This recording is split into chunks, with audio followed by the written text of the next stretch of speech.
guy, yeah, it's how it been. But that's okay, cause I'm making ends. Don't like me, well I'm on the road. High speed, chase, that's what I love. Can't see what I can't control. Did it once, yeah, do it once again. Watch my father, yeah, he taught me how to win. Cop new product, money taught me how to spin. Waves like water, music taught me how to swim. I'ma fill my bottle way up to the rim. Back then, yeah, I never taught it all. Ashes, yeah, let them bridges fall. I've been way better than before. Posted with my cash till it's all.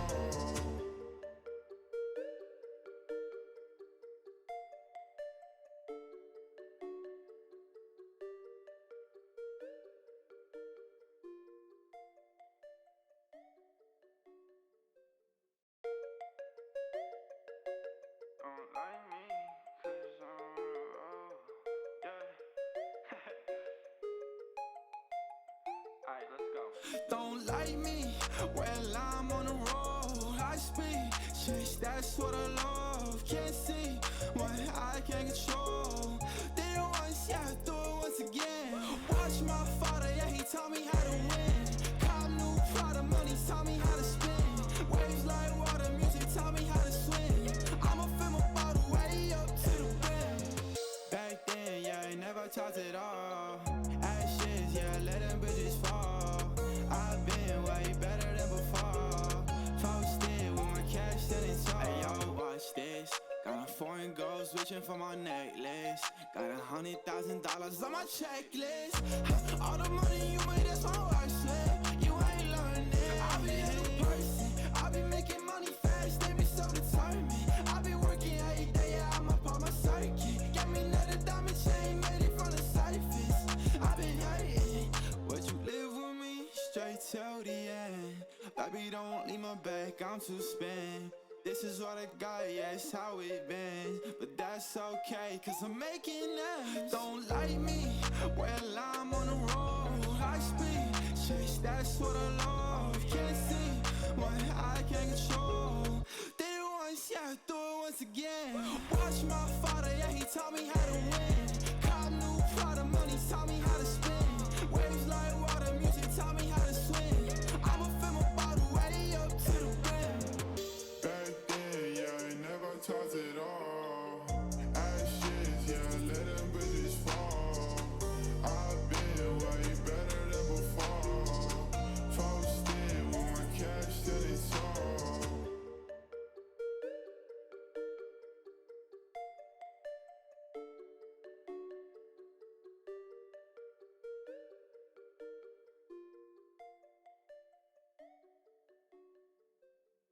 You said some things you didn't mean. I'm sure I did that too.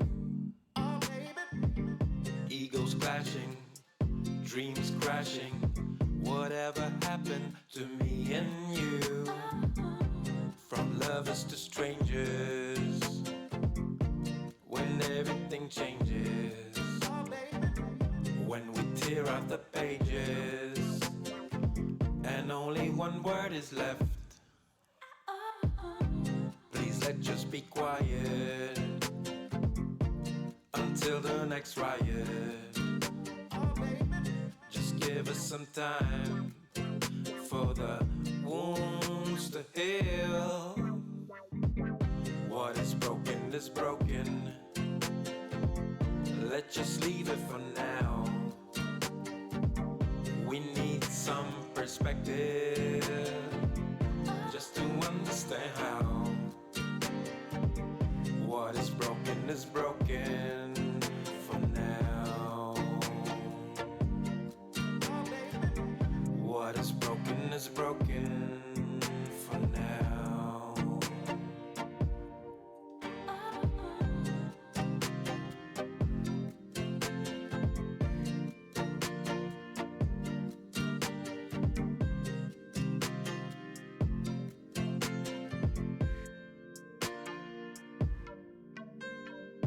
I think we both need to grow so that we need not to know. Maybe doubt, maybe ask, maybe understand at last. From knowing to asking, from tearing to building, from thinking to feeling, from hurting to healing. Please let's just be quiet and let the silence speak. Just give us some time for the wounds to heal. What is broken is broken. Let's just leave it for now. We need some perspective just to understand how. What is broken for now. But maybe tomorrow we will know how. Yes, maybe tomorrow we will know how. Oh, maybe tomorrow we will know how.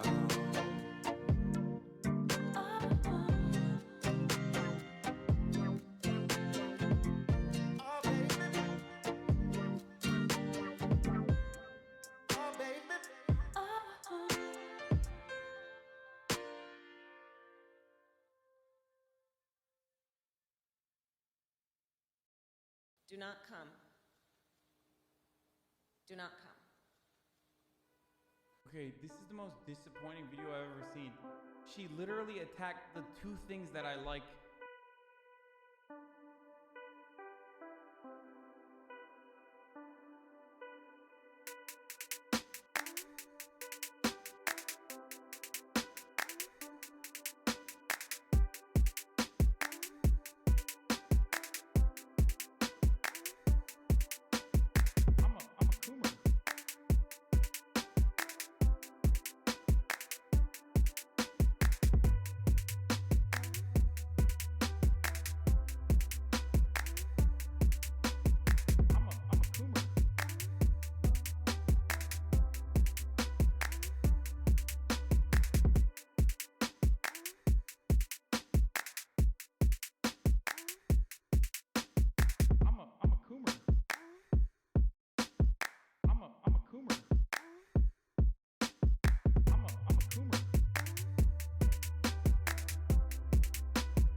I'm a coomer.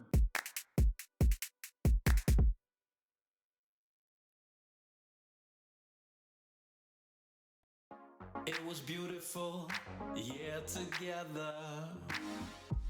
Even though we planned forever. Days of dreams, nights of talks. It was only us together. The world was ours, nothing out of reach. Imagine where we could be. Our dreams is one, hope brighter than the sun. What could ever stop us? Then it all turned, I don't know why. Still to this day, I'm wondering why. Will we ever know? Will we ever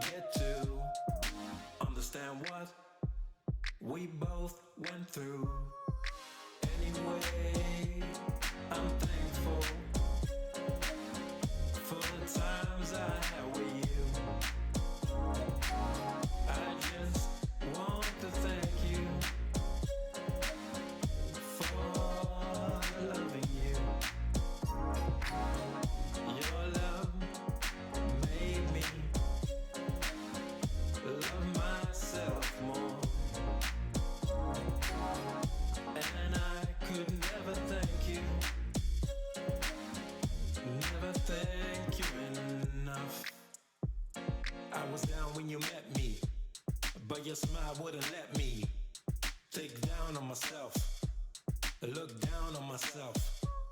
You told me I could, that I should, I would spread my wings and head for the sky. Then it all turned, I don't know why. Still to this day, I'm wondering why. Will we ever know? Will we ever get to understand what we both went through? Anyway, I'm thankful for the times I had with you. I just want to thank you for loving you. Your love made me love myself more. And I could never thank you, never thank you enough.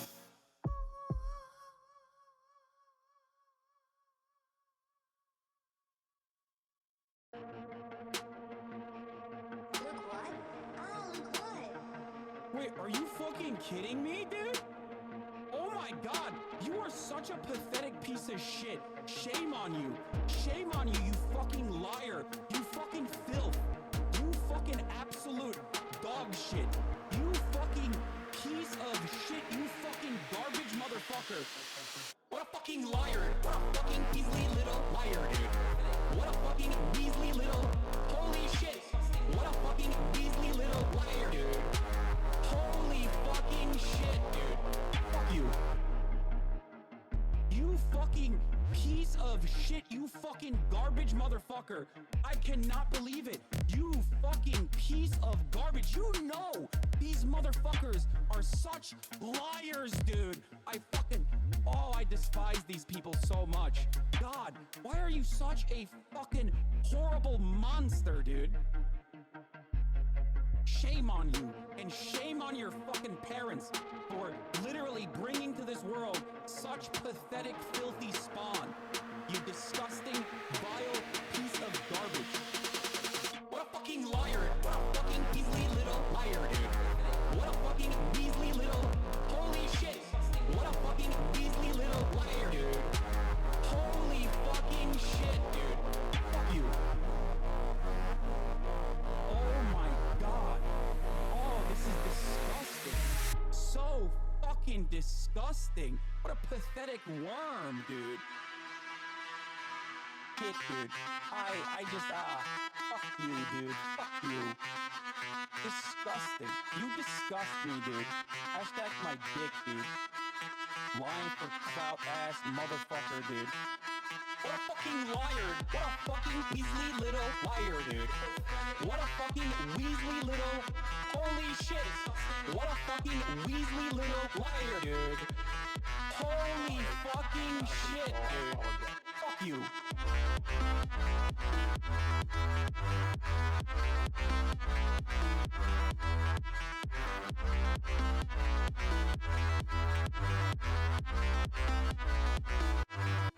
What a fucking liar. What a fucking weaselly little liar, dude. What a fucking weaselly little, holy shit. What a fucking weaselly little liar, dude. Holy fucking shit, dude. Fuck you.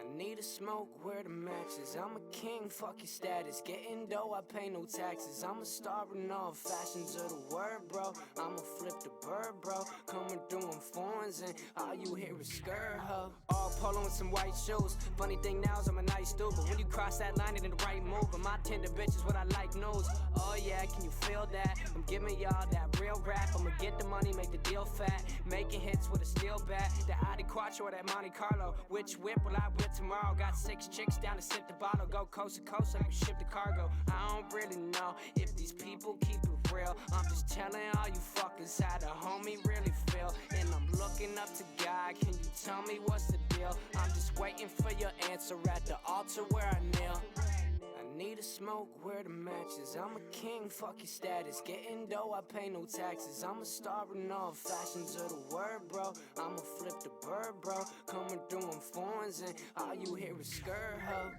Let me get the money, I see you bitches acting funny, can't take nothing from me, nah. Rapping blunts like mummies, yeah. We freed the homie when he caught a bid. I roll around, you can't stop the kid. Truth be told, I'm hot as shit. Just say what up when you spot a kid. Real talk, I'm trying to speak the truth. I stay loyal, bro, to my roots. Since 15, I've been in the booth. That's 16, I was on the move. Used to ride in that old Chevy. Now we out here show ready. I can see the bull, you're so petty. You can have your shine, my glow heavy. I need a smoke, where the matches. I'm a king, fuck your status. Getting dough, I pay no taxes. I'm a star in all fashions of the word, bro. I'ma flip the bird, bro. Coming through in foreigns and all you hear is skirt, huh?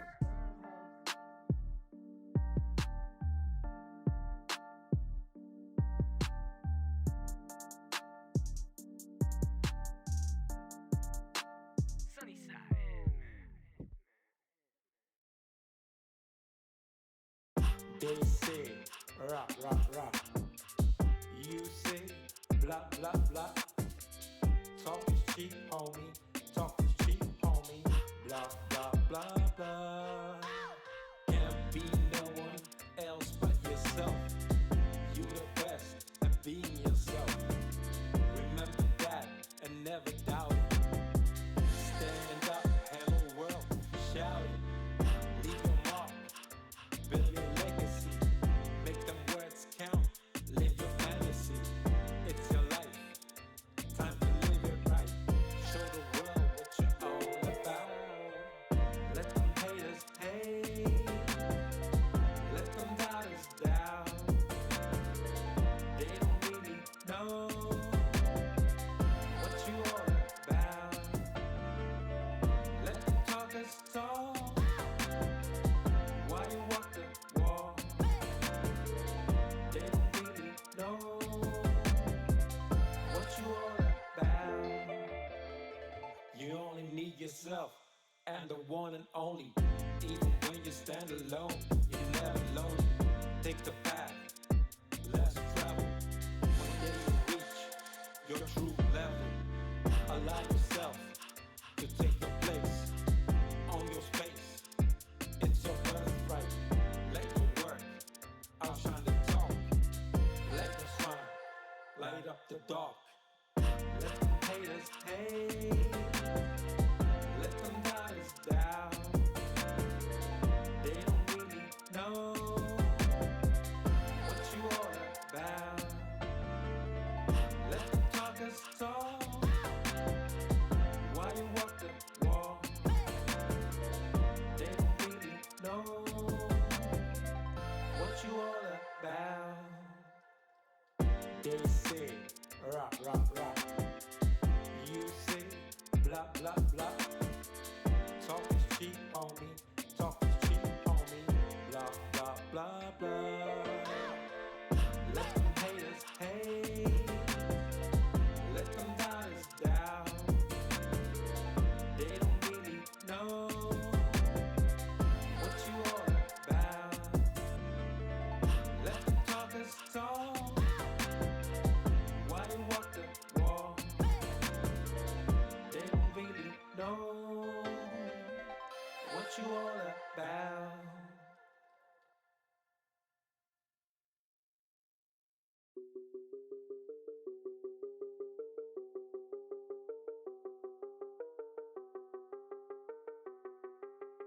I took people's drop boxes. I was like, "Are you a conservative, ma'am?" And like an old lady would be like, "Yeah, I'm a conservative." And I would fucking deck her, take her ballot, and just rip it apart right in front of her face. I was like, you're not allowed to vote this way in California. That's right, bitch.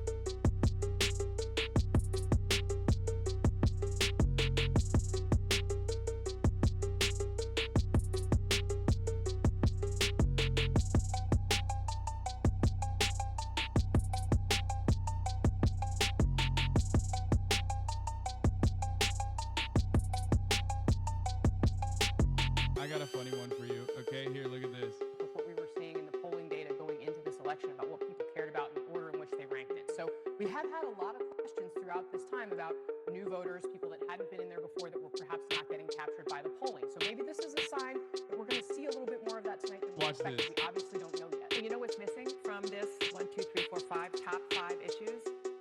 Democracy.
She says that she loves me, she just wants to fuck me. Got me feeling something, got me feeling nothing. Alcoholic junkie, says she thinks I'm funny. Think I might get lucky, spending too much money. She says she wants my necklace, put her on the guest list. Hope I don't regret this, hope I don't regret this. I'm feeling hella reckless, cashing all my checks rich. Hickeys on my neck, shit, she's on the offensive. I do not know my set list, still I'm gonna get lit. Yeah, I have a death wish, live until I'm breathless. I'ma stay progressive, she gon' stay obsessive. Life is so expensive, do everything excessive. I think my brain's defective, yeah. Can't think when she's aggressive, yeah. She snuck into my section, yeah. You think I'd learn my lesson, yeah. And we ain't getting no sleep. These girls don't even know me. Like Drake, I'm getting trophies. You want it, girl, then show me, yeah. And we ain't getting no sleep. These girls don't even know me. Like Drake, I'm getting trophies. You want it, girl, then show me. Cause we ain't getting no sleep, yeah. No, we ain't getting no sleep, yeah. She's sitting up in the front of the class, using that ass, she gonna pass. Keeping her pad and her pen in her lap. She been so bad with the men in her past. Now she just want the professor so bad. I'll give her lessons that she never had, like taking a freshman and teaching her math. I'll keep her guessing until she a grad. She always leaves them guessing, they don't know what's next, man. Learned it from the best, man. She loving every lesson, with hands-on sessions, points for attendance. She asks a lot of questions, I answer with my presence. I sit back while I'm texting, said she wants to get in, said she'll bring her best friend. Know what happened next, man. You know what happened next, man. Treat her like a guest, man. Rolling out the best, man. She had a confession, yeah. She wanna stay for a minute, she wanna play for a minute, she wanna slay for a minute, and now I'm all up in it. I'll be back in a minute, I'll be back in a minute, make a track in a minute, and now I'm all up in it. No sleep. These girls don't even know me. Like Drake, I'm getting trophies. You want it, girl, then show me, yeah. And we ain't getting no sleep. These girls don't even know me. Like Drake, I'm getting trophies. You want it, girl, then show me. Cause we ain't getting no sleep, yeah. No, we ain't getting no sleep, yeah.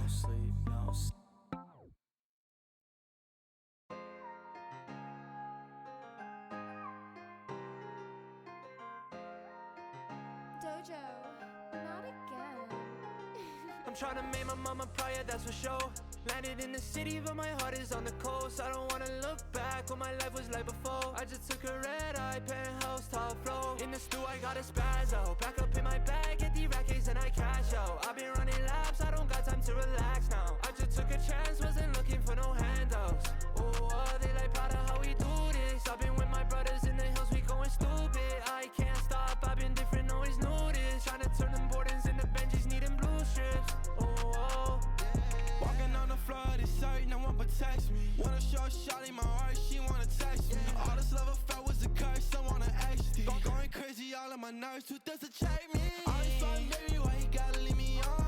Had to drop a bag on her when she gone. But I'm running with one click, and they got me till I fall. Complaining for bags worth more than your love.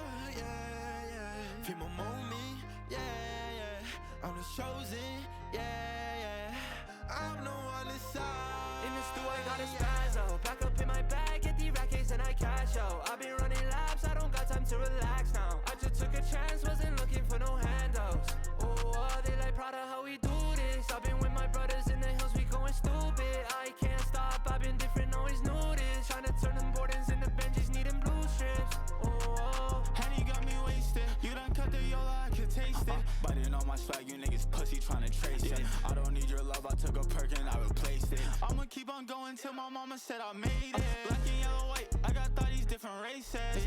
Did my dirt, I had a mask, I'm moving faceless. I got 12 plotting on me, but no cases. Running from my demons, lacing on my A6. I don't do that fake shit, nah. The way they treat me, they act like I'm feeling them. So I got a script, I was just trying to feel something. Now I'm alone, you don't care, and in I the stew, feel I got a numb. spazzo. Back up in my bag, get the rackets and I cash out. I've been running laps, I don't got time to relax now. I just took a chance, wasn't looking for no handouts. Oh, they like proud of how we do this. I've been with my brothers in the hills, we going stupid. I can't stop, I've been different, always knew this. Trying to turn them Bordens into Benjis, needing blue strips. Oh.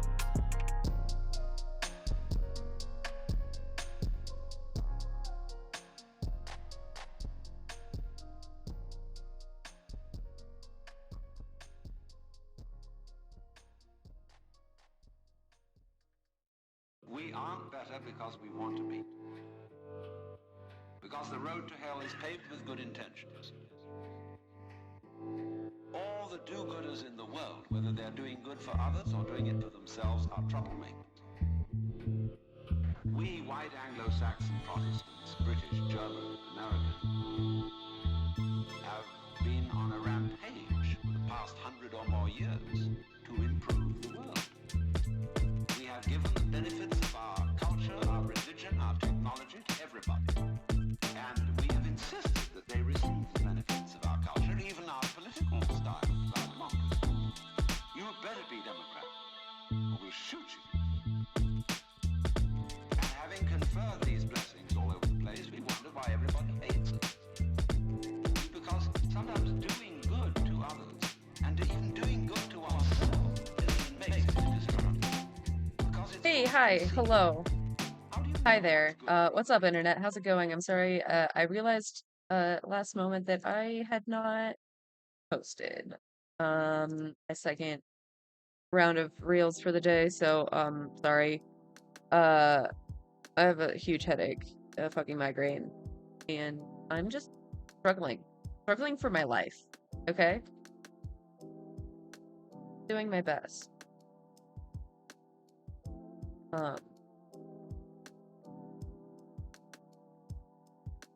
I don't know, but my head hurts. I slept for like 20 hours or something. I like got off stream and just slept. I am just sleep. You know how when you just like enter a little coma? So cool. So cool and so fun. And now my body all like hurts from just like sleeping for so long. I hate that. I hate when that happens. Fuck. My neck. It's the worst part of having a migraine. It's like the neck pain. It feels like I'm just like repeatedly getting flogged over the neck. It's not fun. Not fun and not cool. I was just like halfway listening to Hassan talking about Trump shit, and then I woke up and he was talking about Lizzo. I don't even know like all of what has happened there. I just missed the entire day. Pretty much. Pretty much. So much for my fucking sleeping schedule. What schedule? A sleeping schedule is actually an unjust hierarchy for those who can keep a sleeping schedule. I didn't choose to be like this. I didn't choose to have chronic fatigue. I don't want to have fibromyalgia. It's not my fault, okay?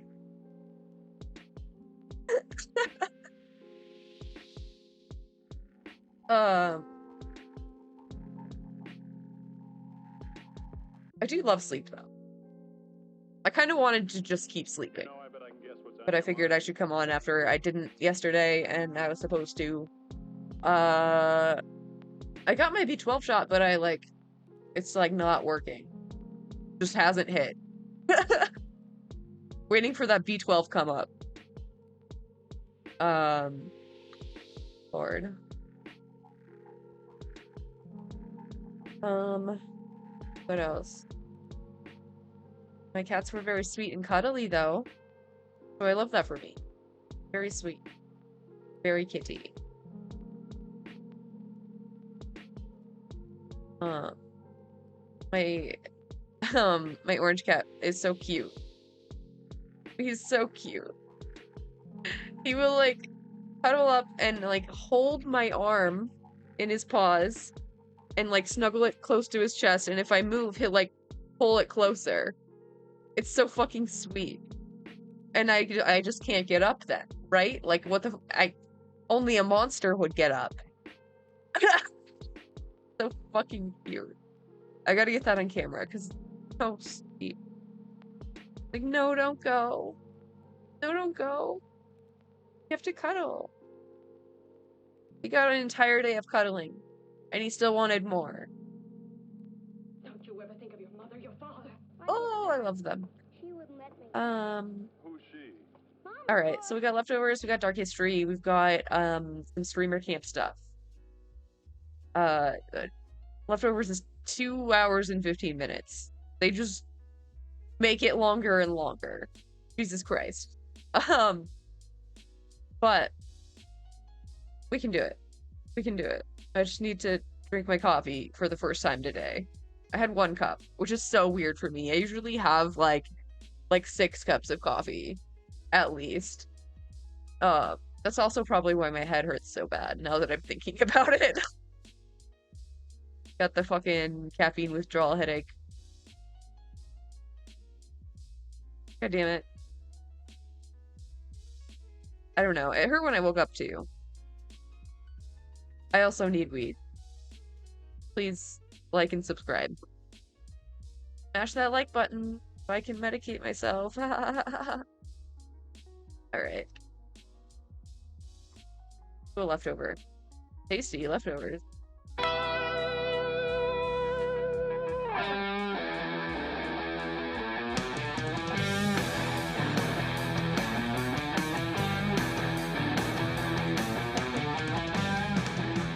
$20 billion, that's right.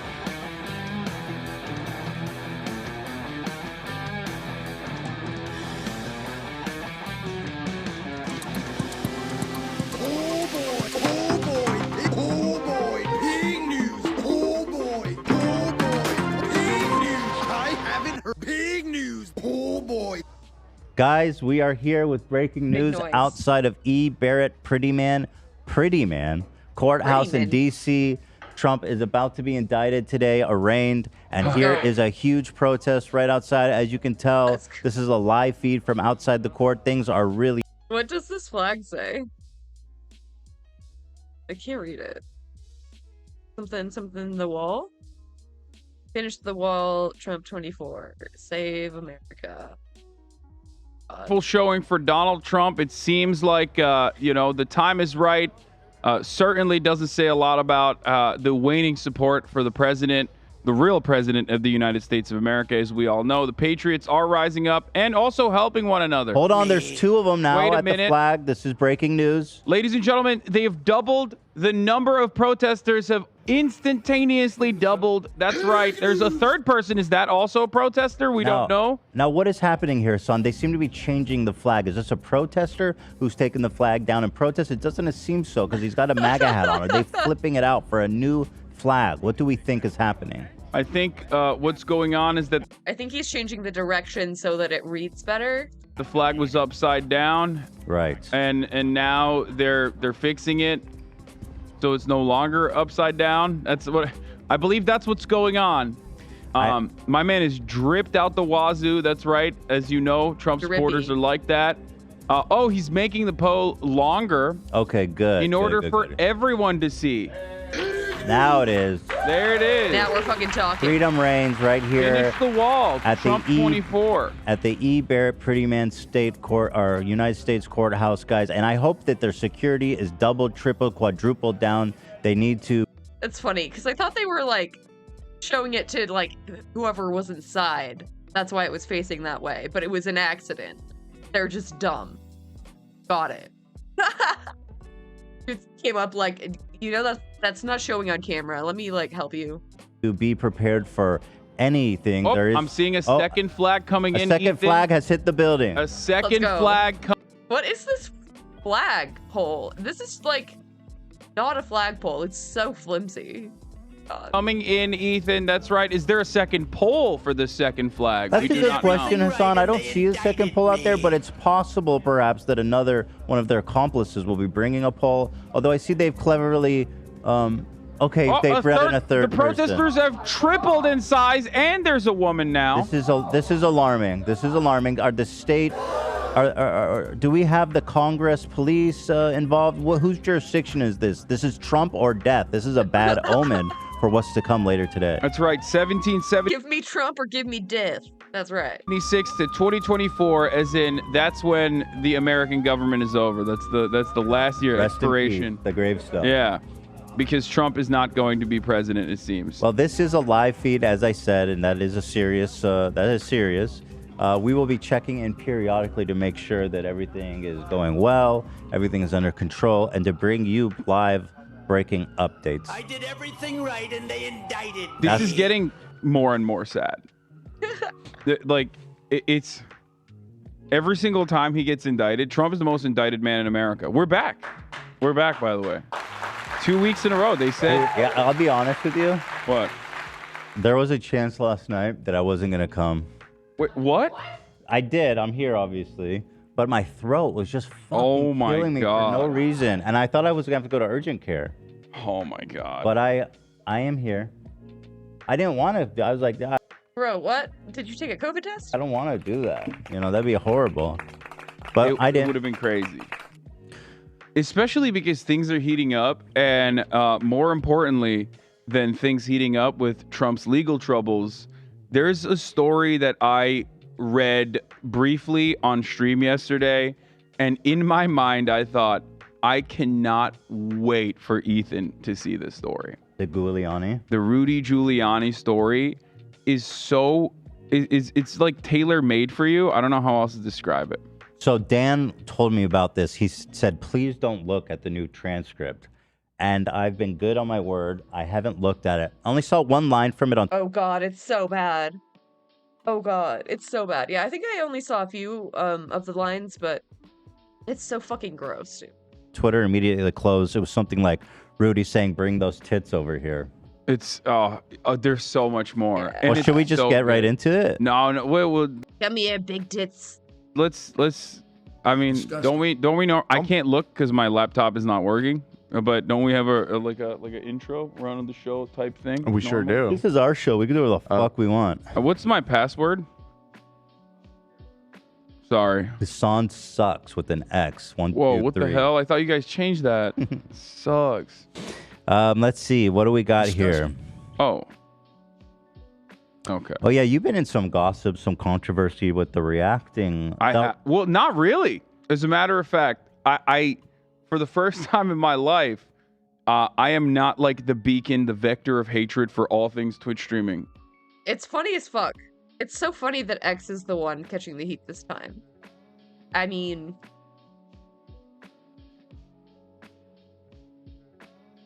they're doing very different things.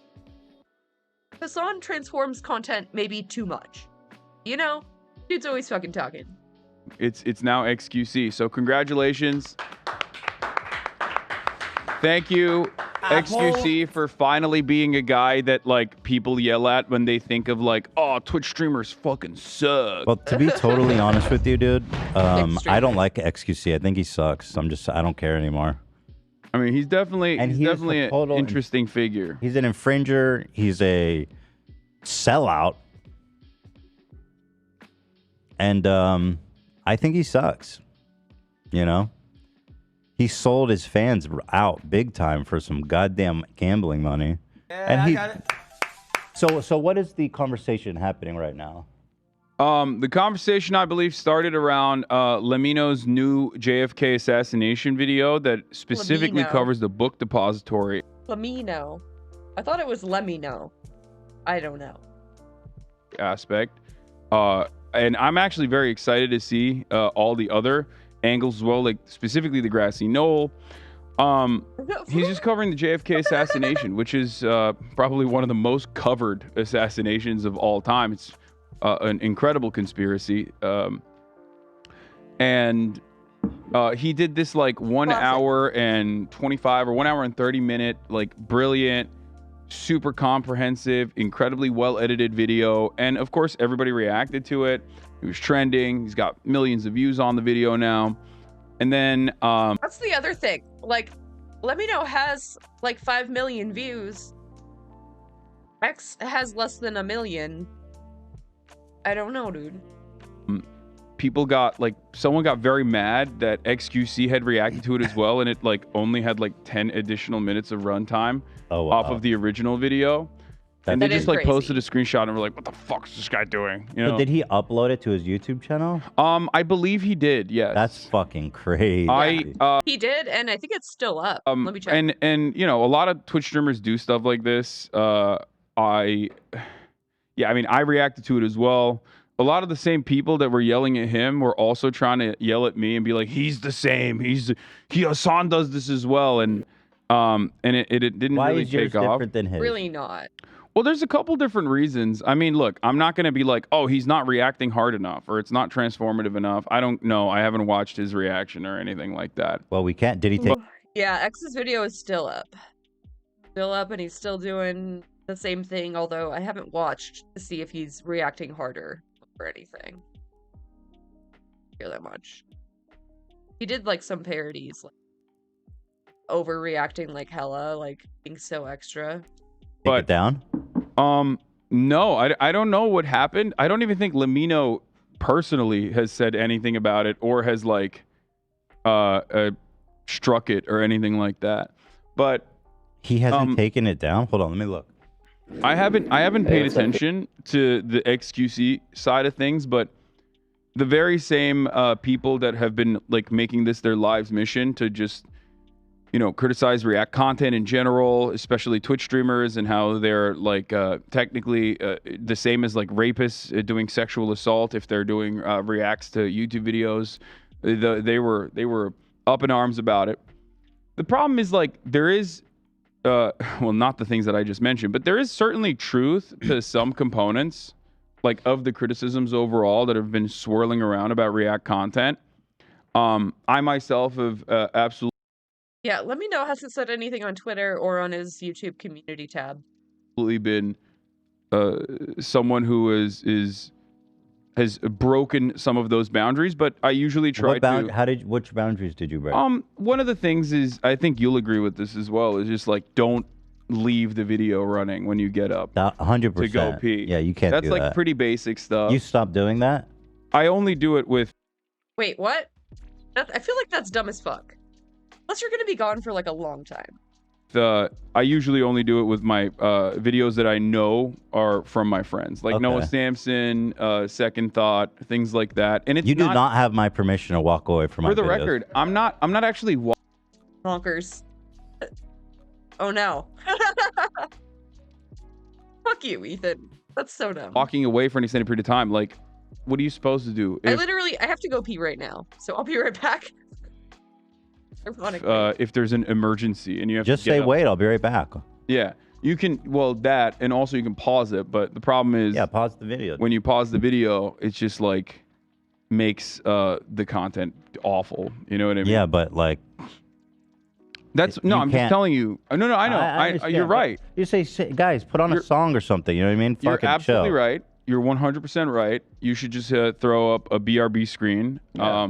Or I should People just don't throw up mind a- waiting. I mean, I go to the bathroom all the time. breaking. It's like, hey, guys, I'll be right back. You know what I mean? Yeah. Over the course of an 8-hour stream, though, of course, that happens way more frequently than you would, because 8 The to 10 nature of the hours. beast, though. You know what I mean? Yeah. I'm not taking It's a about pause filling to it. pee. It's about filling that space a little bit better. You could plan something ahead of time. You could film Yeah. something to play when you're there that's entertaining. You know What I thought about doing, what I started doing a little bit is like I'll play a complimentary video that is like off of Instagram or TikTok or something. That's what I started.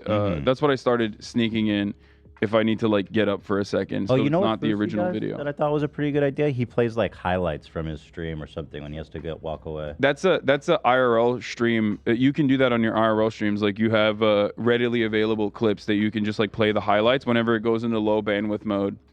You So- you can do it on desktop as well. I don't know if that's a newer thing, but Yeah. So I will say this. I mean, So that's one aspect of it that I agree with, that I'm an offender of as well. Back in the day, especially, I used to have a setup where I would cook simultaneously. I didn't have a camera in the kitchen, but I would cook. But I also had a monitor in the kitchen, so I would watch the video, and I would run back to the desktop to pause it if I wanted to say something about it. But it was bad optically. I see. Yeah, it was bad optically.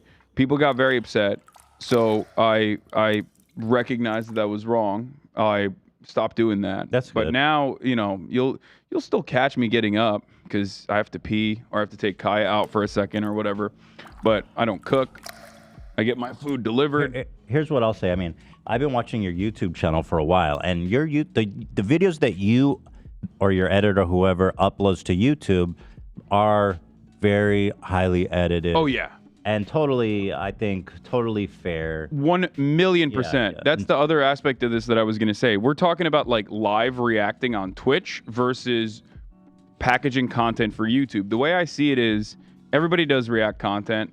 Like you do React content as well in certain respects where like we are all art is derivative. We're all looking at other people and like maybe doing commentary. Every aspect of the commentary sphere is React content. The way I shoot my live streams is I have YouTube in mind.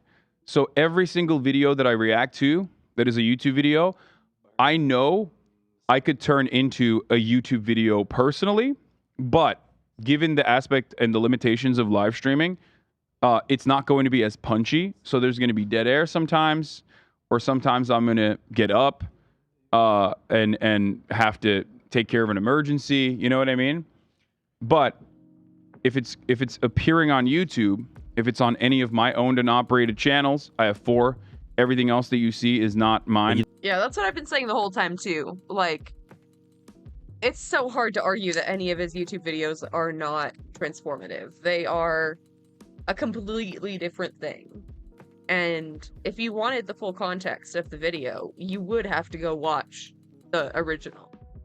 And it is like, I think a lot of people find new YouTubers through his on.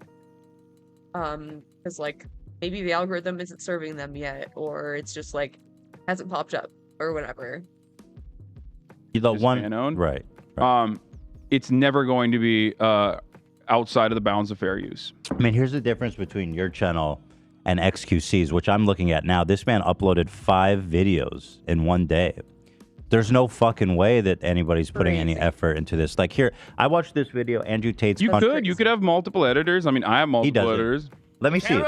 This video, Andrew Tate's controversy, have finally caught up with him. I watched this video, so let me see. From a police raid on their mansion resulting in... And of course, end predator, XQC wouldn't care about uploading this because he doesn't have any moral.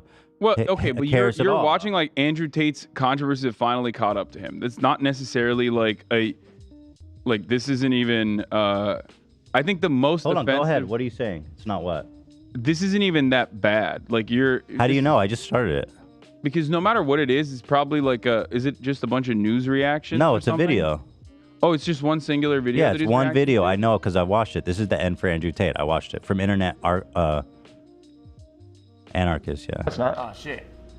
Oh, that's the guy. Andrew and That Tristan Internet Tate being Anarchist, held in the room. ironically, is the guy that fucking Aiden Ross copy strike because false copy strike because he thought he was my mod. Okay, That's the that is guy. I was like, interesting. what the fuck? So, like, I mean, just right off the bat, what the fuck is this editing? There's 10 seconds of him sitting there like a moron. Look at this idiot. Yeah, I mean, it's not. It's not high effort. No. This The is editing like is not theft. high effort. I mean, hold on. No, it's not. Let me get a taste of this. Why wouldn't they cut that?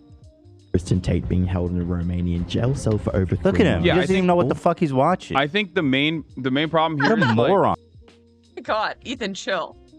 I don't like X either, but Jesus, he's just going so hard on him.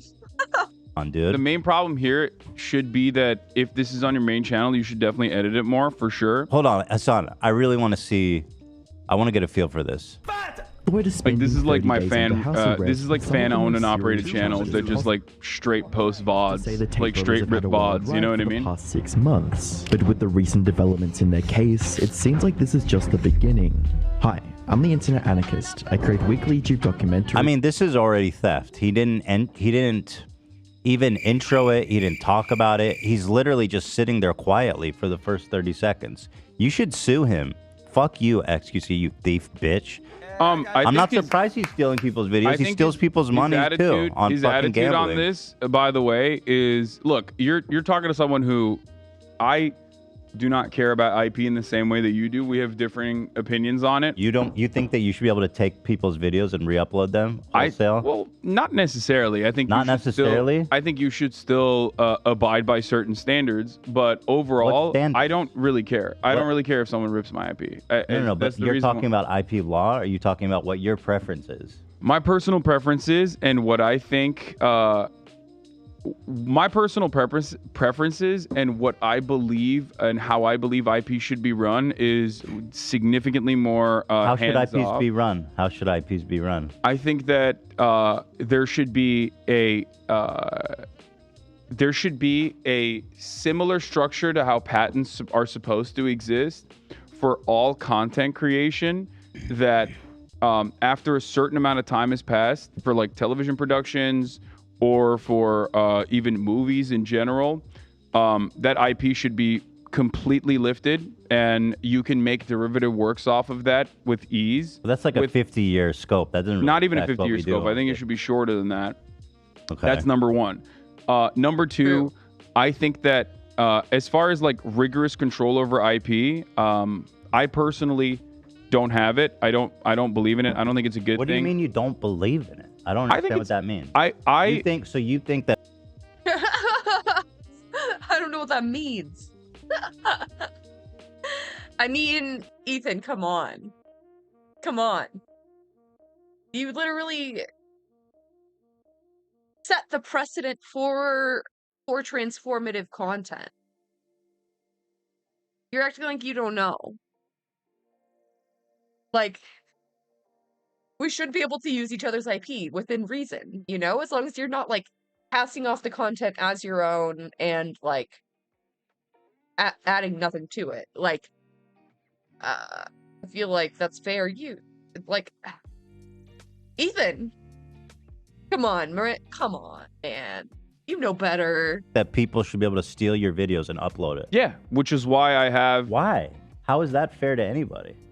Do you Wait. really believe that? Yeah. Does he not know about the Hassan Industrial Clips concept?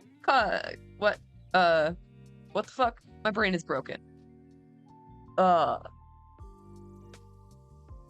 Complex. Complex is the word. Wow. I'm so dead. This is why you don't sleep for 20 hours straight, folks. Well, Ethan, if you literally search Hasanabi, there are 1,000 channels pretty much that I know, but- literally take every everything I do on my stream and re-upload it I know and that make you money. no, I know that you don't care. But Yeah. you're talking about like the law.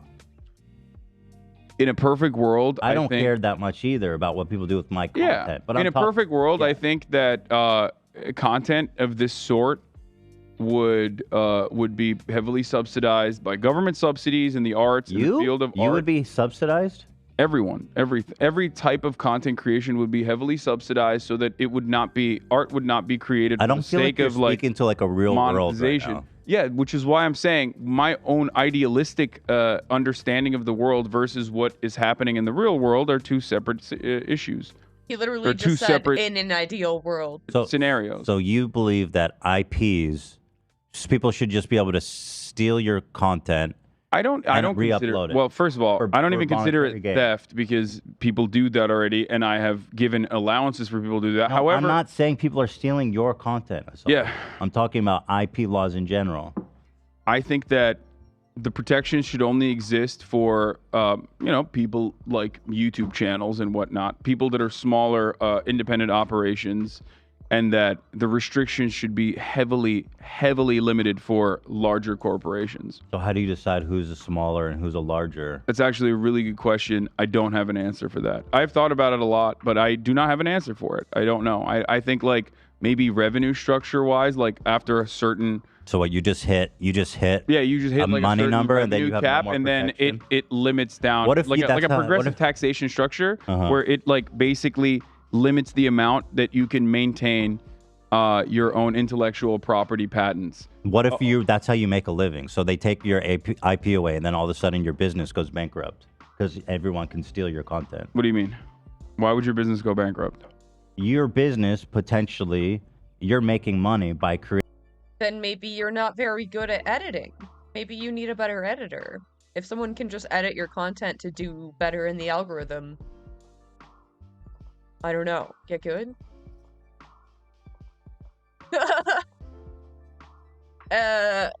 No. Like, Hassan has talked about, who is it? Hasanabi Productions, I think, who, he always uploads all of Hassan's reacts before Hassan is able to upload them. Like, before the stream is even over. Hasanabi Production has uploaded the entire thing edited and gets, like, the lion's share of the views for that thing. But, I mean, he still doesn't care enough. Like, if he cared, he would just hire Hasanabi Productions. You know what I mean? Like, I don't know. creating proprietary or unique content. Okay. So once you were like, hey, my business is doing great, I'm making $10 million a year, and then you lose your IP. How does that make sense? Because it's still unique content creation, which Well, means people that just start re-uploading it, and then your bottom line is going to get crushed. yeah, you'll certainly, well, on your old library content, you would still have like some. You see that this is so much more complicated Yeah, than it is. for no 100%. reason? Yeah, I do. Why make things more complicated? I don't understand that. Well, I mean, I think this is still the way that it currently exists is still pretty complicated. It's not that complicated. It's like, I mean, the only I mean, complication it definitely is complicated. People abuse DMCA. You know this already. Like people, there are like That's not complicated. even in the way that I have simplified my structure, where I'm like, do whatever you want, make money if you want off of the content. Even then, there are bad actors. For example, there is a network of like botted channels from Vietnam that until like, I don't know, 3 months ago were like uploading videos about fishing that then turn around and start uploading videos of my streams. That's just okay. But that's not my But point. then Is they that DMCA other fan channels or even my channels sometimes. They try to DMCA me with That's my nuts. content. And What? they're abusing the DMCA structure. it's not complicated. It's just that you just need to sue someone to find actual resolve. Yeah, you have the law to- is pretty straightforward. I feel like. You have to have, well, bad actors are always going to exist, which is why you need to have some regulations, some laws around it, which is what I'm saying. I agree with you on that. There's always going to be people that violate it. I gotta ultimately, disagree with if you you want to on the understand IP why thing. I have this opinion, look, I grew up in Turkey. We did not have access to movies when I was growing up that in a timely manner. We did not have access to video games when I was growing up in a timely manner. And the only way I was able to enjoy all of these video games when I was growing up in Turkey was cracked video games. There's a massive black market that was readily available where you could go and purchase a game in a brick and mortar retail store that exclusively sold like What? That's so wild. Kind of cool. Kind of poggers. Pirating IRL. pirated material, basically pirated movies and pirated video games. Like I've seen stuff like that, but just like on the corner, you know, just like a person, not like an actual store. And the only way I had access to anything, like the only way I had access to anything that was going on in the rest of the world was through purchasing through a black market substitute, cracked video games and pirated movies. So sounds like they figured it out for themselves over there in Turkey. yeah, because it was not there was no way that you could access it. And I still don't see the solution of making everything IP-less.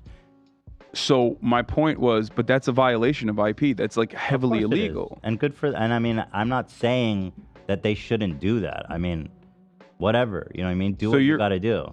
So you're But you do fine. need laws to protect your fucking So you're property. okay. So we're not that far off from one another on this issue. I'm then not saying that if you break IP in Turkey, you should fucking have your hands cut off or something. I don't care. no, about I that. mean, first of all, there's no hand cutting in Turkey. I know. I'm just but saying. My point was that okay, so you and I are in agreement on this then, because it's more of a wink and a nod where it's like, hey, listen, you know, sometimes you're gonna steal some movies. If XQC re-uploads one of my videos and just sits there watching, I should have the right to sue him.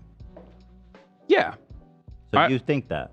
Yeah, if you regardless of my own personal belief, I think that there needs to still be some limitations to what you can and can't do, because there's going to be bad faith abusers of that structure. Is XQC a bad faith abuser? I think XQC is working within the bounds of a lack of regulation around this sort of thing. But it's not going to be regulated. That's the. I mean, it is, but you need to be sued. There's no Like, mechanism. his perspective on it. His perspective on it is like, as long as nobody comes after me, why the fuck would I stop? Which I kind of understand, because that's how I approach like IP from like MasterChef, for example. You know what I mean? Like big television productions of shows Right. that. And they could are sue no you, longer and they being would, circulated. and they would be right to sue you. I think they would be in the right. I think so. I don't. But I mean, I think it's. But ultimately, I think that's like. But Gordon Ramsay didn't care, right? Didn't he come out saying that he's cool with it? Like kind of. That kind of structure is kind of ridiculous. For example, here's why. Like, as Twitch streamers, when we're watching stuff or when we're reacting to things, like we quite literally get paid by either Hollywood studios to react to certain things, or react to trailers, or even sometimes react I was wondering. to entire videos, right? Like entire episodes. The problem is that given international IP restrictions, when you do that, there is a tremendous amount of limitation on what you can watch. You have to geo-lock your content, for example, if you are watching anime. Like you might do like a Crunchyroll spot where Crunchyroll will be like, we're going to give you money to watch an entire episode of anime. When you do that, you have to geo-lock where your content can be watched. You have to abide by certain sets of restrictions. And I feel like with respect to larger budget Damn, I didn't realize it was so in depth. I didn't even realize the streamers were getting like Hollywood contracts and shit. That's wild. productions like that, the reason why I'm mentioning the ad component here is because, like, obviously multi-million-dollar corporations and billion-dollar corporations see value in, you know, someone like a Twitch streamer reacting to their content, right? Because there is value to it. It is you're marketing this material to a broader audience. They don't see it as a market substitute. They see it as a good thing. But also on top of that, even when you're doing assuming they see it as a good thing. Well, why would they give money if it wasn't a good thing? Oh, why well, would no. they pay? Sometimes they'll do it to promote a show, but in the case of like Master Chef, I don't believe nobody's Yeah. ever reached out to you and been like, "You're good to go." giving you Yeah, like, no, legal no. clearance. Well, but like if Crunchyroll's like, yeah, we want to pay you to watch this new show. yeah, I'm just I mean, using that as an example. I'm using like one of the examples to show you that, like, yes, I think there is a conversation that can be had about the value of like watching something live. There, of course, there's value. Yeah. But a company decides, like, hey, I want Yeah. you to do this. The entire gaming industry, Especially relies on something you wouldn't normally be watching. Like, you wouldn't Yeah. normally sit down and watch a fucking episode of, you know, tits out, guns out anime or whatever it is. Yeah, well, it's not just anime. The entire, 15-year-old like I said, girl the with entire giant video titties game, the episode, entire whatever. gaming industry relies on Let's Play as a way to market their product, which Mhm. is why I'm not saying. Then there are symbiotic relationships. Yeah. Like that. I'm not saying that. Which is why, for example, video games could be subject to the same kind of DMCA restrictions that that any kind of content that you consume online could be subject to. I would take it even one step further. Things that you show, like this, the fact that there is a brand on here that we are not sponsored by, but we have this brand right here. This could technically, depending on I think how far down the rabbit hole you want to go, like a lot of this stuff is licensed, right? Licensed imagery. We actually technically don't have the license to show this. I don't know the legality of that. I'm not familiar with that. That is at all. interesting. Well, I can just interject from my experience working on like movies and TV that everything that appears in a TV show has to be cleared. Yeah, everything. That's why they don't show you brands in like a certain. Well, they're productions. just right. Not They're- necessarily because well, they don't want to okay, give an so what? ad. I mean, so what? Anyway, I want to watch XQC. Fucking, I really want to get a sense for when he starts talking. And today we'll be taking a look. We're already watched how long we watching this fucking thing? See, this moron is such an idiot. He's got the he didn't even edit it. This moron is such an idiot. Bro, chill. Chill. I'm looking at his. I can't tell which is his time bar and which is the one of the video because it's so fucking unedited. Like it's so he cares so little. This is a straight VOD rip. It's been going for 30 seconds. The recent news and developments in the Tate brothers saga, following their move from jail. Wait. Is the time bar there from his VOD? House arrest on the 31st of March 2023. Fucking moron. Guys, I want to know. Shut up. No, man. Okay, I want to listen. know, man. He's not even talking about the video. He's just responding to a comment in chat. Yeah. Hold on. Recent news and developments in the Tate brothers saga, following their move from jail to house arrest on the 31st of March 2023. Guys, I want to know. I want to know. Guys, I want to know, man. Bro. Chad is saying, don't watch this video. Why are you watching this video? And he's saying, I want to know, man. I'm an XQC analyzer translator. So- let me explain something here. Analyzer translator. It's gonna happen on a live Listen. stream. That's always I'm going not to happen on a live okay, stream. listen. Right It's- now, your Hassan, hold criticism on. is about uploading this straight VOD rip Yes. to your YouTube channel, There's right? two. Well, there's two prongs. There's two prongs here. One is uploading it to YouTube, which is insane, and he should be sued for this. And I hope people do. I mean, I don't shame think on you. Damn, I did not expect Ethan to come down so hard on this. I guess because he has been sued, he wants there to be like a definitive line where it's okay and not okay, but like you're kind of shooting yourself in the foot here, guy. You're kind of shooting yourself in the foot. Content creators themselves always care about it, which is why. Not always, but when they do, they should have. It's their right. I mean, I don't think it's respectful to upload a video like that. Period. At least You haven't even played the video. put a fucking little effort in to make it watchable. Like, what is this shit, dude? Moron. That just mean. Stupid. He's clearly some content creators do because they're making a stink about it. Yeah, which is the point is this, okay? There's two different classifications to have conversations on. One is what you're reacting to on your Twitch stream. And there's standards of practices on that as well, or like what's the most ethical way to react. You can have a conversation about live stream reacting. And then the other side of the story is Like, what do you want? What do you want? Like, oh, you have to react every 30 seconds on a timer, or else it's not fair use. Is that what you want, Ethan? what you upload to your owned and operated channels, to channels that you own, that you have creative control over. And yes, I maintain the position that like things that I upload to my channel, to my YouTube channel, have to abide by certain standards, because if it was just straight VOD rip, it would be very boring, and it would be in some respects, maybe not technically a market substitute, but like not a good, Hey, thank you for the follow. not a good representation of like what kind of content I put out on my own. Well, okay, so there's two prongs. The YouTube one we've covered. The Twitch one has not really been tested, to be honest with you. And there's a lot, I feel like there's... I mean, I disagree. I think it's been tested a lot. Do not know how many React streamers there are. There's so many. There's so many. Like, it's a different market. So I don't think you can argue that you're taking YouTubers' views away when you're watching it on a completely different platform. Like, I don't know. What's the Venn diagram there? Surely a lot of people who watch Twitch watch YouTube. But like, I don't think it's the same market. It's a different type of content. There's a lot of... Hi, Agent 6. Listen, the walking away and leaving things playing, it shouldn't be done by anyone on Twitch ever. Yeah, I do it all the time. Like, there's no... I mean, I just think you're creating a huge legal liability by doing that. Because one day somebody's going to come start suing people. And if that's up, and if you've done that, you have a huge liability.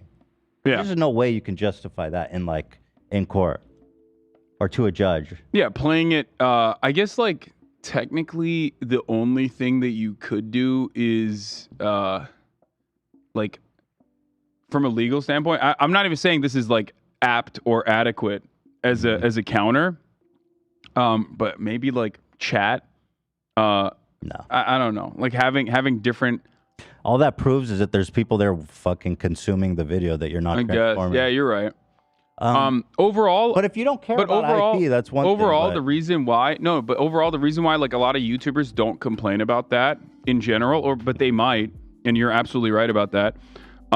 Overall, the reason why a lot of people don't complain about that is because they don't see it as a one-to-one. They see it more as like promotional. Most YouTubers, most But it's content not up creators see to that them as to a... decide that.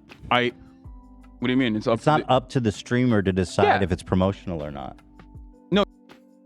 I mean, sure, but like, how are you just supposed to know off bat if someone is okay with their content being reacted to on stream or not? Like I said, like, I think there should be like an opt-out database. There should be a list of all the YouTubers who don't want to be reacted to, who do not want their content replayed anywhere else ever. Fine, we can do that. We can do that. And you should be able to like search it. Is this something I have to do myself? I don't know anything about coding.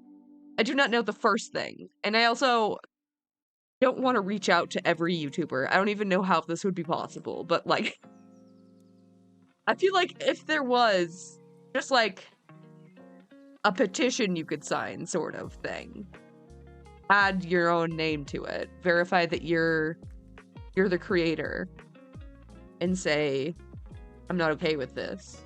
Or I'm okay with, like, clips of my video being played. Or, you know, like, varying levels. I don't know. Again, I think YouTube should add, like, a React feature that also gives views to the original video. You know what I mean? They could just play it, like, picture in picture.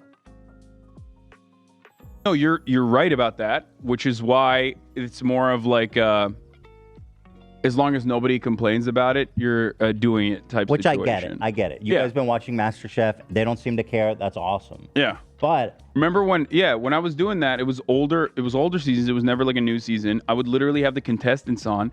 I literally had the No, I know. I'm just saying that like it was still relatively transformative in the sense that like even if I were to put out a final product from that, which I never did. That's good that you did. My goal was always to make it as entertaining as possible, and also on top of that, have you know, like literally the chefs and whatnot that were involved in the content creation process in the secondary market. That's so cool. That was before I started watching Hassan, so I didn't see that, but That sounds fun. I wish you would do more stuff like that. It plays. There might even be like more relaxed analysis for live chat or for live streams because it's not archived somewhere. But it's just not been tested, you know. But I would definitely encourage you not to do the walk away play thing. And you know, if you are watching something to provide, to be conscious of how much analysis is going into it, which I think you are, but some people aren't. Obviously, Even if you look at like fan channel upload reacts. Yeah, also, I watched a video by XQC talking about how he's going through a whole bunch right now. Like, he's, like, not doing well. He has, like, some personal stuff he doesn't want to talk about. He's having to move, like, over and over. I don't know if that's, like, he's being doxxed or what. Or maybe just, like, going through the separation. But, man's got a lot on his plate. Like, I'm not a fan. I'm not defending XQC. I'm not an XQC apologist. I don't know. This is not, like, representative, I think, of everything he does. But again, I don't know, because I don't watch a lot of him. Maybe it is. The one thing that haters are always confused about is, like, there's this meme about me, the chair meme, right? It's a part of Twitch culture because, like, when you're live for 8 to 10 hours, two things that are always going to happen is, like, one, you're going to be eating on camera. So that's, like, a big meme. The other one about live streaming in general is that, of course, you're going to get up at a certain point, right?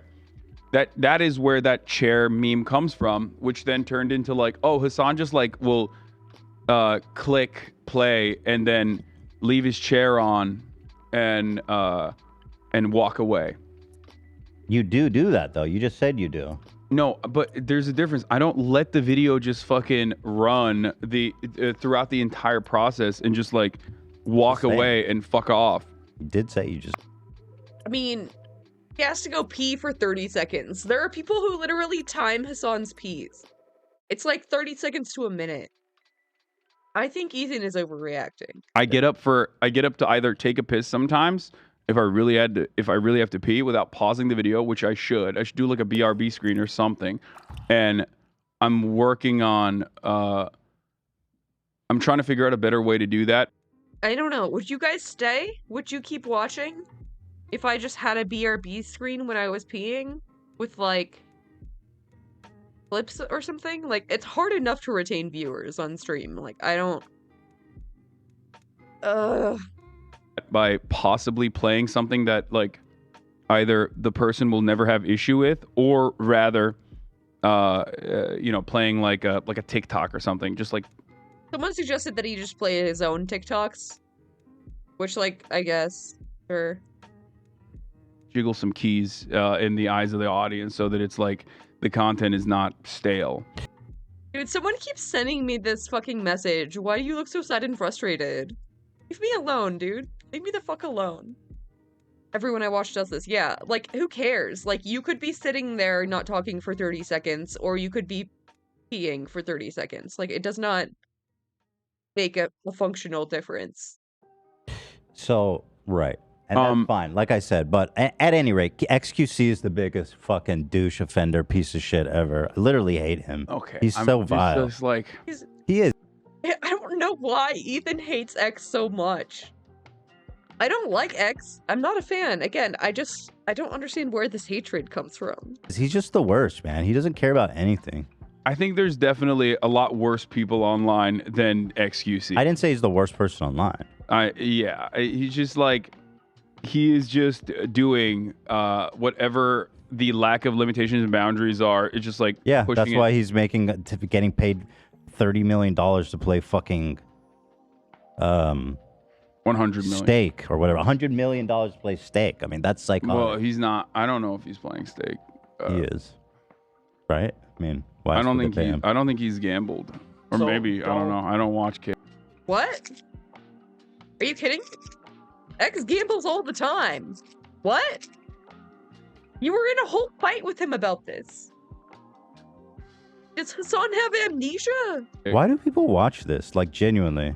Let me watch this now. So that's a, Why men can't get matches There's on another dating? question. Ethan, people say that about you, and they say that about me all the No, time. but he's not saying anything. But it doesn't matter. tries to Some set people up the like perfect it. profile.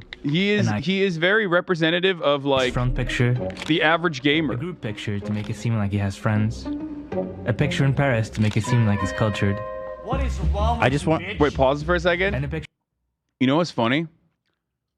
All of these videos are kind of fire to react to. Like I'm watching this and I'm like, damn, I should react to this video. Good. Just say some shit and you're good. Don't just sit there like Why a men moron. can't get matches on dating apps? Like I feel like that's my that would God. be like an 8-hour video for me. I would watch this fucking 10-minute video and lose my mind probably.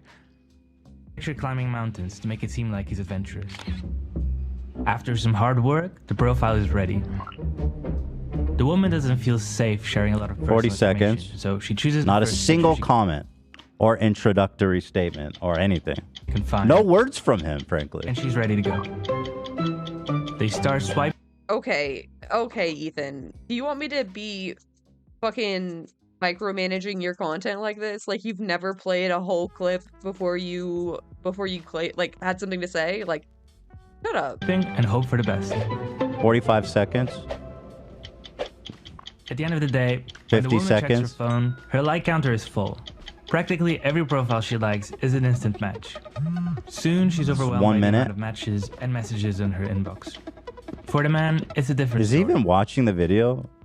Is he just like looking at a fucking like one of these cat things? I mean, I do think this? he's watching the video. He's probably looking at chat. There's a lot of Moron. stimuli when you're live streaming, so it's like hard to exactly figure out what's going on. You don't need to defend him, Hassan. I'm not defending him. He's a I'm monster. defending myself, Ethan. That's what it is. Because like I've gotten the exact same types of criticism, and you can absolutely make the exact same types of criticism about me if I'm being perfectly honest.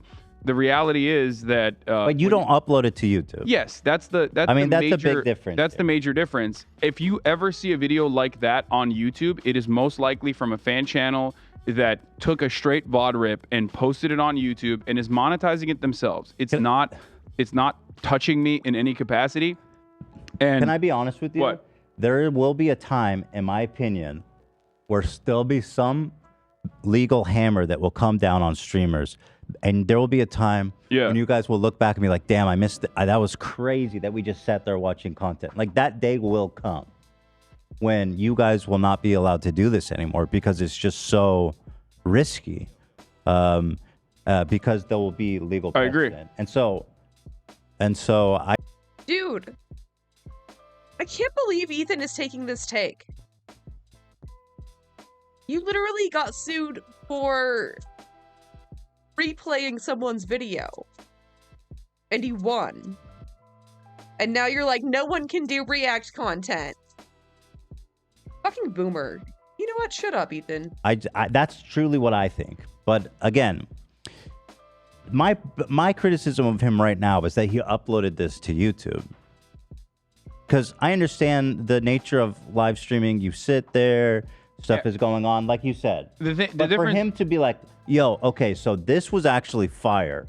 I'm not going to edit it at all. I'm going to cut this unedited. Yeah, I don't think he basically thinks their about video that at all and put it on because YouTube. there's never been any kind of. I don't think he's ever gotten criticized for this even. What? Yeah, he has. He gets shit for this all the time, doesn't he? Up until this very moment, there's never been an XQC is bad for doing this. I'm telling you this because I've been getting shit on for years, in spite of the fact that I have like these boundaries on how I make this kind of content and what I choose to upload onto my actual like owned and operated page that's like heavily edited.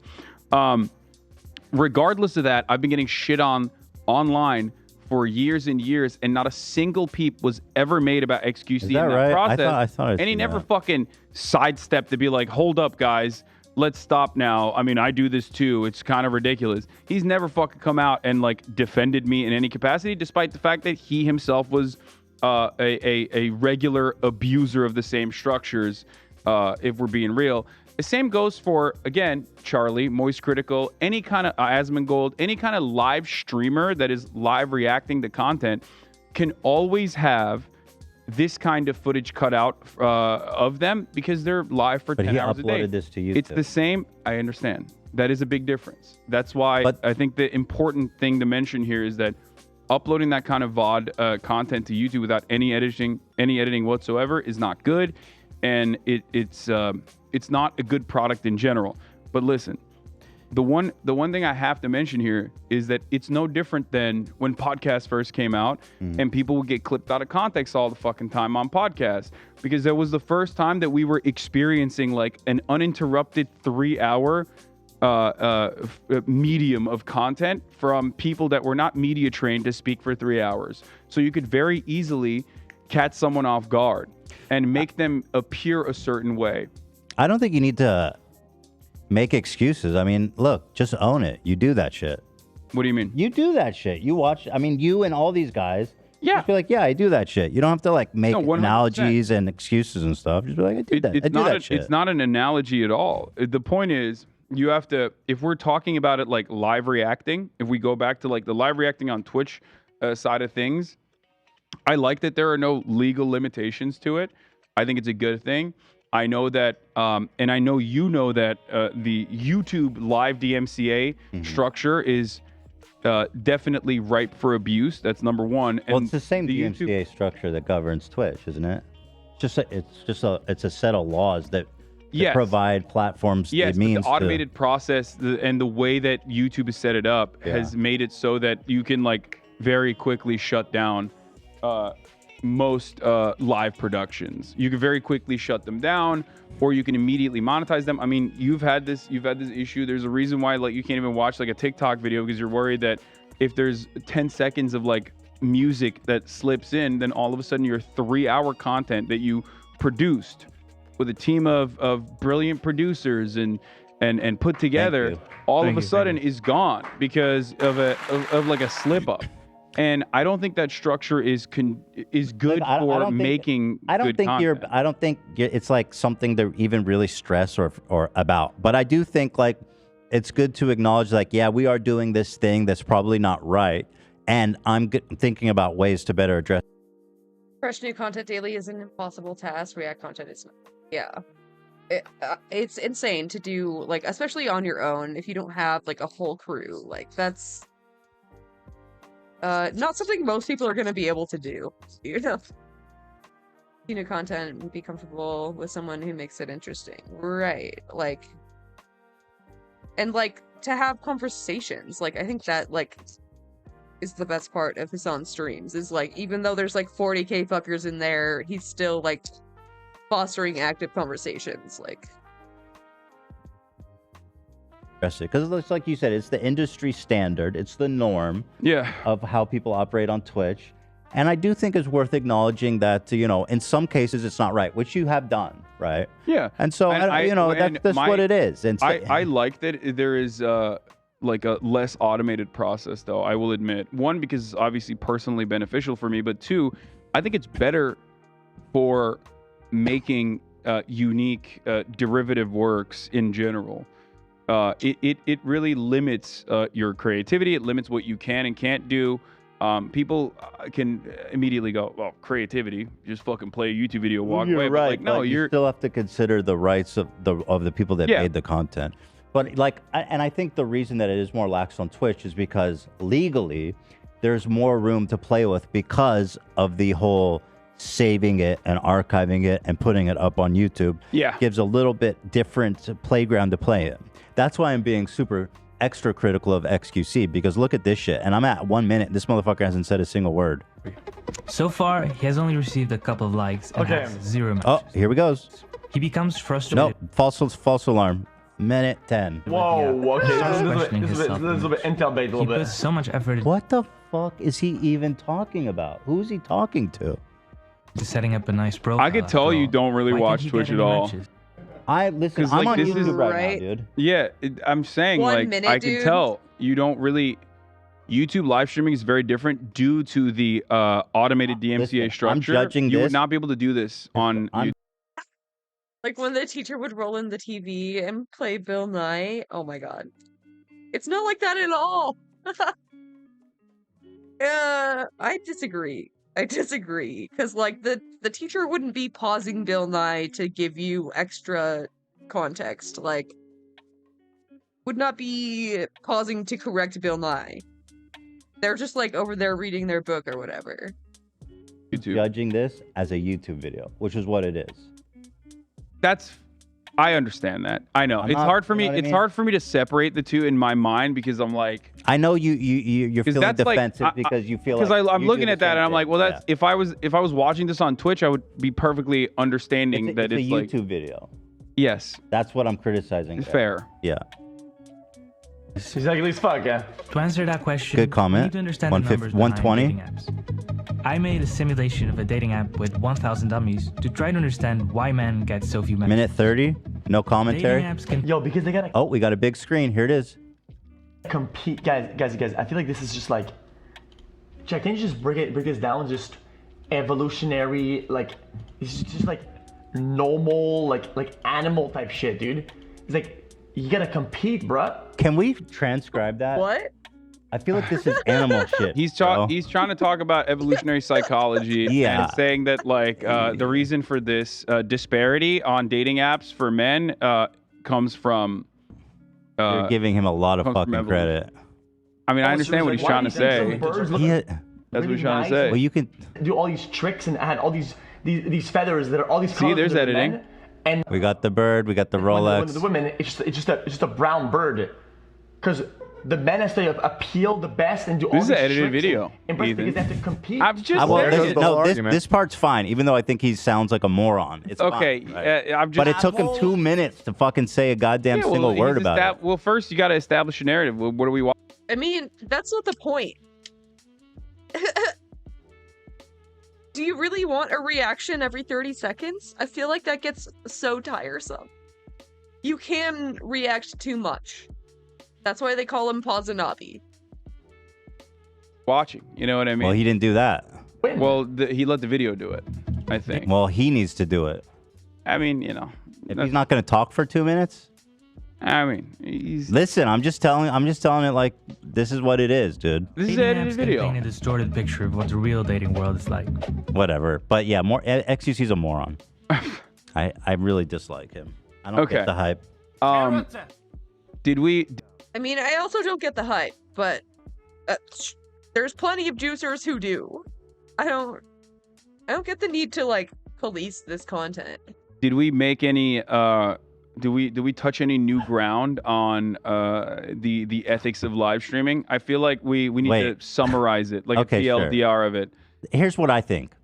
I don't think what you're doing makes you a bad person or wrong or something that you should feel guilty or even get dogpiled. I don't even feel guilty about what I'm doing. Okay.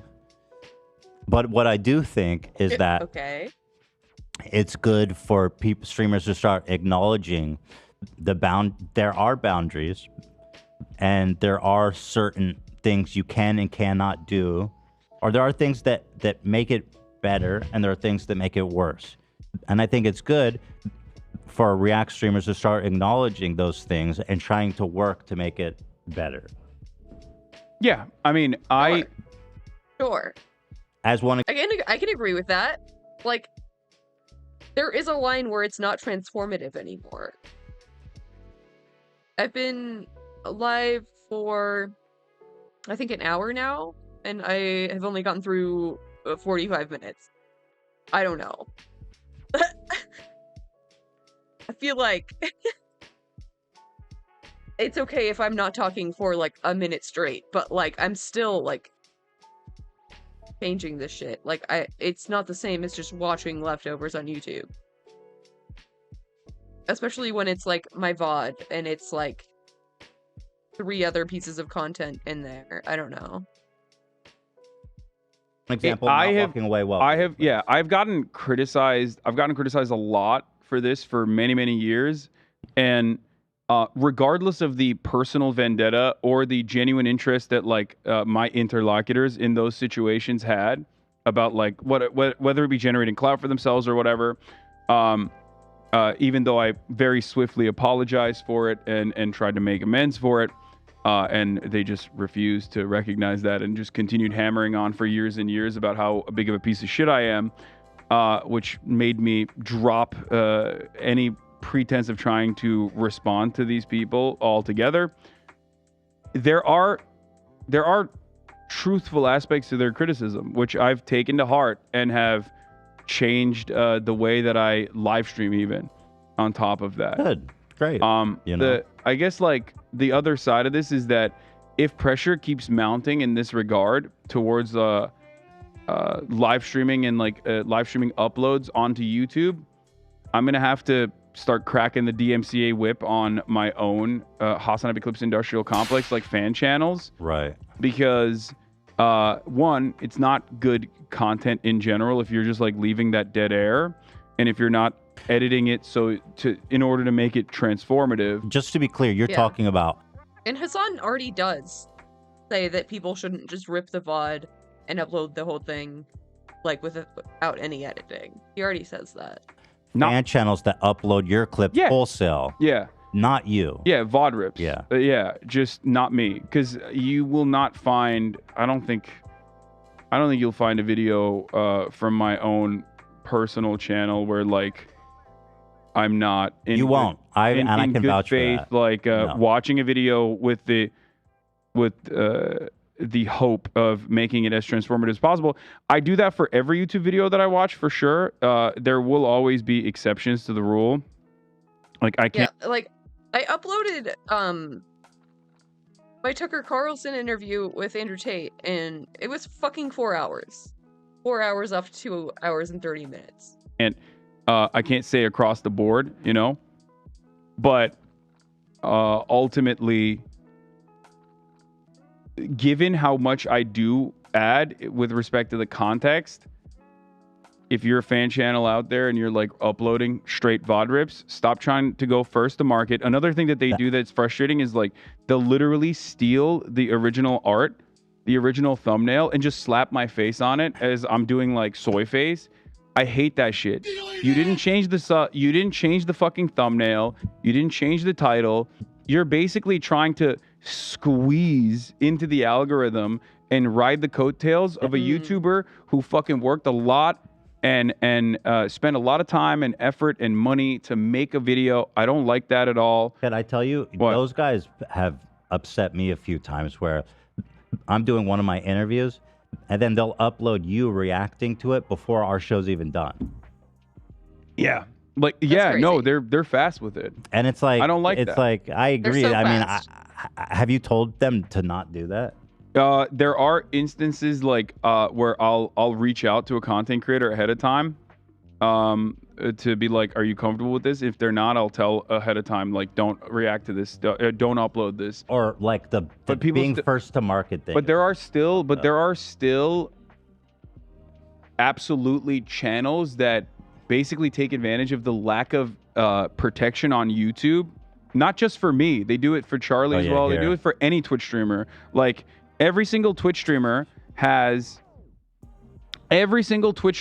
like this kind of issue where they will literally go. It's people they. Oh, that's one of them. That's literally the channel I'm talking about. That's the fucking channel. Hassan have a capital 2. Wait, click on this channel. It's just here. an This is image. a great example. It's just an image. Oh fuck! But I know what it is because look, it's the whole fucking thing, and it's 1:30. It's the whole interview, and I wasn't even done. It was uploaded before our episode even processed. Yeah, dude, they and do I'm that like, to, dude, what they the do that fuck? to me as well. And I know it's not you. So I'll I'm not mad respond at to you. I'll respond to like a Ben Shapiro video about me, right? I'll respond to a Ben Shapiro video about me, and they'll upload it while I'm still fucking streaming. So this blanket, like you guys can upload anything, I don't care, is not really working out. And these some rules. But that is a problem with YouTube though, because click on Google Hasanabi Capital 2 right now. I'm looking at it right now. Okay. Okay. Here. This is a great example, right? Okay. Click on the page. Go to videos. Click on the videos. It says fan channel, right? You're like, well, click on oldest. Oldest. Boom. You see this shit? Yeah, they don't give a fuck. No, They're just I trying to make can't do money. anything. I've told YouTube 1,000 times, like, these are the fucking channels. These, you know what these motherfuckers do? tell them they No, can't you know do what they that. do? Really wild, You know what they do? They DMCA other fucking fan channels of mine with my clips. So you should DMCA this guy. You shouldn't let him get away with all this shit. Like, look at this. Yeah, Yeah. fuck that. And there's not much you can do about it. You can. There's like so many. No, I didn't know they found the guy. I heard about this. The dude who was DMCAing everybody else in the industrial complex. Didn't know they like knew what channel it was. Yeah, this is a problem. no, I've told DMCA YouTube. him. I YouTube doesn't care. They don't do anything. You have to do it yourself. They can't file a legal claim. That YouTube cannot file a DMCA on your behalf. They can't do it. Okay. But if you DMCA him 3 times, his channel will get fucking suspended or banned. You know what I mean? Look, all of a sudden he boom, realized all of a Gravy sudden. Train, Hasanabi's about to get me paid. Yeah. And this is not one channel. Oh, this was one of his first clips. Was this full rip? There is so many. 300,000 This channel views. is a network. They have they operate like a bot network. We've taken But down. the reason that they're so we take down- successful is because, because there's no accountability. I know, but we take down their channels. They just they literally will go Make a new one. and make a new one. You This can't one's really been do anything. operating for a minute. Bring out the whole ocean. I think that's wild. Because dude, there's so many of these fucking guys out there. They do it to well, other if podcasts. you don't care, I'll do DMCA's when they upload my content like Do it. Because I was like, I don't. I said this for all YouTubers as well. Listen, dude, fan channel, Here, let's bot do it. channel This doesn't one. fucking matter. If you don't like a type of content, you have it on your dashboard. You click on your dashboard, you see, Hasanabi fan channel, right? And you see like 10% of your video was utilized here. It shows up on your dashboard, right? You know exactly who's watching your videos and when, and who's uploaded your videos. If you see that, number one, if it's a fan channel, they will always have. It will always have an email that you can send a request to. They will immediately take it down. Fan channels will always take it down. If you want, you can also DMCA them. If they I do don't think they need respond to be you, punished, you should though. DMCA them. What? Because here, I'm going to just say this right now. People that are uploading my content wholesale because someone reacted to it, and they're doing it to get ahead of our video in the algorithm, I will DMCA you. And I do not give you consent either, which I'm going to DMCA these videos right now. Do it. DMCA him. This motherfucker. Where's the other one? There was 2 of them, right? You sent me 2. Okay, we'll do it after the show, but yeah, fuck There's this guy. a bunch of channels like this. Yeah, and it's not. I'm not saying it's your fault at all. No, I know. Dude, this is something that Ethan is being so vindictive. Did he really forget about the Matt Haas lawsuit already? Really? I get it. This channel is bad for DMCAing everyone else, but like, what are you gonna do? You're gonna take down all 20 channels? Like, I don't know. I feel like there's a better way. that happens to Moist Critical as well, for the record. It's not just me, and like YouTube is aware of this problem. They just don't really do much about it. It's not in their tool house. They don't have the legal authority to start removing people's videos for DMCA. It needs to be. They do it for because they don't why? own They the do it- videos. You do. I know, but they do it for they demonetize channels like this for what is Yeah. it called? Uploading content. No, they demonetize channels all the time. So you're not entirely correct on this. They demonetize channels dude, for non. demonetizing is not DMCA, dude. I know, but when these channels get demonetized, then they're done. There's no use for them to exist any longer. Mm-hmm. That's my point. Like, I don't think YouTube knows what the fuck this channel is. fuck, what is it called? It's Yeah, I know, like it's you duplicative- re-upload- yeah, you I think re-uploading It's called like yeah. duplicative content or something. I told Like- people they could upload our clips and YouTube won't monetize any of them. It's weird that like they seem for some reason anyone that uploads your shit it gets monetized, but like people that were trying to do it for ours, YouTube was like, you can't do that. Because I don't have an issue with my clips being monetized. I don't- told them that. There is a setting. Like when you're uploading all your videos, there's like allow people to remix your content. You have to like check that box. Maybe they just didn't that too. It was weird. They wouldn't let me do it. Yeah. Well, is it different? Maybe because the original content lives on Twitch. Oh, that in is Hassan's why. case. That's definitely Yeah. why. So if it was Because originally they're- posted on YouTube, then I think they get you. That's it for sure. It's not your fault. It's not your fault.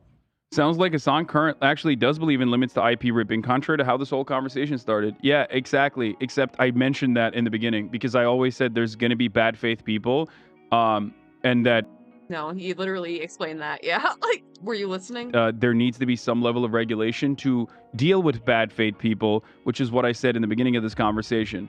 Once again, newsflash, I had a nuanced perspective on a subject matter that I have personal experience with, and yet people have black and white understandings of the subject, so they immediately rush to conclusions on what they think I'm saying. Anyway. Fuck this guy, though, for sure. You know what I mean?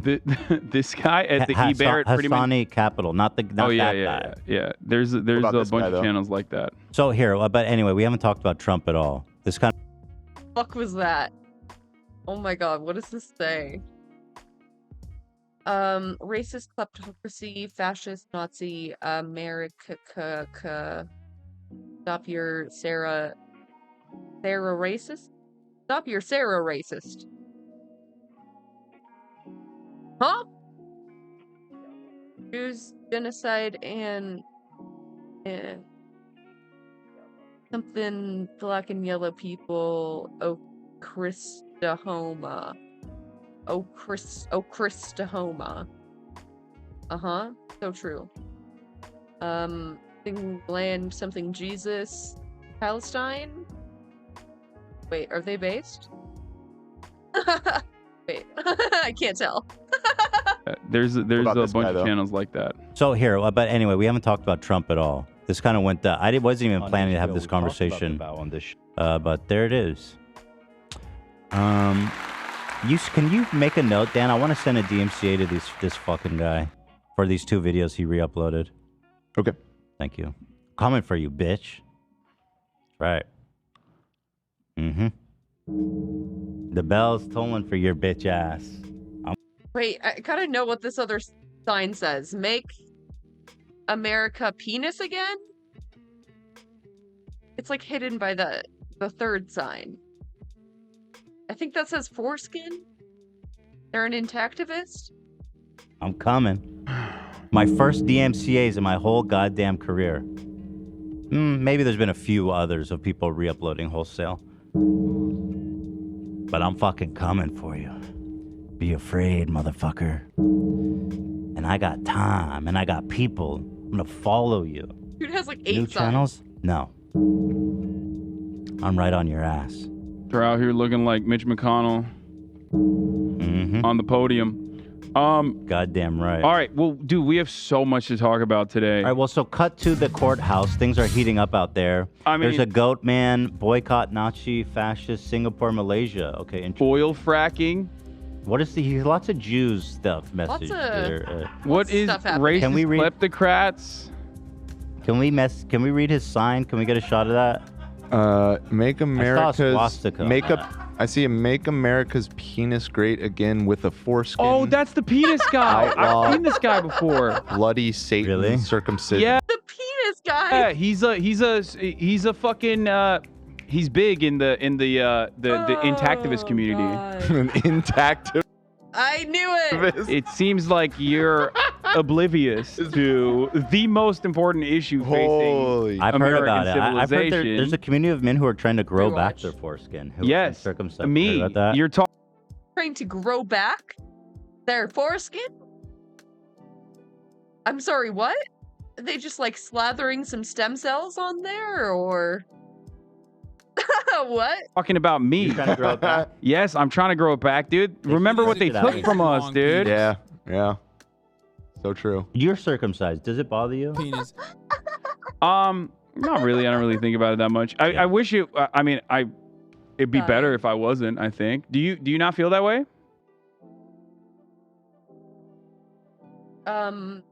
There's an uncomfortable number of YouTube results here. best foreskin restoration method and why you should restore. Hey, how's it going, everyone? This is a video I've wanted to make for a really long time. I actually did a foreskin restoration video 8 or 9 years ago, and it got about 50,000 views, but I wasn't very happy with it because I hadn't gotten very far along, and I was mostly just retaining, which is a method of taping your skin over your glands so you get smegma and get more. Oh god, ew, what? Ooh, what?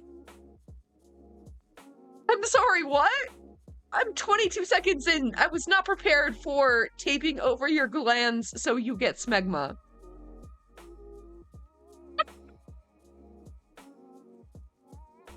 Oh. Lord have mercy. More sensitivity, but it doesn't really get you additional skin, per se. So I really wanted to make a video I could be proud of, and actually, now that I have this new method... Oh, honey. Are you proud of this? Are you proud? I wanted to make this a few months ago, but I wanted to really make sure that this was really working as well as I thought it was. And 6 months in, it turns out that it is, and it's been absolutely fantastic. So I kind of wanted to explain some of the reasons I think if you're a circumcised male, you should consider restoring. One... Dude, what the fuck is happening? How? How the fuck? And I got this just from retaining, but, you know, using something like this, which is a retaining cone to tape your skin over your glands, it's going to feel a lot better. And this is something that will happen in like 2 to 3 days, but throughout their foreskin restoration process, you're going to get a... I'm sorry, what? Taping the cup over your dick? Is that... But, I'm so confused. You know, using something like this, which is a retaining cone to tape your skin over... A retaining cone. It looks like a medicine cup. What do you mean? Your glands, it's going to feel a lot better. And this is something that will happen in like 2... Glands? Wait, is he... Oh, I think that's just the head. Okay, like the tip. 3 days, but throughout their foreskin restoration process, you're going to get a lot of sexual benefits. And while foreskin restoration is typically something that takes 2 to 3 years, which is my estimated time to finish with the method I'm using, sometimes more for people depending on what they're doing, or sometimes less as well, it feels really, really good. You know, back in the past when I'd have sexual relationships, when you ejaculate, it was just that. Like, I mean, it felt good, but it wasn't like anything super special. Now I feel like I'm actually having an orgasm. It's redefined what an orgasm is for me. Like, I get new sensations. I have, you know, rollover when the skin rolls over the glands feels really good. I have like reverberations when I'm masturbating. Is this real? This can't be real right now. And it's just really incredible. And another reason is you're taking back something very precious to you that was taken from you from doctors without your consent. Every mammal on Earth was, you know, has a foreskin. Every mammal on Earth has evolved a foreskin. And yet doctors in America, nowhere else in the world really, besides a few undeveloped countries, are, you know, doing routine neonatal circumcision. But some doctors in America will try to convince you that it's not less pleasurable, it's more healthy to not have it, and it's just, you know, better to be circumcised. Well, you're removing sexual tissue. Why the fuck would that not have an effect on sexual function? It's just absolutely ridiculous. So you know, I mean, that's true. That's true. There are like nerve endings there that may not like heal. If you have access to showers, there's no real like hygienic you know, since retaining, and even more so now restoring, it's improved my general disposition. It's improved my relationships with women. I don't have to explain why I can't come during sex anymore, and then she feels bad. You know, it's nothing you're doing wrong. It's the fact that I don't have what I'm supposed to have, and, you know, that was fairly obvious. And the cool thing about the method I'm going to show you is you don't need anything but your hands. I do, again, recommend getting this to retain in between the sessions, the manual sessions we're going to be doing, or you're going to be doing with this, but you don't need this. But I would recommend it. And I will leave a link to where you can get that in the description. Okay, this method is basically going to be a change on manual method 3, and I'm going to give you a link in the description. I'm going to explain it, but I'm also going to give you a link with some Manual method. Oh god. Man's just using his hands to regrow foreskin. I feel like you're not regrowing the foreskin so much as you're just like stretching your skin. I don't know. Am I crazy? I don't know how dicks work. We got a doctor video after this. I have to know more. Basically pictures to show you how to do it. But what you're going to be doing is think of your penis in a cylinder. You're going to be, you have these, think of it in 3 parts. You have the front, the side, and the back. You're going to be grabbing it at the scar line, which I take it with this with both of my hands. And the scar line is basically, you have your outer skin, which is the skin that's going to match your skin tone, and it's going to be closer to your scrotum. And you have the inner foreskin, which is closer to the top of your penis. It's generally going to be like a pinkish color. And you want both of these. And the scar line is basically the line between your outer foreskin and your inner foreskin. And why you want to grab that is you want to grow both inner and outer skin, because you're going to need both. The inner skin, when you're done restoring, you're going to want enough so that it covers your glands when you're flaccid, and it's going to, really just help you have a better end result. That's going to work a lot better. A lot of guys who restored in the past just restored a bunch of outer skin, and now some of those men are going back, and now that we understand more, they're actually focusing on inner skin so they can have a better. What do you mean, now that we understand more? Like, there's science of foreskin restoration? End product. But basically with this method, you're going to be, think again in 3 sections. The first thing you do is you grab the top of your penis at the scar line, and you're going to pull upwards, back and forth. And I don't hold any of these tugs for longer than a second, but you're going to be using, a good deal of tension. You're going to feel it. You don't want pain, but you want to be able to feel it. And you're going to do it from 20 seconds in the front, 20 on the sides, 20 in the back. Hello, Mr. T. Back, and then come back to the start. Interesting time to come in. 20 seconds, 20 seconds, 20 seconds. I try not to go beyond 2 minutes. So the few seconds where you're shifting sides, and you're going to get used to doing this fairly quickly. So it's going to end up being tensioning about 15 to 17 seconds a side, and you're going to do that all the way around. So I usually use, I have a little timer thing that I use to make 2 minutes, but you can also ballpark it if, when you're in a public restroom or something. And, again, you're going to want to grab at the scar line and tension, pulling back and, pulling upward, back and forth, not holding for more than a second, but you're giving a good deal of tension. You're going to want to do this for 2 minutes. Then you're going to want to wait an hour and do it again. And you want to build up. Is this not just masturbation with extra steps? I don't know. Interesting technique. Up to doing this 10 to 12 times a day. And what is good about this is 10 to 12 times! You're basically creating a tension event. Every time you're doing this, you're using enough tension where you're creating a tension event, and by doing this 10 to 12 times a day, you're creating all these... What is a tension event? Tension events, and it just really speeds up progress versus just doing low tension with a device. Americans, I've been sharing with everyone, you want to say no? I am curious. Americans. Interesting. I am curious. Which I do not recommend. I haven't had much success with devices in the past. Some men they're good for. And that may be you, but they haven't really done much for me in the past, and I've had a lot of problems with them, but this is just a great way to restore. So by creating these tension events, you're going to get a faster result. At first, I would not do it more than 6 times in a day. Your penis really has to get used to the tension. So, you know, build up for 3 to 4 days, maybe a little longer, and then you can kind of, you know, really ramp up. It was horrible. You've been warned. God. American civilization. Oh, God. Julius Evola. American civilization.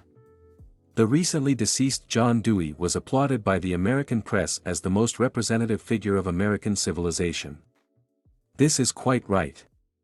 His theories are entirely representative of the vision of man and life, which is the premise of Americanism and its democracy. The essence of such theories is this. The fuck is this AIS shit? I don't know, man. I'm on a foreskin restoration Dunlock right now. We'll see. We'll see. Up to 8 to 10 to 12. And if you stop, your skin's elasticity is going to go back, so you are going to... Yeah, apparently there's a community of foreskin restorers. I don't think it's, real. So far, what he's just described is masturbation. I don't know. Have to redo this process. If you do it more right off the bat, you're going to end up with some wonky masturbation Or no skin sessions where you're bros. just not going to be very sensitive. And that goes away once your skin gets used to the tension. And you're initially going to have a lot of elasticity. It's going to look like you have a lot of new skin, but that's just elasticity. And but over time, you're going to slowly get more and more skin. And you're actually going to feel the benefits before you really notice them super obviously visually. You're gonna kind of think you see something at first, but then eventually that's going to become obvious 2 to 3, and definitely for me 6 months down the road, I have a good deal more skin. Why is this just like masturbation items? And I'm getting close to a CI4 now, which is permanent partial flaccid coverage, and I have partial flaccid coverage depending on whether I'm sitting or if I'm in the bathtub. What? CI4? There's classifications for foreskin? And I'm getting a lot more random rollover because of that. And this method is just phenomenal for quickly, you know, restoring your foreskin. So you're going to want to be doing this for 10 to 12 times a day every day. And if you have to take a break, so much. Or you know, slow down a bit, that's fine, but I would not recommend doing this too much. You know, keep it. Dude, who has time to play with their thing like 12 times a day? Oh my God, I feel like you would be like so like raw. Greeks had public baths and you wouldn't be allowed there if you were circumcised because they would be considered vulgar and naked. Oh my God. If you had foreskin, you were not considered naked. I didn't know that. That's so interesting. They're like, put it away, slut. Up to at least 6 to 8 times a day. By all means, if you have to take a couple days off, you're probably going to have to ramp up the tension again. But the best thing about this is, while foreskin restoration, some guy on Reddit actually finished in about a year, and some people finish really fast depending on various circumstances. It's probably going to take about 2 to 3 years for most guys, but the thing that's going to keep you going is, one, you're going to have discipline at first, and eventually, once you start seeing the benefits... All right. I feel like I've learned all I can from this guy. Let's see a doctor.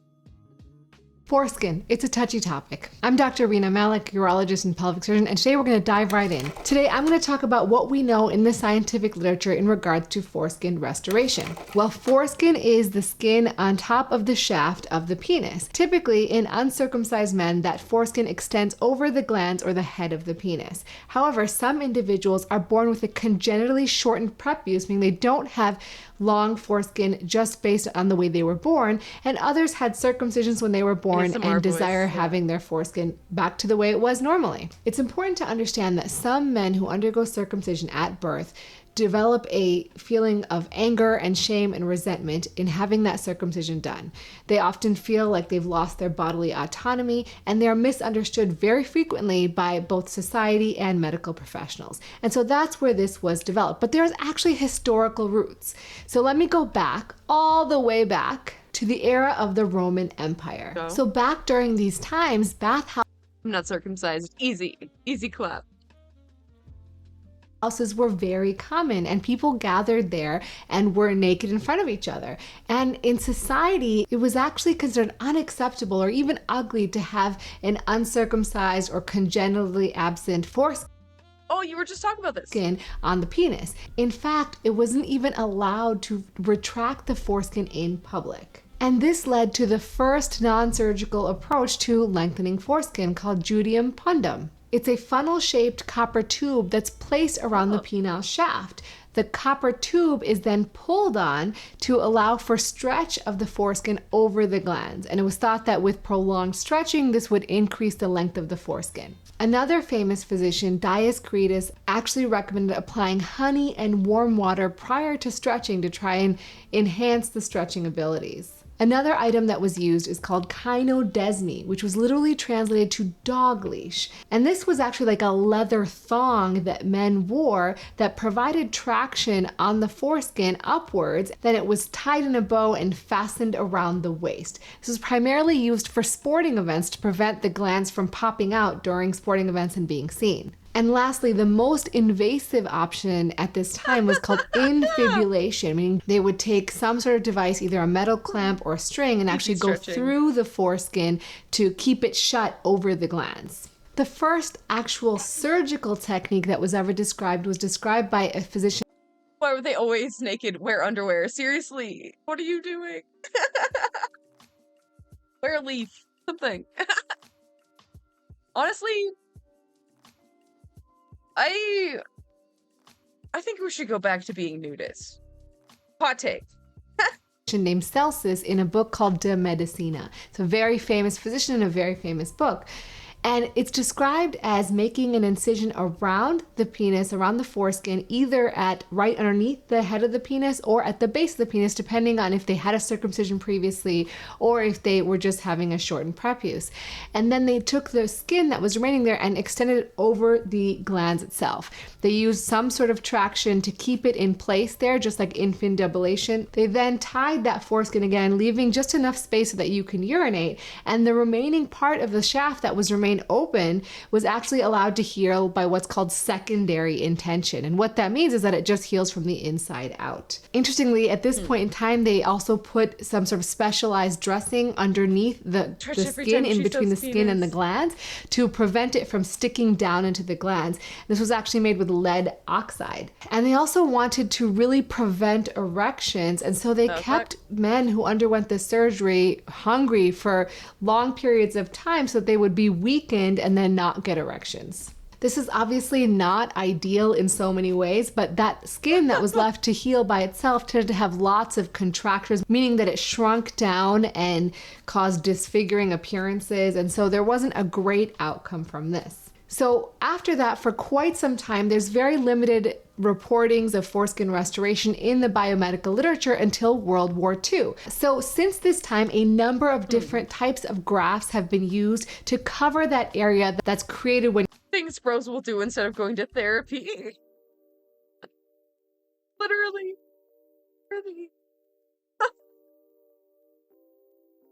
Oh my god. Oh my god. It's okay. It's okay if you don't have foreskin. It's still beautiful. When you're trying to extend the foreskin. And essentially things have been used like the scrotal skin, which works quite well, but it is a hair-bearing area, as well as penile skin and different configurations with that penile skin, and in multiple stages, in one stage, and ultimately even using split thickness skin grafts. But nothing has been consistently split thickness grafts reported with great outcomes to date that has been at least reported in the literature. There is some research being done. They've built a decellularized extracellular matrix that is made from human foreskin cells that can be used essentially as a graft. However, it still hasn't been extensively studied in humans. However, in 2021, the Indian Journal of Plastic Surgery published their reports on their foreskin restoration surgery on 46 patients. They specifically had patients who wanted to have foreskin restoration, most commonly for religious reasons. They also didn't want it to be visible even when it was erect, and they also didn't want to have any visualization of any sort of penile scar that it would make it obvious that they had surgery. And what they did essentially is they took off all the skin, not just on So Dumb America has circumcision. Someone in 80 or someone decided it's healthier, so everyone started doing it. Nobody does it in Europe. Yeah, it's so fucking stupid. It's really stupid. And I think it's like, it's only a religious thing now, right? Like, it's not, there's no real like medical justification for it. It's just a norm. I don't know. And then conversely, like, the men who do have foreskin are often not taught how to clean it properly, which is a huge issue, personally, as a penis enjoyer. The shaft of the penis, but also on the glands of the penis. They then, after taking all of this off, they extended the foreskin above the glands and then rolled it over so that they could suture it down to the pee hole and make it look like the glands was completely covered by foreskin. And they followed these patients for quite a long period of time. Again, this is a very small subset of patients, but they followed these patients, at least 37 of them, for up to almost 2 years. That's pretty impressive. And out of those 37 that were followed up, again, 9 of them were lost to follow up, so we don't really know exactly what happened after the first 3 months. Maybe they had bad outcomes, but out of those 37, only 1 had a failure. There was really no evidence of other issues like infections or either of the— What do you mean by failure? Well, how did it fail? The urine or of the foreskin, and they had— I think only girls watch these videos. Normal erections that were painless and not affected by the procedure itself. So that's the most up-to-date surgical literature on foreskin restoration. What about non-surgical approaches? If you Google foreskin restoration, you're going to see tons of stuff and devices that are being marketed to people. And unfortunately, there's not a lot of data that has been studied, meaning men that have used these techniques and devices to allow for foreskin restoration and see how they do over time. So all of this data that I'm providing to you was actually summarized in an article that took it all from online sources because we don't have anyone who studied this scientifically. And essentially, all of these things that are out there work by what we call tissue expansion principles. These are often used in plastic surgery. Shit, wait, so it is real? It is real?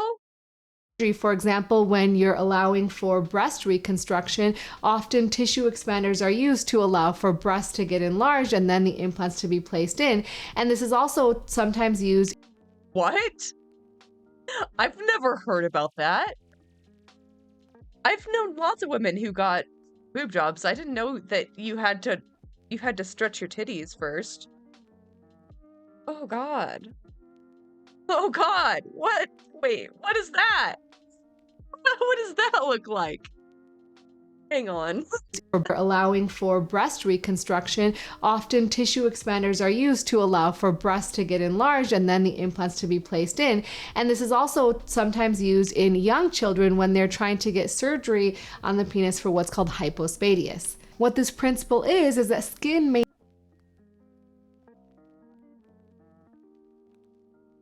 Oh my God. They put like a valve on either side of the tit and they fill it with like salt water. Oh my God. That's kind of cool. maintained on traction forms additional skin cells over time and allows them to stretch. So these non-surgical approaches are typically defined in 2 categories, taping or non-taping. The first description was in the 1980s, where tape was used to pull the foreskin and tape it over the glands of the penis. This process, in theory, is very, very slow and would take many, many years. Another type of taping was described in the early 90s called MTC taping. Using this MTC taping, what they do is they take about 7 to 10 centimeters of cloth tape, they tape it together, and then they make a little T. That T goes around the foreskin, and then it's pulled onto and attached to an elastic band. And this is typically done over 24 hours except for urination and hygiene purposes when it's taken off, and the entire process of foreskin restoration has been described to take about 2 to 4 years. also described as using Damn. these things called foreballs, which are two little balls that are attached to each other. They're about 200 grams in weight, and one is stuck to the foreskin and the other is attached to a weight to also provide some additional weight to allow for traction to be a little bit sped up. However, ultimately, the clinical results of this are vague because they haven't been studied. Generally speaking, there are multiple options out there. All of them use some form of traction on the foreskin with some potential weighted addition. And essentially, when you look at all the information that we have, generally speaking, they say that using some traction on the foreskin, at least for 1 to 2 hours a day, may provide For balls, yeah. Four balls. a 6 millimeter growth over a short period of time. But usually it takes a long period of time to see meaningful results. One thing to look out. Damn. I mean, 6 millimeters. That's a significant amount. That's so interesting. Interesting. See, when the other guy said retention, I thought he was talking about semen retention. But I think he's talking about just like retaining tension. That's so interesting.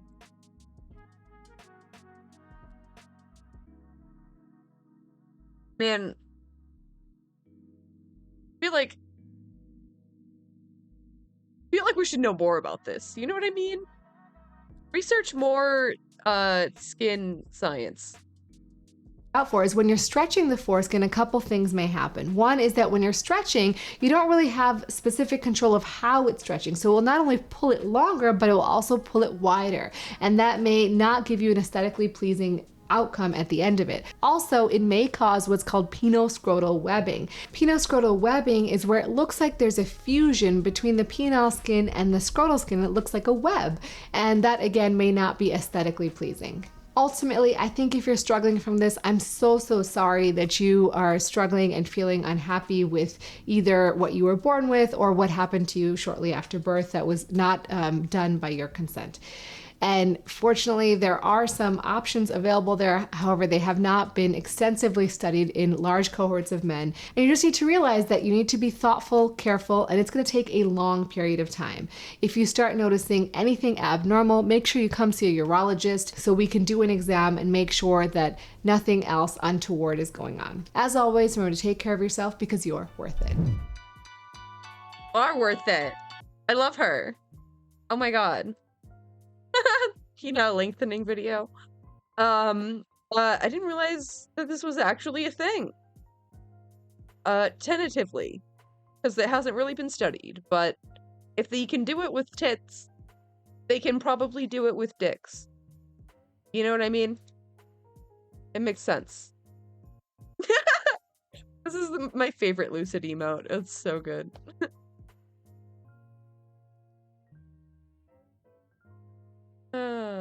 I personally don't, and I'm not Like, I you know think what it mean? looks good. I love my penis. I think it looks. Yeah, I think it looks very good. healthy and very happy. That's how I Told you. feel. You know, I'm not upset about it at all. But I understand. Again, I'm not saying like Kick or it didn't happen.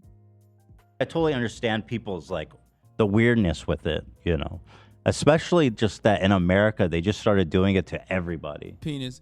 You know. So I get that. I'm not disagreeing. I'm just saying, in my experience, I'm cool. Would you stand in solidarity with this man, with the goat man? Okay, let me read this. Jews, no. genocide. He's saying a lot. Racist Jews, read Jew Bible, Genesis chapter 21, 9, 10, 11, 12, 13, 14, so much 16. reading. Things are heating What? So all of the verses? up outside there. I'll read all for that. Trump. This was actually a few minutes ago. I rewound. Right now, there's no one. Oh, it's empty. Wow. So, damn. a lot Okay. of support out there for Trumpy boy. Wow. Heating up. Full alert. All right. So what do we have to watch here? Let's see. Well, we actually spent an insane amount of time on that conversation, but I thought it was a good conversation. I think it was. frankly. I think it was a productive conversation. Yeah, it was a I good conversation. It's one that needs to be had. You are the DMCA king. You know what I mean? And I listen. I don't want people or you to think I'm like trying to. I'm not heaping guilt on you. I'm really telling you, as far as your YouTube channel goes, I personally vouch that it's totally good there. And I think, again, what you do on Twitch is like the norm. So I think industry norm is important. And like I said, just, if there's things that you know are wrong, then just try moving away from it. That's just understand, if you're in here, I try to do this in good faith. I do legitimately believe that watching stuff on Twitch, not putting it up on YouTube, I'm talking like specifically watching stuff on Twitch, does have the capacity to boost the content creators. There's plenty of content creators that have at least said so to me, both if privately and publicly. Getting permission is a whole different thing. If you're friends with somebody, or if you're friends and they don't care, that's different because if you have someone's permission, a licensor's permission, you could do whatever the fuck you want with it. Or if you don't have permission, you better make it as transformative as possible. Like Ben Shapiro, I watch his shit all the time. There's 0% chance he's coming after me. Why? Yeah, I mean, everyone reacts to Ben. I think that's probably actually part of his marketing. Now that I think about it, like, how many people actually start watching Ben because they saw a React video? I don't know. It's probably a non-zero amount. One, because there's an established understanding in the commentary and politics sphere that sort of thing is allowed. And two, what's he gonna do? Be like, this is not transformative? I don't let him speak for longer than 30 fucking you're seconds. Disagreeing with him by nature. It's transformative. Yeah, exactly. So nobody's gonna go watch your video because they want to hear Ben Shapiro and not you. Yeah. But anyway, let's talk about Rudy because I don't want to miss the opportunity to talk about Ghoulie. I've been staying virgin on the Ghoulie. There's so much stuff we got to skip over, but that's what it is. Some days we just fire off. Yeah. And that's a beautiful thing. It's disgusting. So, okay. Maybe I So- put it another way, you're a bunch of pussies. So what was the context of all this new Giuliani transcript coming out? We're diving into that. Because I don't want to run out of time. It's already 11:30. You're so right. Let's do it. Yeah. We're skipping the streamies and. Well, you know what I mean? This isn't the important stuff. Okay. So why is it that more info came out on this transcript? Okay, so Rudy Giuliani. There's an update on the lawsuit. As you guys know, Giuliani's former aide, God. Noel Dumfries. Not this. Not this. Oh, it's so gross. So fucking nasty picturing Giuliani saying these things. Was suing Giuliani for sexual harassment while she worked for him in 2019 and 2020. There was a complaint. It's 70 pages long. It's full of claims. I'm just reading through some of the highlights here. The former aide alleges that Giuliani, 1, made her work naked, made her perform oral sex, drank all day and night, made racist remarks, made sexist remarks, made anti-Semitic remarks, which I can't wait for Ethan to hear, didn't pay his bills, and sold Trump pardons for $2 million. And now, at the time when it first came out, we were like, oh my God, this is such a fat legal document that, like, there has to be transcripts, or there has to be like full-blown like physical evidence to point to this. You can't just like allege all of this stuff without backing it up, because these are some pretty serious claims, right? Yeah. Well, it turns out there are 70 pages. Turns out there are. Holy fuck. Audio. There is audio footage. There's audio. So when they're quoting, here's what Giuliani said, it's not according to her. It's literally been recorded. Yeah. Yeah, it's verbatim. Yes. It's a tape. Yeah. Oh yes. And I want When do more we get than those? I want more. Thank you. I want more than anything to just like hear Can we FOIA that Giuliani shit? in his I don't know. sweaty I don't know fucking. how FOIA works. It's a civil lawsuit, so I don't think that applies. No. Anyway. I might break in somewhere just to get this. Yeah, maybe thing. I we mean, just this is break my into the job. Watergate that. This shit. is my job. Turns out Noel recorded many of the alleged incidents, and some of them were read a while back on this stream as well as everywhere else. Just click on the Imgur album. Okay, so I think it's time. The lawsuit is 70 pages. It claims the former aide alleges Giuliani made her work naked, made her perform oral sex. It's not funny. I'm sorry, I'm laughing. It's just absurd.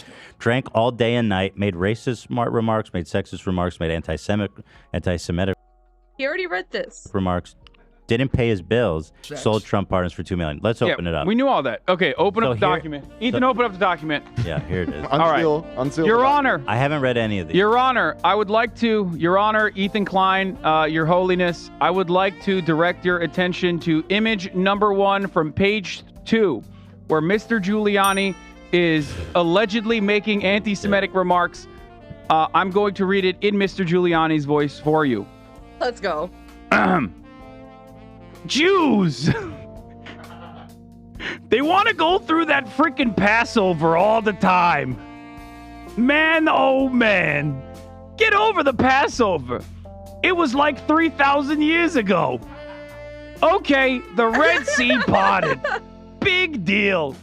Not the first time that happened. Really? I think it is. I think it is actually. I haven't heard of a second. This I like to categorize under, it's anti-Semitic, but it's so creative that it makes me go, is this anti-Semitic? He's doing a bit. Because this it's is like part of his material. Because it's like, when has the Red Sea parted? Before Exodus. Before or since. But I'll say this. This man was mayor of New York, probably the most Jewish cities in the whole world outside of Israel. Yeah. There's more. There's a whole anti-Semitic section here. Yeah, there's more. There's more. Mr. Giuliani said, the way natural selection works, Jewish men have small cocks because they can't use them after they get married. It's a sexual dance. What? Yeah. Wait, what? Whereas the Italian men use them all their lives, so they get bigger. Literally what, dude? I didn't see this one. What the fuck were you talking about? Oh my god, what? Dude, what? I bet Giuliani is into penile stretching. The Red Sea is parted most of the time, yeah. Might as well have. I've never heard that theory. Jews have small dicks because they get small. If you don't use it, you lose it. This is, you know what this is? This is like a reverse incel theory, because like incels don't know how, newsflash, they don't know how vaginas work, right? So they'll always say like, if you have sex as a woman, like your pussy grows larger and larger, and that's how it works, and that's why you need to fuck a virgin or whatever, right? And experience its gentle caress. This is the reverse of that, and in a weird way, exclusive to Jewish men, I guess. Why don't Jewish men have sex after marriage? I was baffled by that part too. I don't know. That's not a thing. Even in like the Orthodoxy, I think sex between man and wife is pretty encouraged. They have children. Yeah. So Isn't there like a part of Judaism that like you're supposed to please your wife?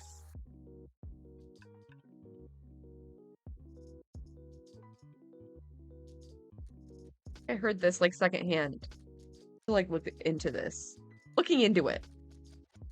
None of them. so. They be fucking, dude. Yeah. Okay, so there it is, Mr. Giuliani. And a reminder, these have all been audio taped. Yes, these are all from a court-appointed transcriber signed off by a judge. These are all real. Go ahead. I got another one. Yeah. Directing your attention to page 2 again. Mr. Giuliani says, maybe they, each one, blame it on the other one, and that's why they're angry. It's like those freaking Arabs are the ones that's forcing us to use their sheep. And the Arabs say, it's those darn Jews that are forcing us to use their sheep. Somebody... Dude, what?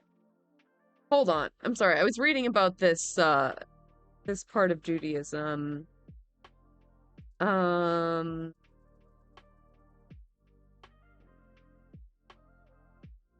Okay.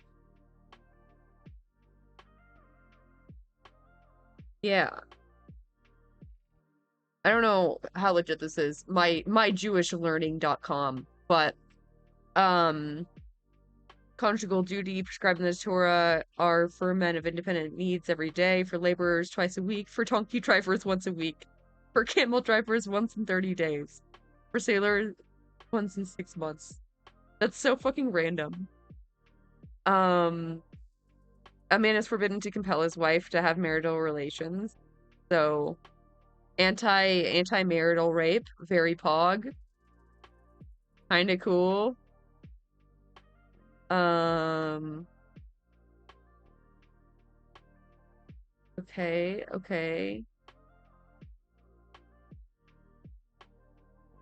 There must be close bodily contact during sex. Means the husband must not treat his wife in the manner of the Persians, who perform their marital duties in their clothes. The clothes come off during sex. Provides support of the ruling Ravana, who the husband says, "I will not perform my marital duties unless she wears her clothes and I mine. Must divorce her and also give her Cuba settlement."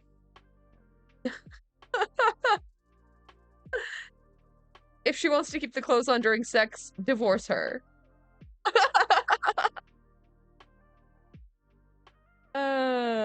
Forbidden relations.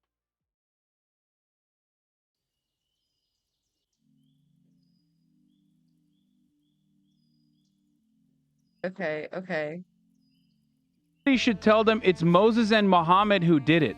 So did you see this stuff with Biden now? They've got pictures of him in rather compromising situations, touching these little girls, to which Miss Dunphy responds, right.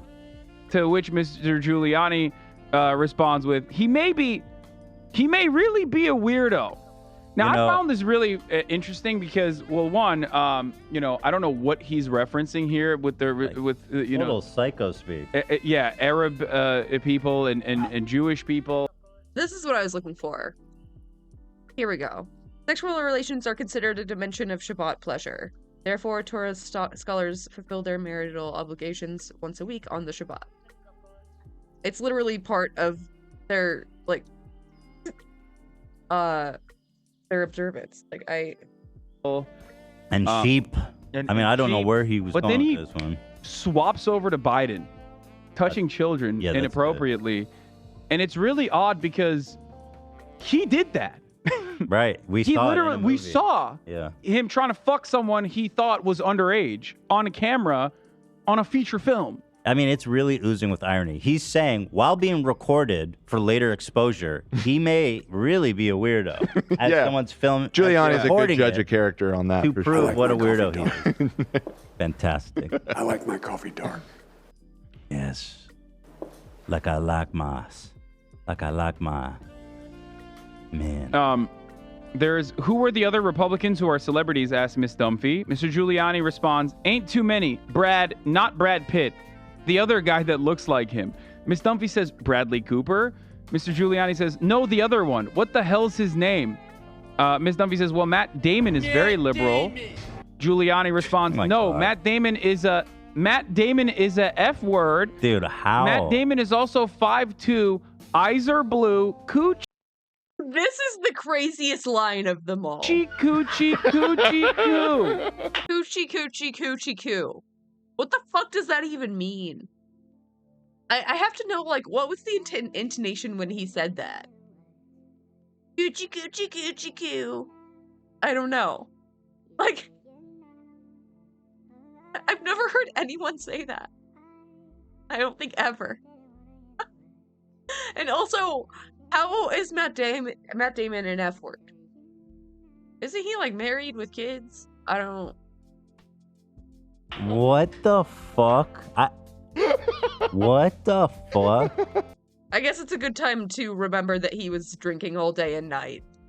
I will pay untold amounts of money to hear that. Just that sequence. We need that. We need the Why would I want to that hear him say coochie, coochie, coochie, coo. What the fuck was he doing? This Why would reads that to come me out of his mouth? I think he's in almost all of these sloshed. That's somebody who's just miserably drunk. Is just oh yeah. Rhymes Gucci Gucci Goo. It's hard to imagine someone actually just saying the F word like that. It's hard to imagine Rudy Giuliani sloshed. You're right. Yeah, maybe he was doing one of these. Coochie coochie coochie coo. I guess. He seems he's always been so put together and well. He seems so coherent normally. Yeah, Matt Damon. I was thinking Matt Damon's not 5'2". I mean, he's 5'10". Shorter than me, incidentally, but. Wait, I thought you were. Aren't you 5'10"? 5'11". I thought you were 5'10". Not since he got the platform cross. 5'11". Oh, okay. Platform cross. Actually, if you must know. Now we're getting into the good stuff. Um, now We're not getting even into at the good best stuff here, Ethan. Matt Damon is 5'2". Eyes are blue. Coochie. What is this, Dr. Seuss on fucking like sex trafficking Dr. Seuss? Would you like to read this next? Sure, I'll take this one on. I'll be Miss Dumpy for you. Mr. Giuliani, come here, big tits. Wow. Come here, big tits. Your tits belong to me. Give them to me. Indiscernible mumbling. I want to claim my tits. I want to claim my tits. I want to claim my tits. These are my tits. Oh, yeah. These breasts belong to me. Nobody else can get near these. Capiche? I don't care if they're flirting or if they give you business cards. Business cards? These are mine. You got it? Yes. Understand? I'm very fucking possessive. I've gone easy on you. I don't know. Yeah, I hate this part. I hate this. This is very uncomfortable, and I hate it. I wish this wasn't real. I've been going very easy on you. You're pretty tough on me. Oh, I've been going very easy on you. Give them to me. Maybe. Whoa, dude. Giuliani is so vile. This is like, 50 I want to claim my repulsive tits. This is like 50 Shades of Grey, except instead of a hot businessman, it's like the Penguin from Batman. It's like I have a rule that no matter what, if you're like sexting or if you're like doing sex talk, if you transcribe it, it's always going to look bad. But this is like, it's like additionally bad. It's bad across the board. There's no way that you could salvage that. You could have like the sexiest man on the planet. You could have like a sequence where like Jason Momoa is what. What are you pulling up, Ethan? Okay, what is happening? listen, you guys sent me the most complicated fucking lunch menu to order from. I can't We're gonna do it. order for you. You sent me Alright, there was a giant fucking spider. a tiny picture that I can't even read. Can we order from someone with a menu, dude? Please. We're just gonna order for you. Let's not- Look at this menu they sent me to do while during the show. I'm sorry, Hassan. They want me to do step 1, 2, 3. Choose or mix and match. Choose. No, just scroll down. Scroll down. There it is. These are sat. You told me there's a fucking wrap. They can become wraps. How am I supposed to read this tiny text? They can become wraps. It says it says salad or wrap under each option. Dude, have you ever seen smaller text? And I have good eyes. Okay, give me a break, please. Thank you. And I tried to open it because it's so small I can't see it, and then it opened on the fucking My screen. man is hangry Sorry, right Hassan. now. Sorry, Hassan. It's okay. Go ahead. Jesus. All right. Well, getting back to Mr. Giuliani, sex talking, his associate here. He says, "You are my bitch," and then Miss Dunphy responds, "Indiscernible bitch." Mr. Giuliani responds, "You're my whore. You're my fucking slut." Jesus, God damn. You make me feel better when I'm upset. I hope I make you feel better when you're upset. Miss Dunphy says, "You do." To which Mr. Giuliani replies, indiscernible, "So smart, so much potential. There's tremendous attraction to you physically. I can't think about you or I get hard. Even if I think about how smart you are, I'll get hard. I'd never think about a girl being smart. If you told me a girl was smart, I would..." This fucking part, dude. I've never thought about a girl being smart. Often think she's not attractive. Misogynistic Riz. Oh my god. Yeah, it's hard to. I don't know that people have talked like this. Even if you were like an astronaut, I could see you being like a female astronaut. Normally that would turn me off, but with you, that still makes my dick hard. I think we had read this one before. There was yeah. excerpts of some of these that had been leaked and that we had read previously. But come over here, big tits is pretty. That's a vibe, right? Yeah. Get over here, big I want to tits. claim my tits. Get over here, bring those. It's the repeating it 4 times for me. Tits belong to daddy. Like he's just like a fucking gremlin. It's also the fact that these are audio. I just imagine he's out like reaching like this. I want to claim my tits. I want to claim my tits. transcripts for me that seals the deal. That like I need to hear them. I need to hear him say these things. Bro, that would be the greatest thing ever. Yeah, I mean, But his do you think counter is going to be, as you can see in the transcripts, regardless of like the element of coercion, given the boss-assistant work structure, that he is totally valid for doing this or whatever because like she was asking for it. She thought, Your Honor, she thought I was so sexy. What about the Jews one? That stuff is not illegal. No, it's not illegal. It's just funny. No, oh no, it's every part of this is right. But hilarious. it's That a was just civil part- lawsuit. I don't think anyone's trying to lock him up for this, are they? No, I was just saying like I'm just trying to figure out how he would craft a defense against this. Right. Not saying that it's valid, obviously. I don't think so. Well, I think Rudy's about to be ruined because he got indicted in this new one, which we should talk about now. And if anyone gets thrown under the bus, and the one person I can guarantee everybody hates is Rudy Giuliani. Yeah, Sidney Powell is not well liked as well. We're talking now. We've moved on to the most indicted man in America. I believe. Okay, good. And just to clarify, Rudy is not. All the co-conspirators have not yet been indicted. They might Right. be. He's been but named. He's been. Yeah, well, he's he's been- part of it, Yeah. but he's part of the. I don't think any of them have been named. I think people are just speculating. But people also think because the conspirators haven't been indicted, it's because they're cooperating with the investigation. So The gang of six. And so Trump is up to 78 charges this year. God damn, he's racking them up. He is the GOAT, dude. He is so sick.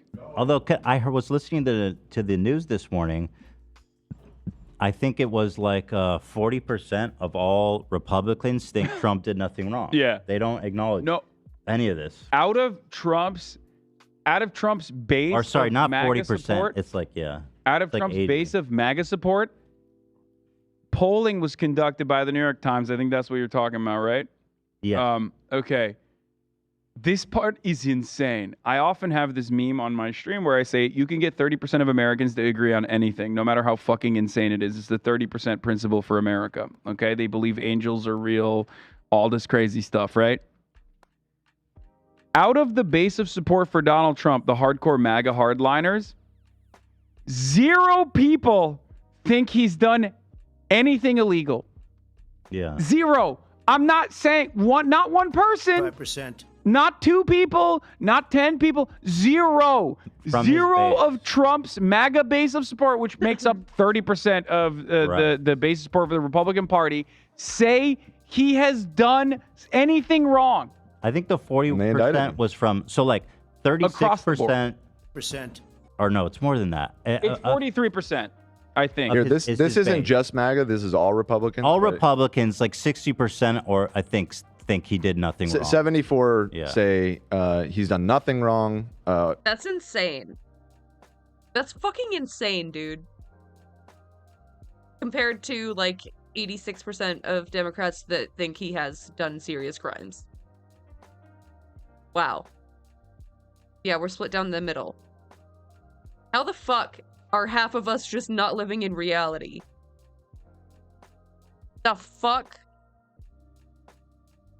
Only 13% say he has committed a serious crime, and it looks like another 13% or so. They just don't know. Yeah, there's They a don't know. marginal, there's like a really slim margin of people, I believe, in like his base right now, like his base of support, not just the entire Republican Party, that was polled that said, I think it was like 2% or 3% or something, that said, yeah, he might have done something wrong. I'm so curious about the 13% that said neither. Like, what do you mean 14% you don't know? You don't know. You don't have an opinion either way. The man started an insurrection, and you don't have any opinion. I think it was like 2% or 3% or something that said, yeah, he might have done something wrong, but it's okay. We don't mind. But that's why we like him. It's fucking awesome. Okay. No, but, like- the more you look at this and the more you look at like Ron DeSantis, the more you come to the realization that like, yeah, no, it's just charisma. Like they love him. He's a TV man and that's it. He owns the libs and that's it. You know, but the fact that this is the third one and arguably the worst one by far so far of the 3, I feel like people are getting fatigued. You know, I agree. It's like indictment. Who's got an indictment? Go fish. It's like a, I don't know. Because And so by now, especially when he's done everything right. right. Yeah. Which he has. Yeah. And so by now, anyone who is like, oh, who might be skeptical of what Trump's done is going to start being like, this is just a circus. This is obviously just a political hit job. It's hard for them to understand that he really is that big of a piece of shit and criminal. But at any rate, I just don't know if all these indictments are going to have a lessened effect because there's just been so fucking many of them now, Yeah. I mean, if no one thinks he's done anything, if someone thinks he hasn't done anything wrong yet, then I don't think they're going to with any more indictments. You know what I mean? And I'm not saying that they shouldn't be bringing it because nobody's above the law. But what I am saying is, I don't know. I don't think this third one is going to be very impactful, even though it's the worst. Trump is the new Nelson Mandela. In what way is that, Joey? You want to unpack that? And the fact that he's about to go to jail for 30 years? Yeah, for similar reasons, you know what I mean? Trump is also fighting against a brutal apartheid regime in America. Yeah, the whites. The real apartheid, which is jet ski dealership owners against the rest of the country. Yep. It's really apartheid fucked up. against the whites, man. It's not Yeah. right. So, okay, let's take a look. Here's Special Counsel Jack Smith holding a... Fake name. Right, Jack Smith. Dan is doubtful of that. I think it's a false identity. Where he's laying out the charges. And by the way, can I say that this man looks like Adam 22? Does anyone else see it? Oh my God, kind of. Oh, but wow. you're also disrespecting Jack Smith right now. Okay, respect. Put I don't some want to respect on him. Maybe Jack Smith is just an alias of Adam 22. Jack He Smith does looks have so such a much fake like name. him. Well, we got to. saying. What's that dude who fucked Adam's wife? Jason Love. We got to get Jason Love to come pound his wife. His wife is a documentarian, made a Oh, really? documentary about Michelle Obama. Oh, Yeah. Oh, Fantastic. bias. Get him out of here. Yeah. that's true. That's a wow. Yeah, that's he a was problem. prosecuting war criminals in The Hague. So, So at any rate, here is Jack Smith, if that is your real name. Good evening. Today, an indictment was unsealed, charging Donald J. Trump with conspiring to defraud the United States. I did everything right conspiring and to they disenfranchise indicted me. voters, and conspiring and attempting to obstruct an official proceeding. The indictment was issued by a grand jury of citizens here in the District of Columbia, and it sets forth the crimes charged in detail. I encourage everyone to read it in full. The attack on our nation's capital on January 6th, 2021, was an unprecedented assault on the seat of American democracy. As described in the indictment, it was fueled by lies. Lies by the defendant targeted at obstructing a bedrock function of the U.S. government, the nation's process of collecting, counting, and certifying the results of the presidential election. The men and women of law enforcement who defended the U.S. Capitol on January 6th are heroes. They are patriots and they are the very best of Are they though? They really do anything? us. They did not just defend a building or the people sheltering in it. Got some chatters thirsting They for Jack put their Smith. lives in the line. You like to how he defend looks? Who we are as a country. I think he's an attractive guy. He's projecting like They defended the very institutions power and and principles that stability. This is definitely he has the vibe of somebody you don't want to get Since the attack on prosecuted our by. capital. Yeah, you know no, what I mean? he- Like he's like True. the archetypal like, oh, you're fucked. Yeah, he looks like one of those like OG Mormon G-men, you know what I mean? Yeah. Where he's just like he doesn't drink and he's like very, very strict and Super very serious dude. meticulous about all of the data that he Yeah, he could be on like CSI for sure. gathers. Like he definitely has that aesthetic to him. Yeah. The first thing I thought when I saw him was like, this guy's got to be scared shitless because there's going to be so many psychos wanting to fuck Nah, with him now. You know his ass is running marathons too. Like he's like that type of dude who wakes He's not up going at to get 5 hammered in a.m. the dome like Nancy's husband.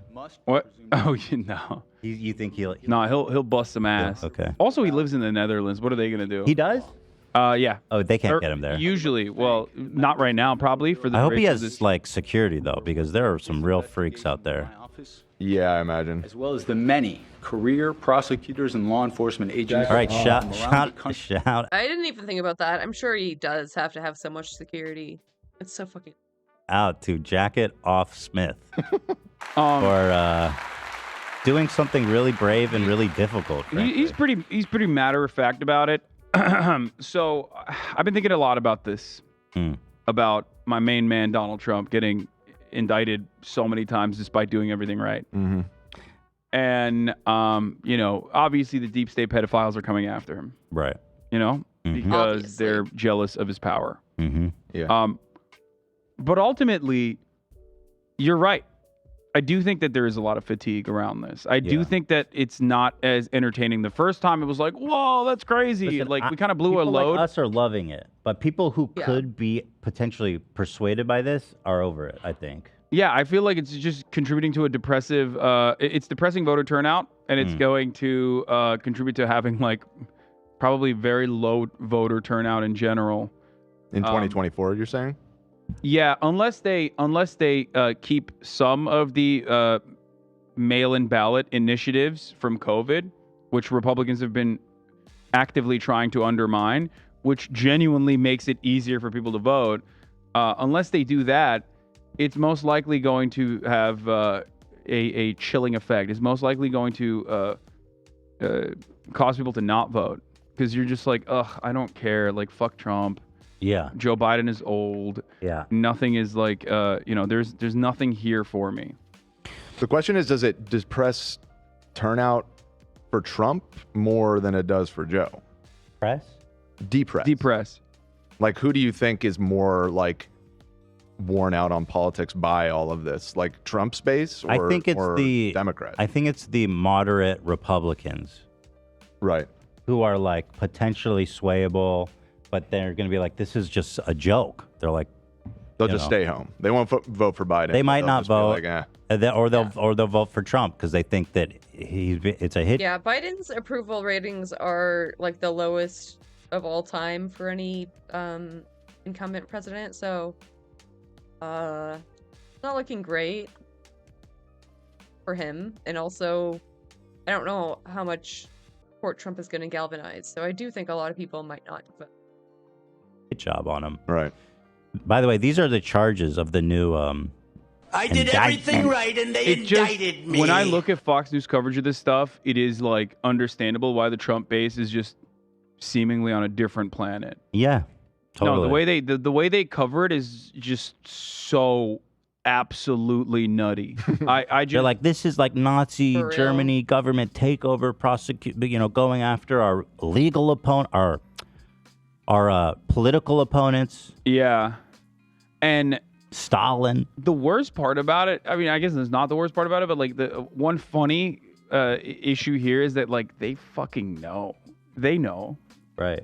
They know. They know from like leaked documents. Yeah, they know. They just very openly and very deliberately lying to their audience over and over and over again so that they can brainwash them into being servile little hogs that will go out and vote.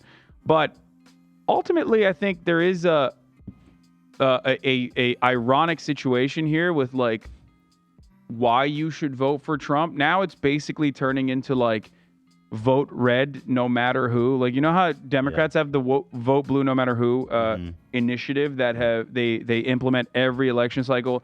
This is the most important election of our lifetimes. This is the most important election of our lifetimes. Like, I'm seeing a lot of Republicans do that as well now. Rather than vote for something, owning the libs, or, I don't know, banning abortion, or whatever the fuck, they're like, no, you gotta vote, or else they'll throw Trump in jail. Do you think this is the most important election of our lifetime? No. No. I don't.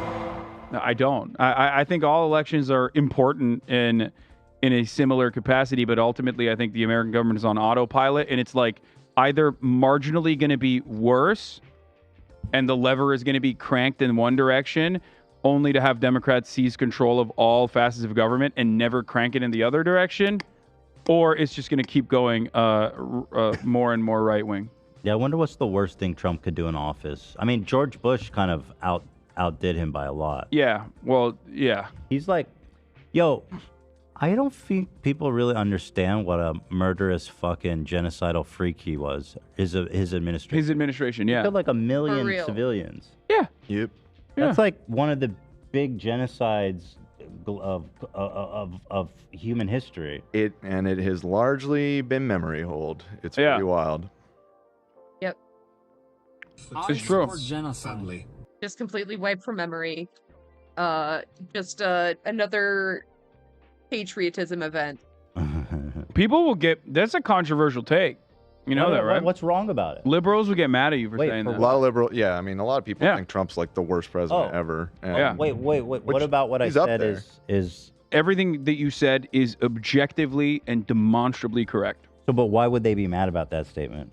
Because recency bias and also Orange Man bad. What They they're literally- mad that I'm not saying Trump is the worst president Yeah. of all time. Oh, And They also, care that much and about frankly, that? because I think he is horrible. a lot of liberals supported the Iraq War. You know what I mean? Yeah. True. Post 9/11, liberalism Well, to be is fair, very they were different. lied to by George Bush. Yeah. They were but lied He's to. like, there's a nuke. You didn't have to take the bait. Though, They were lied know? to. 9/11 is like listen. a massive scar for the American psyche that like genuinely changed the way that back in the day there used to be at least like, you know, anti-war liberalism. That's gone. Like doesn't exist.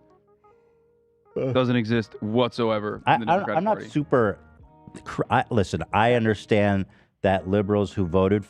Yeah, Dems are just as fucking murderous as anybody else. Like,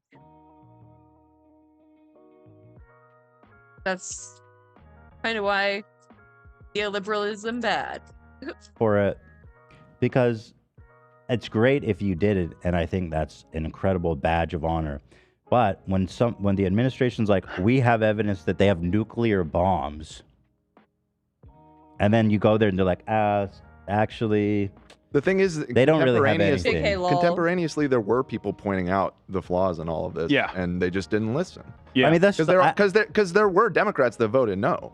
Yeah. But not all Democrats went for it. But for example, Joe Biden voted for the Iraq War. Yeah. Which, I don't know. The fact that that's not just like automatically disqualifying as It's like, a interesting Democrat because is crazy to me. It's interesting because it was though. Barack Obama hammered Hillary Clinton in 2008 for her decisions. But then Barack Obama, for 8 years, with all of his charisma, basically continued the exact same war on terror bullshit. Mm-hmm. He ran on closing Guantanamo Bay. He did not do that. He actually made him Secretary of State. Yeah, that is funny. That is a yeah. He good then point. also increased troops in the surge. And Hey, lady, who I'm accusing of war crimes, you want to be in charge of our foreign policy? yeah, So That's you pretty know epic. that's And pussy too. and then And after pussy too. that, I think after that, liberals completely tapped out of like ever being contentious towards war. They just are now, you know, they eat State Department propaganda hook, line, and sinker. There's no critique. There's not really any. During the Trump years, there was a little bit but it was more just the reflexive whatever Trump's doing is bad. Than Yes. like any kind of critical. thinking. Absolutely. But liberals are very reactionary in that sort. In I that mean, regard. People forget there's been some really terrible presidents. Like, what was this guy? He's widely held to be the worst. It's there was this one guy who was like, what's his fucking name? I'm trying to find out. Was it Harding? Harding is considered a pretty awful one. Like, some of these dudes literally did fucking nothing but like drink and give contracts to their friends, and well, it's not that different than Trump, frankly. Yeah, I was about to say, Yeah, it's not it that sounds like different than most modern, most contemporary presidents. They're the all only the difference is same. like liberals at least abide by civility standards to a certain degree, like Democrats do it in a professional manner, but and Republicans usually do it in a professional manner as well, where Trump was very brazen with his corruption and very open about it, and he was like, yeah, what are you going to do about it? Like, this is how the system is. This is how it's supposed to be. I'm not doing anything weird. Or was it Hoover? I don't know. There's a lot of shitty presidents. Hoover was president. What do you call it? Around the time leading up to the Great Depression. And a lot of people point to him for that kind of stuff. He's the man. We But love generally, most of the worst presidents are generally considered to be the like 3 or 4 that led up to the Civil War, which it's kind of hard to argue against that, seeing True. as what the outcome of their administrations. You might say they dropped the ball. They dropped the ball a little bit, yeah. Yeah. So let's see. Here's the charges against Trump: conspiracy to defraud the United States, conspiracy to impede the January 6th congressional proceeding, conspiracy against the right to vote and to have that vote counted, obstruction of an attempt to obstruct and impede the certification of the electoral vote. There it is. That's And there 4 it is. charges. So that'll be fun to see. But yeah, I don't know what's going to be the outcome of this. I mean, I really don't. You know, Nothing, probably. there's just too much apathy or frankly, disbelief, paranoia, propaganda. I don't know. Do you think that he's going to get convicted?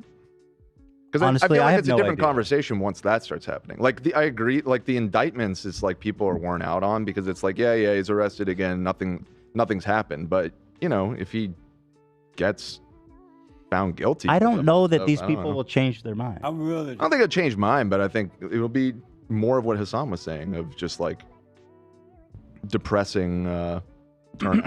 You know what I mean? Just disheartening them to the extent that they just don't even bother. Will he get? no Will he idea. get arrested? I have no idea. I genuinely don't. had no but he's idea. Not facing arrested, like but, like, 100 years convicted. in prison. It was like a crazy amount of years, right? Yeah, this one specifically is like 50 years, 40 years, something. I don't think he'll serve, even if he is convicted. Let's see. Pence, by the way, has flipped on his boy. Yeah. Snake. He came out. I know. He's out here just showing his ass, dude. It's really fucked up. It's really messed up, man. He dropped this tweet that was like, It's really messed up. I don't even want to see it. I can't even look at check it. this out. I'm going to read it. When he got served, Mike Pence said this: today's indictment serves an important reminder. Anyone who puts himself over the Constitution should never be president of the United States. Bitch, where were you? He was there wearing a wire. Yeah, it's so fucked up, dude. Dude, this is we're living in a post-Gunna world, okay? It's just dogs snitching on dogs, turning into rats. You know what I'm saying? It's a fucking dog-eat-dog world out there. That's your boy. Like, to be fair, Trump did want him hanged by the gallows. Yeah, it turns out he was right. It turns out he was like, he was not wrong True. for that feeling of anger. It's like Trump, I'm surprised Trump doesn't tweet out this picture when he put out that statement. We're coming for you, Mikey boy. Yeah. Mikey. It's so funny because, like, you know, Mike Pence is saying all this stuff, and his poll numbers are so disastrous. Yeah, he sucks. Which to me implies that there is no interest within the Republican base for anyone to say truthful things about Donald Trump's misconduct, criminal misconduct. But Mike is also like the most uncharismatic, pasty weirdo too. Fair.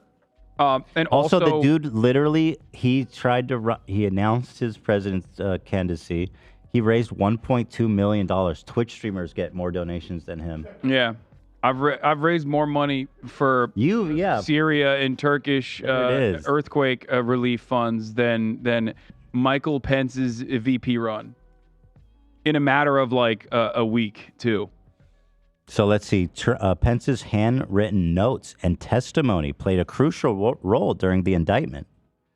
That's very interesting. These notes were taken by Pence in the days between 2020 election and the January 6th attack on the Capitol. So a prolific note taker, apparently. They describe private interaction with Trump and are believed to have been used by prosecutors in drawing up the charges against Trump. Okay, Pence. There it is. Stringer Bell would be pissed, huh? Nigga, is you take... I remember this scene. The Wire. If you haven't seen it, definitely watch it. Nigga, is you taking notes on a criminal fucking conspiracy? What the fuck is you thinking? That's true. That's a good point. That show's so good. But notes are useful, so we don't forget. Do you think he was doing it knowing? Yes. Like he was covering his ass big time. Oh yeah. Yeah. He knew that shit was gonna go sideways sooner or later. Their counter now, his lawyer has been making the rounds. Trump's lawyer has been making the rounds on CNN. Yeah, they have a new guy. He's like more coherent than Joey Taco Penis or Matthew Calamari or all of the other wonderful characters in Trump's food-themed lawyers that he has. Yeah. Well, one of the guys, one of the co-conspirators named in the suit is Kenneth Cheesebro. Oh yeah, I saw that. Where the fuck is he finding these people? Is it Chesbro or is it? I mean, it's spelled like cheese. It's CHESEBRO. It's like probably Chesebro, maybe. I don't know. But no, I thought it was. Cheesebro. I thought it was CHEESE. No, I don't think it's two cheesy. E's. I don't think it's straight. No, E's. it's not. I just looked it up. It's not. Yeah. Damn. Should probably Chesebro. It looks like cheese bro though. It does look like Damn. Cheesebro, which I will continue calling him that. So what about our food-themed players?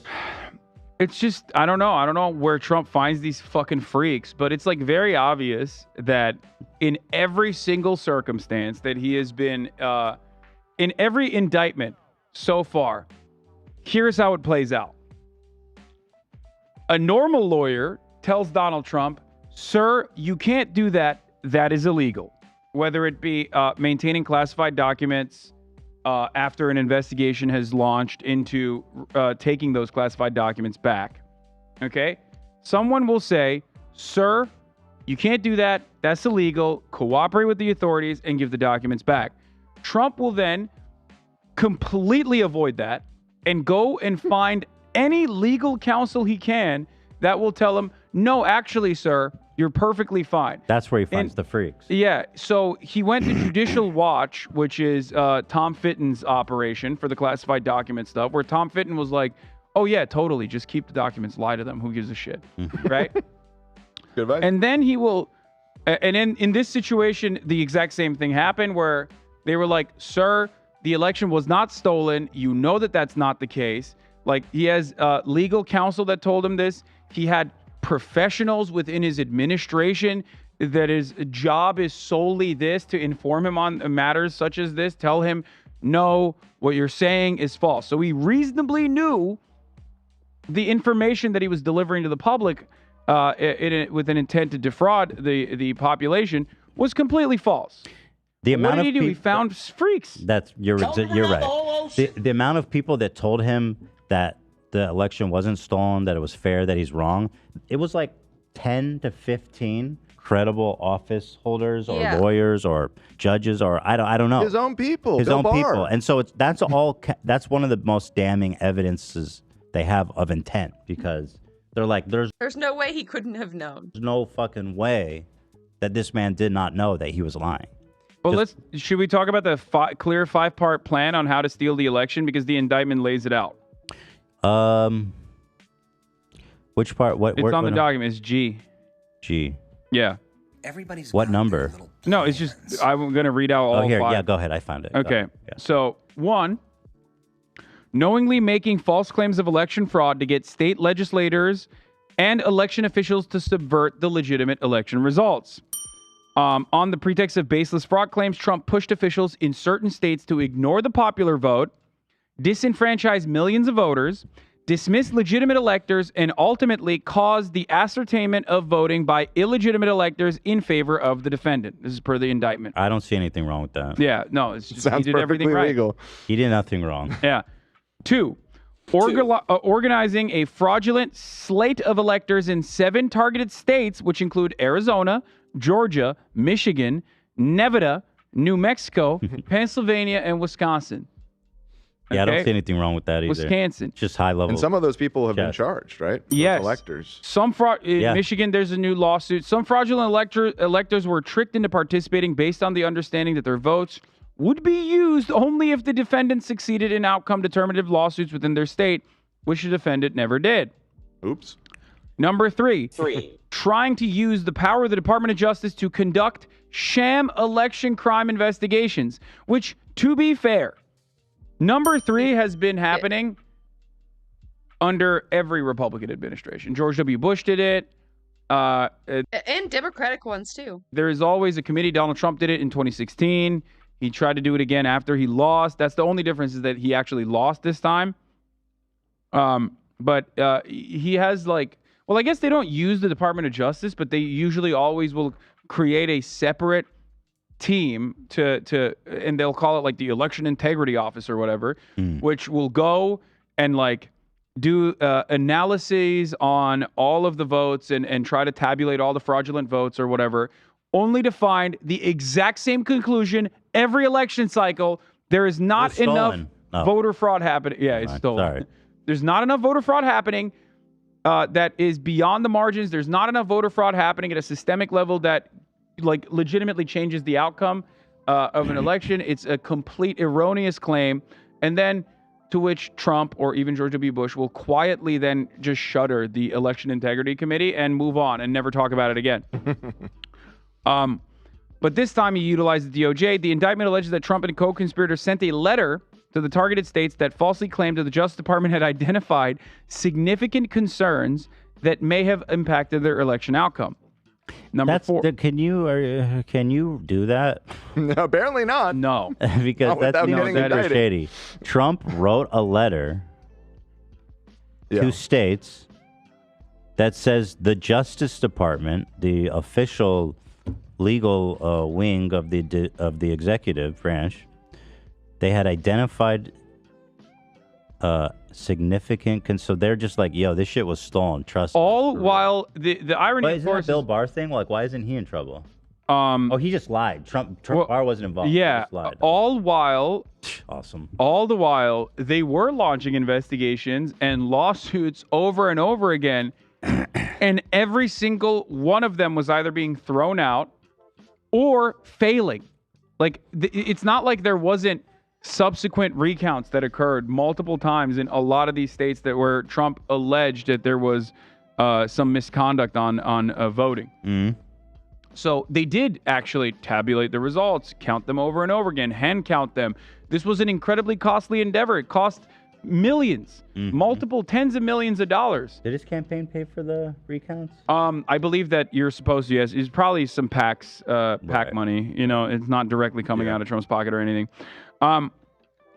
Then the last 2 points, he tried to get former Vice President Michael Pence to fraudulently alter the election results. So what ended up happening was he basically pulled Mike Pence aside and was like, come on.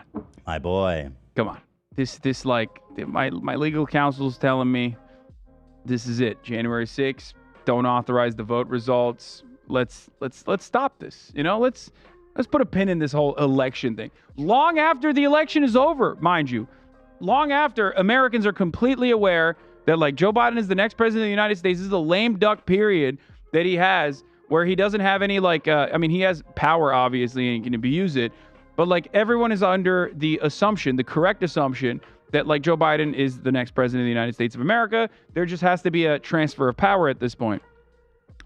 So what did Trump try to do? Well, he tried to when efforts to convince Pence to unilaterally reject election results before January 6 failed, Trump and co-conspirators falsely told protesters that Pence had the authority to and might alter the election results. That's really incredible because they're like, he's basically pressuring Pence from his psycho fans. Yeah. That's why they took out the gala for the boy. Yep. Trump and co-conspirators directed them to the Capitol to obstruct the certification proceeding and exert pressure on the vice president to take the fraudulent actions he had previously refused. Mike Pence very clearly defined, and you can see it in he even talked about it publicly recently since this indictment came out, but he very clearly told Trump, like, I don't believe I have the power to do that, nor do I wish to do that. Like in correspondences that was documented.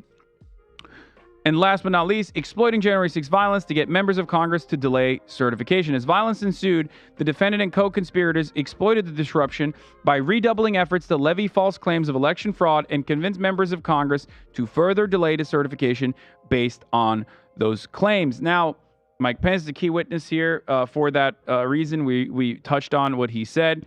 Another thing that actually I thought was interesting is one of the co-conspirators, I think said something along the lines of like, well, there will be riots if we actually stop this authorization process, because everybody knows that, you know, Joe Biden is the next president. If you think you can like symbolically stop this process, like, and halt it, like, people will riot.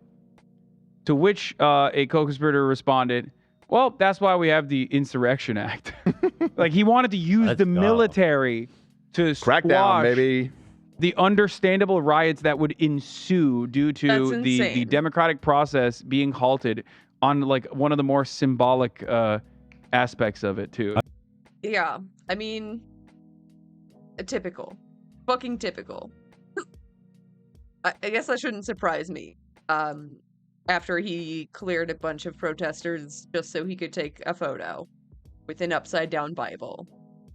I mean, Not it's a even good like a thing. serious thing. It's a good thing that Pence, even though he is a pasty, ghoulish, zombie-ish freak, that he did not do this, because that would have been really fucking crazy. Yeah. He has handwritten notes and testimony that played a crucial role in the indictment against Donald Trump. These contemporaneous notes were taken by Pence in the days between the 2020 election and the January 6th attack on the Capitol. They describe private interactions with Trump and are believed to have been used by prosecutors in drawing up the charges against Trump. Oops. Yeah. He took notes, and you know, as we know, Trump hates notes.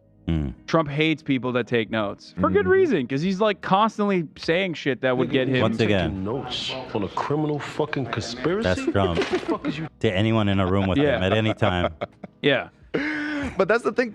It wasn't just Pence. There's so much of the shit that they put in writing for like no reason. Well, it's not no reason. You're the president. Every conversation that you're supposed to be having in private or in public should, at least to a certain degree, regardless of classification, be diligently, safeguarded and diligently taken notes on. That's normal.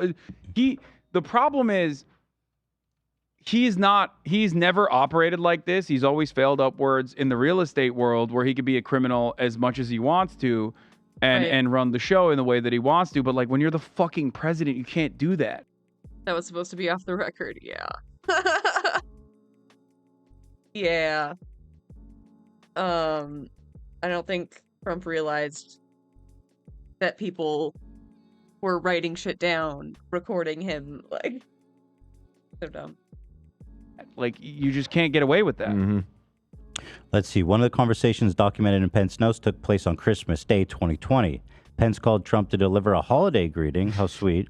But the then president quickly turned the conversation to his demand that Pence reject certain state electoral votes during the final certification. He's like, hey, Merry Christmas, Trump. Listen, save the Merry Christmas for after. Pence reportedly pushed back, telling Trump, I don't think I have the authority to change the outcome. What? The vice president? The first time Mike Pence ever grew a pair. And thank God. Thank God he fucking worships the Constitution the same as he worships the Bible. Like, goddamn. Only a president, he could have figured what? He figured he could have just keep things the same. Yeah. And I mean, I'm sure there's a ton of shit he could have skated by on, but like, not this. Not this. He literally just got on a power trip. Like, he thought he was fucking Putin or something. President can't change the outcome of an election?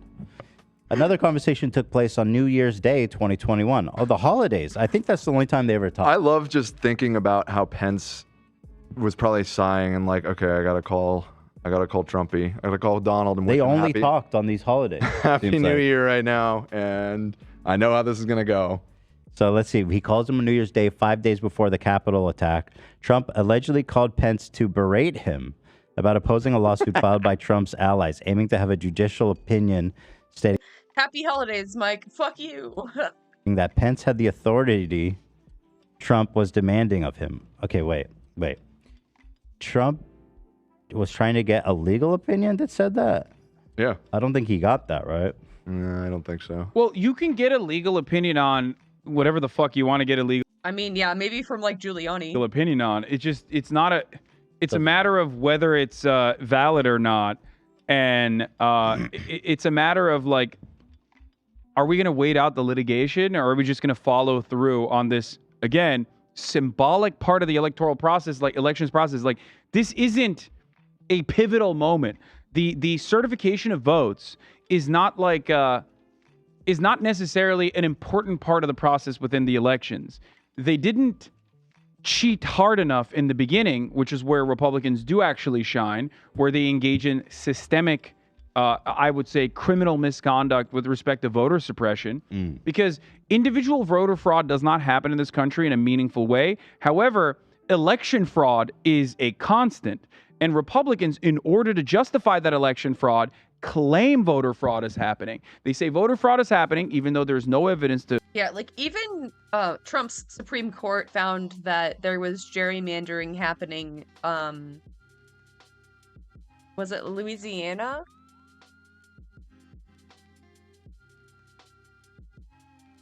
They have to redistrict the voting districts because it was found to be untenable. Like, there was no reason for them to be drawn that way. Alabama. It was Alabama. But, I mean, I'm hoping that this will, cross over to other states that have been gerrymandered to fuck. To point to it, and there's never been evidence to point to this, okay? I don't know if you've seen those tapes. There was a guy with a box. Yeah, I mean, exactly. He took it out of a truck. Exactly, and they investigate it, and they're like, no, you're an idiot. That's not a real thing, right? However, they claim that it's happening regardless. They say, illegal immigrants are voting, blah, blah, blah, so that they can justify election fraud, so they can engineer outcomes to ensure that, like, certain areas don't have an easy time voting. Black and brown neighborhoods, poor neighborhoods, neighborhoods that would vote Democrat in general are often riddled with or often hit with like a bunch of different hurdles to make it as difficult as possible to vote. I mean, the very fact that elections are not conducted on a federal holiday in and of itself you're right. is crazy. I mean, it's deliberate. It's a deliberate attempt to make working class people not vote because they don't want you to vote. Yeah, it's pretty sad. Yeah. Here's a good moment from New Year's Day. I have to pee while you. After Pence told Trump once more that there was no basis for him to ever claim. Yeah, even Justice Roberts upheld this decision by the Alabama courts. Kind of crazy.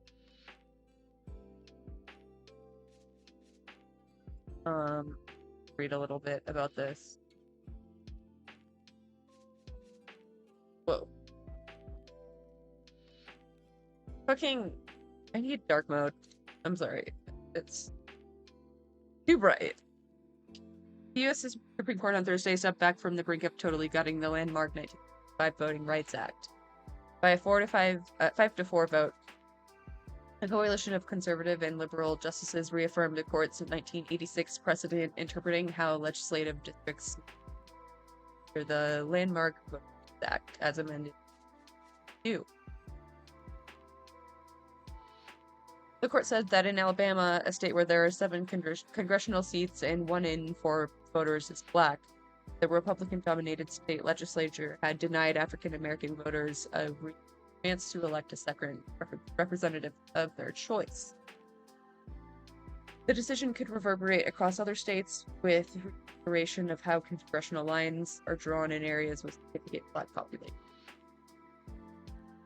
Chief Justice John Roberts, who authored and joined prior decisions that gutted key parts of the voting law on Thursday, wrote for the court majority to preserve the way voting rights law has been applied for nearly 40 years in redistricting. He was joined by fellow conservative Brett Kavanaugh and the court's 3 liberal justices, Sonia Sotomayor, Ellen Kagan, and Ketanji Brown Jackson. Given this court's recent record on the Voting Rights Act, this is welcome and surprising, said UCLA law professor Richard Haynes. Has been written extensively about election law. At issue in the case was Alabama's congressional redistricting plan adopted after the 2020 census. The Republican-dominated legislature drew new lines that packed large numbers of black voters into one congressional district, and then spread out the remaining black population in other districts, so that black voters had little chance of re-electing a second representative of their choice in a racially polarized state. Yeah, so they literally draw the lines around black communities. It's insane. A 3-judge district court panel that included 2 Trump-appointed judges found that the state legislature's plan amounted to an illegal racial gerrymander under the Voting Rights Act. And on Thursday, the Supreme Court agreed. No reason to disturb the court's careful finding, wrote the Chief Justice. The Alabama legislature's approach to redistricting, he added, was an attempt to remake our jurisprudence anew. It was wrong in both theory and practice. Kaysen said that the decision gives minority voters a fighting chance to get fair representation, as Congress told them to get in 19. So it is preserving the status quo. University of Iowa election law expert Derek Muller agrees, noting that a contrary ruling would have gutted the last remaining pillar of the landmark 1995 Voting Rights Act, undoing decades of settled law. The decision, he said, also speaks to Justice Roberts' approach, saying, look, we're not going to rock the boat. This is not something. I mean, okay. Okay. How about Roe v. Wade? That was new. Okay. But NYU's Richard Pildes notes there is one thing new in the opinion, something that he says may at first blush be missed. Pildes has cautiously predicted the outcome in the case, said Thursday's decision more than just an affirmation of status quo, because the whole case is based on new technological developments that make it easier for challengers to find ways to create viable districts, pick their rights in the Rights Act.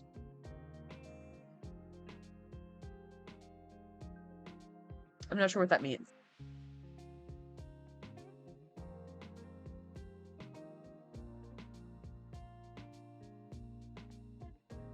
I guess, like, we have more accurate census data? I don't know what that means. Indeed, it was the technology of computer-generated maps. Okay. For redistricting based on traditional criteria like compactness and keeping counties together that produced the redistricting map with the second majority black district. Alabama, a district that will now likely result in a second black member of Congress from Alabama and possibly a second Democrat. Wait, what? Wait, what? Okay, NPR. Just because you're allowing black people to vote does not mean that you're going to get black people in office or Democrats in office. That's not like a 1-to-1. Huh? I mean, maybe. I don't, like, what? Okay. Justice Clarence Thomas wrote the principal dissent on Thursday, a 47-page exegesis, reiterating his long-held position that the court was dividing the nation into segregated districts. Roberts, in his majority opinion, acknowledged that concern, noting it is not new, but he said Thursday's decision simply holds that a faithful application of our precedents and a fair reading record before us not bear them out here. Very incredibly rare Supreme Court W. But we'll see what comes from that. Or wield that sort of authority. Trump complained that Pence was too honest. You're too honest. You're too honest, kid. You're too honest. Here's a gallows, make you a little less honest. You understand? Let's see. Pence is on video now. Uh-oh. Yep. I mean, he is the whitest motherfucker that ever lived. Look at this dude. Yeah, Look at this white motherfucker. He's angelic. I agree. Look at him. What's his background? Like, what's his ethnicity, I wonder? It's got to be like... wasp as fuck. I would guess. You know what I mean? What country's putting out people this white? England? Ireland? Ireland? Yeah, probably. You know what I mean? Like Hence. this is special breed. When we're his father was German. Okay, that's a good there you go. Good stock. Irish Good and German. stock. There it is, man. There you Irish go. and German. Let's keep that white stock, baby. No spice in that stock. Just water. We know how to make food delicious when we Yep, white. That's right. And written Don't add too much salt or it'll be spicy for him. about it extensively. I have nothing to hide. Look at me. I'm out here with the tractors. I'm out here at TractorCon 2023. And I'll tell you what, man, I'm the whitest person you ain't ever seen. Vote for me. You ever seen me on a tractor, a big old John Deere? Tell you what, brother. Yeehaw. I know how to my way around one of them. God's grace, I believe we did our duty that day. Look at these, just like the oath people that I'd taken. cruising around. Look at that dude. I mean, this guy is not. Dude, I saw a clip yesterday of it was a cop chase, but they were chasing someone in a forklift, but the forklift was like the size of a tractor. The giant fucking forklift. And he was just running down the streets of LA. Just living on a prayer. Good at walking. He's got overalls. He He's got has the straw hat. This is, damn. This is where good old That's the real Americans America. congregate. That's the real America. That's right. We don't even walk no more. We just rock cruise. Yo, it's right here. Okay. In Let's go. downtown LA, an unusual arrest for grand theft auto, and here's why. That is a forklift going down the street after it was stolen in the area of 8th and Broadway. Moments later, you can see people running on the sidewalk. A passerby. Tell me you've never had that intrusive thought when you see a giant piece of equipment on the side of the road. He gave into the intrusive thoughts. You can just rent them. They're so fucking, it's big as fuck. 911 and began following Crazy. the forklift. It eventually crashed, then continued driving. Why was there just this, like, sitting downtown? When it crashed a second time near Flower and 5th Streets, the LAPD caught up with the suspect. The driver was arrested. Hello, I'm Mark Brown. Get more. Almost got away with it, dude. Almost. So close. Around in golf carts, boy. The Constitution. Look at that guy, man. That's That guy America. That Love is him. America. That's old McDonald right there, boy. Constitution and to the American Right, show it's on that. He's coming back. The now. Constitution. Oh yeah, Dan wants to hear this. Mike Pence is giving a speech down at the tractor yard. Mhm. Oh. Kaya! She's getting so big. With a good old boy in the back. Got a wheat stick in his mouth, like. Taken to the Constitution. A corncob pipe. And to the American people. The Constitution is quite clear about the role of the Vice President in the counting of electoral votes. It essentially says the Vice President presides over a joint session of Congress where the electoral votes that are certified by the states Preach. shall be open and shall be counted. Preach. And irrespective of the indictment, I want the American people to know that I had no right to overturn the election. Casper the friendly ghost looking ass. I think he looks like an angel. No Riz. He's no Riz glowing. whatsoever, though. His hair is so fucking white. It like can't even be captured by film. The camera, it cannot register how white his hair is. He's glowing. He's so white. The sun gives him the illusion of a halo, frankly, Dan. Like an angel. Yeah. True. And then on that beautiful. day, President Trump asked me to put him over the Constitution, but I chose the Constitution. That's my boy. And I always will. That's my boy. And I really do believe. The only time I'm glad someone chose the Constitution. Like, don't make me praise Pence for choosing the Constitution. God. That anyone who puts themselves over the Constitution should never be president of the United States. That's right. And anyone who asks someone else to put themselves over the Constitution should never be president of the United States. That's right. I've been very forthright about this issue, and I'll continue. This is too long. I mean, what the fuck? Uh-oh. Pence, I hate to say it, brother, but you done. Your time is running low. You done crossed Trump now, boy. You best be looking out. one of them tractors there bound to go off road. It ain't just be cutting grass this time, boy. You're not wrong. Mitch McConnell also crossed them. Think about that. Mitch Fell down a McConnell flight of crossed Trump. stairs. Mitch McConnell is a rhino. He's fake. He crossed Trump, and then now look at him.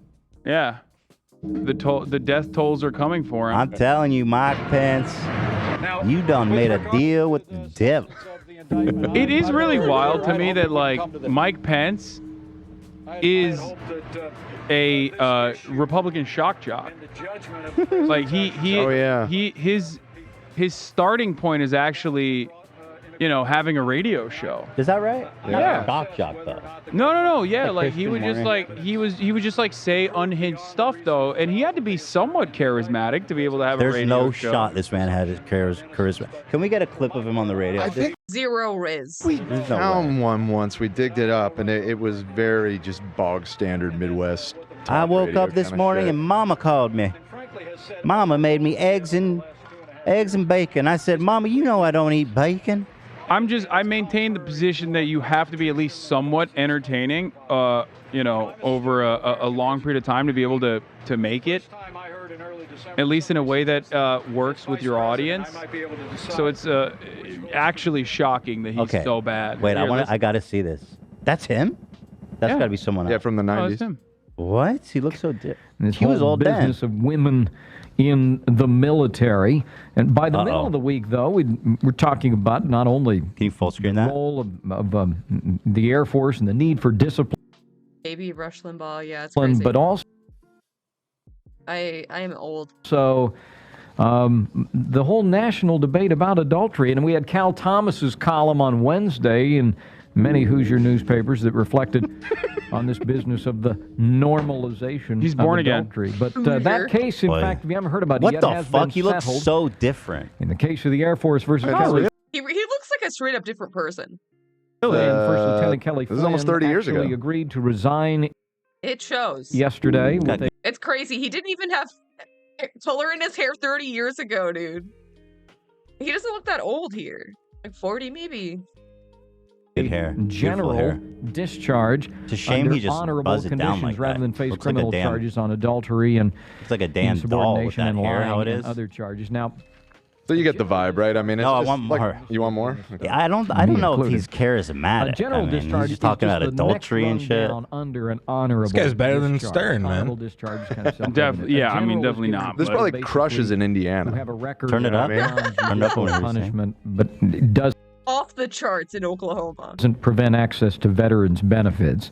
You've also got below that an undesirable discharge, a bad conduct discharge, and a dishonorable discharge. So the first question I have for you at 800-603-6453 was justice served in Is the case anybody of Kelly remembering Flynn? that number? I mean, getting a discharge that All is right, just Mike. just a whisper. Thanks.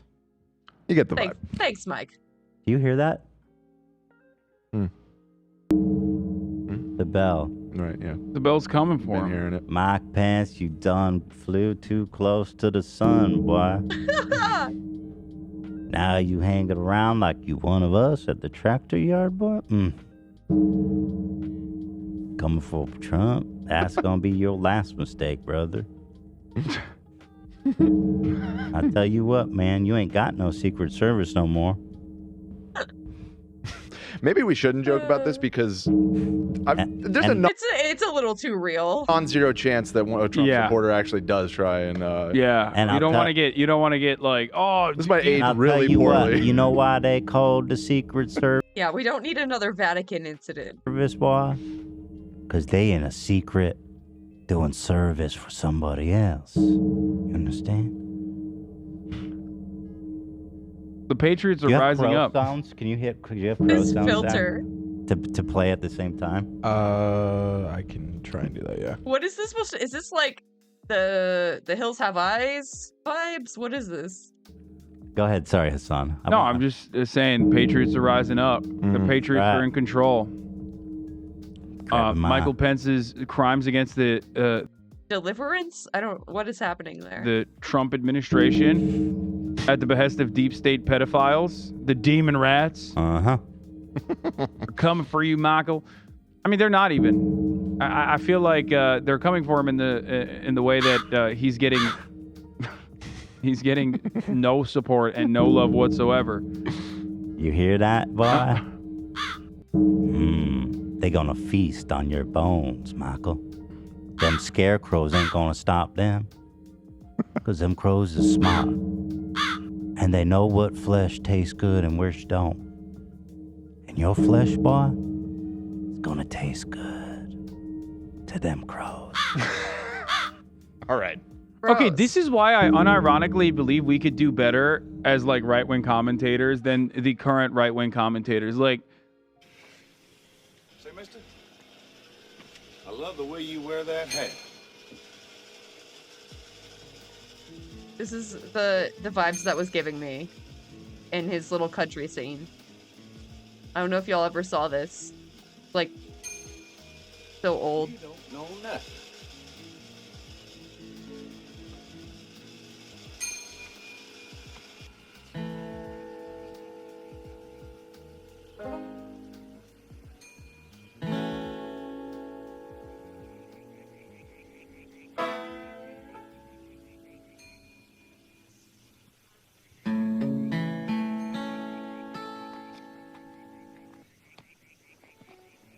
A weird movie.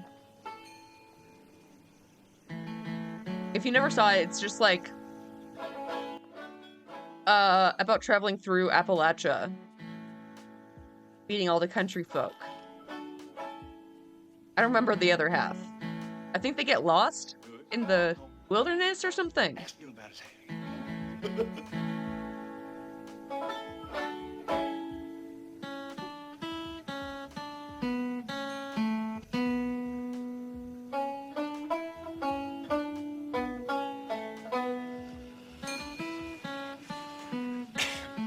I don't think you understood me. I want to get some drivers to drive this car and that car down to Aintree. Drivers, you understand? Like, yeah, driver, brother. I don't know why. I found this film so unsettling when I was a kid. Brother. Where do they live? They live back over that way. Like, I thought this scene was so creepy.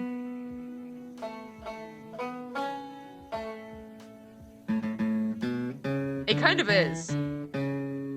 But not in the way that I thought. $4.99. I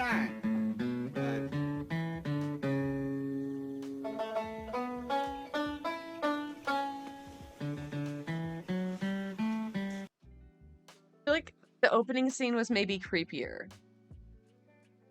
Yeah.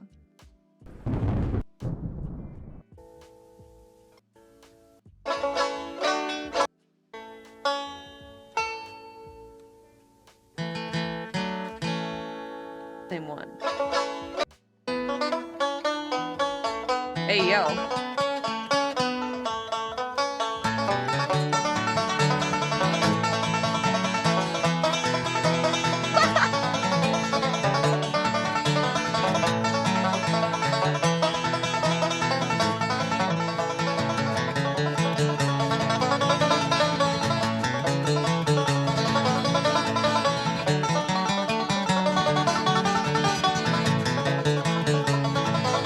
Okay, I'm sorry. Some looks are going hard. Not a single one of them has like the same pizzazz or interest in like doing some kind of quick theater. Steven Crowder. No, all he does is just like dress up as a woman because that's his own personal hobby that he wants to. Oh, speaking of which, I wanted to show this to you. He used a clip from our show to promote Club Leftovers or H3H? He clipped it. He used a clip of Dan talking shit. Watch it.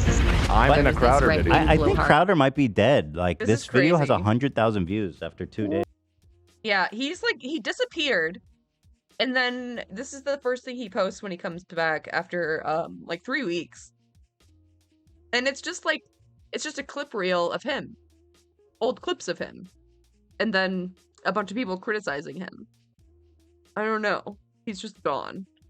Like, I think he Good, Steven Crowder, despicable guy. Stephen Crowder, who shall be referred to as Stephen Cowarder. Not only is he extremely misogynist, Got him. Good one.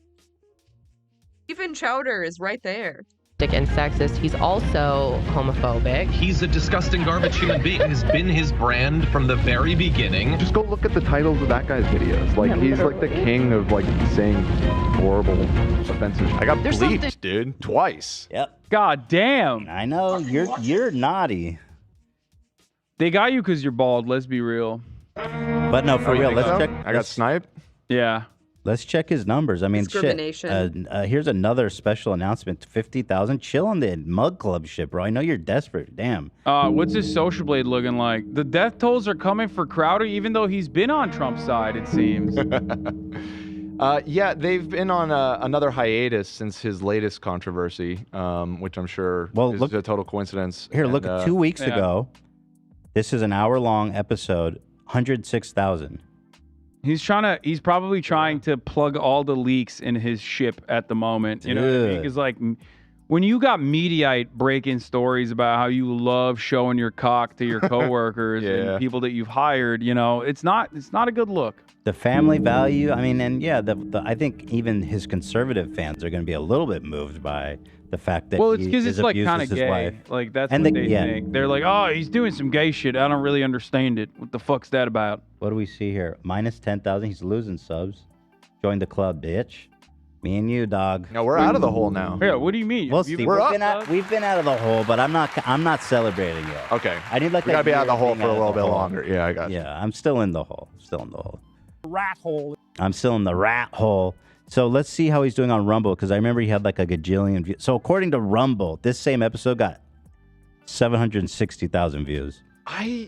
Damn, I'm a B plus. I'm losing. Am I losing subs? Wait, you're B plus? I'm a B On plus, YouTube? baby. Social Crowder's Blade, only yeah. Crowder's only a B. Yeah, he's a Let's go. B for Get bitch. fucked, Steven. I have no way to prove it and could be totally wrong, but I just don't think the numbers on Rumble are real. I agree. I think they just artificially inflate. I don't think they're real either. Wait.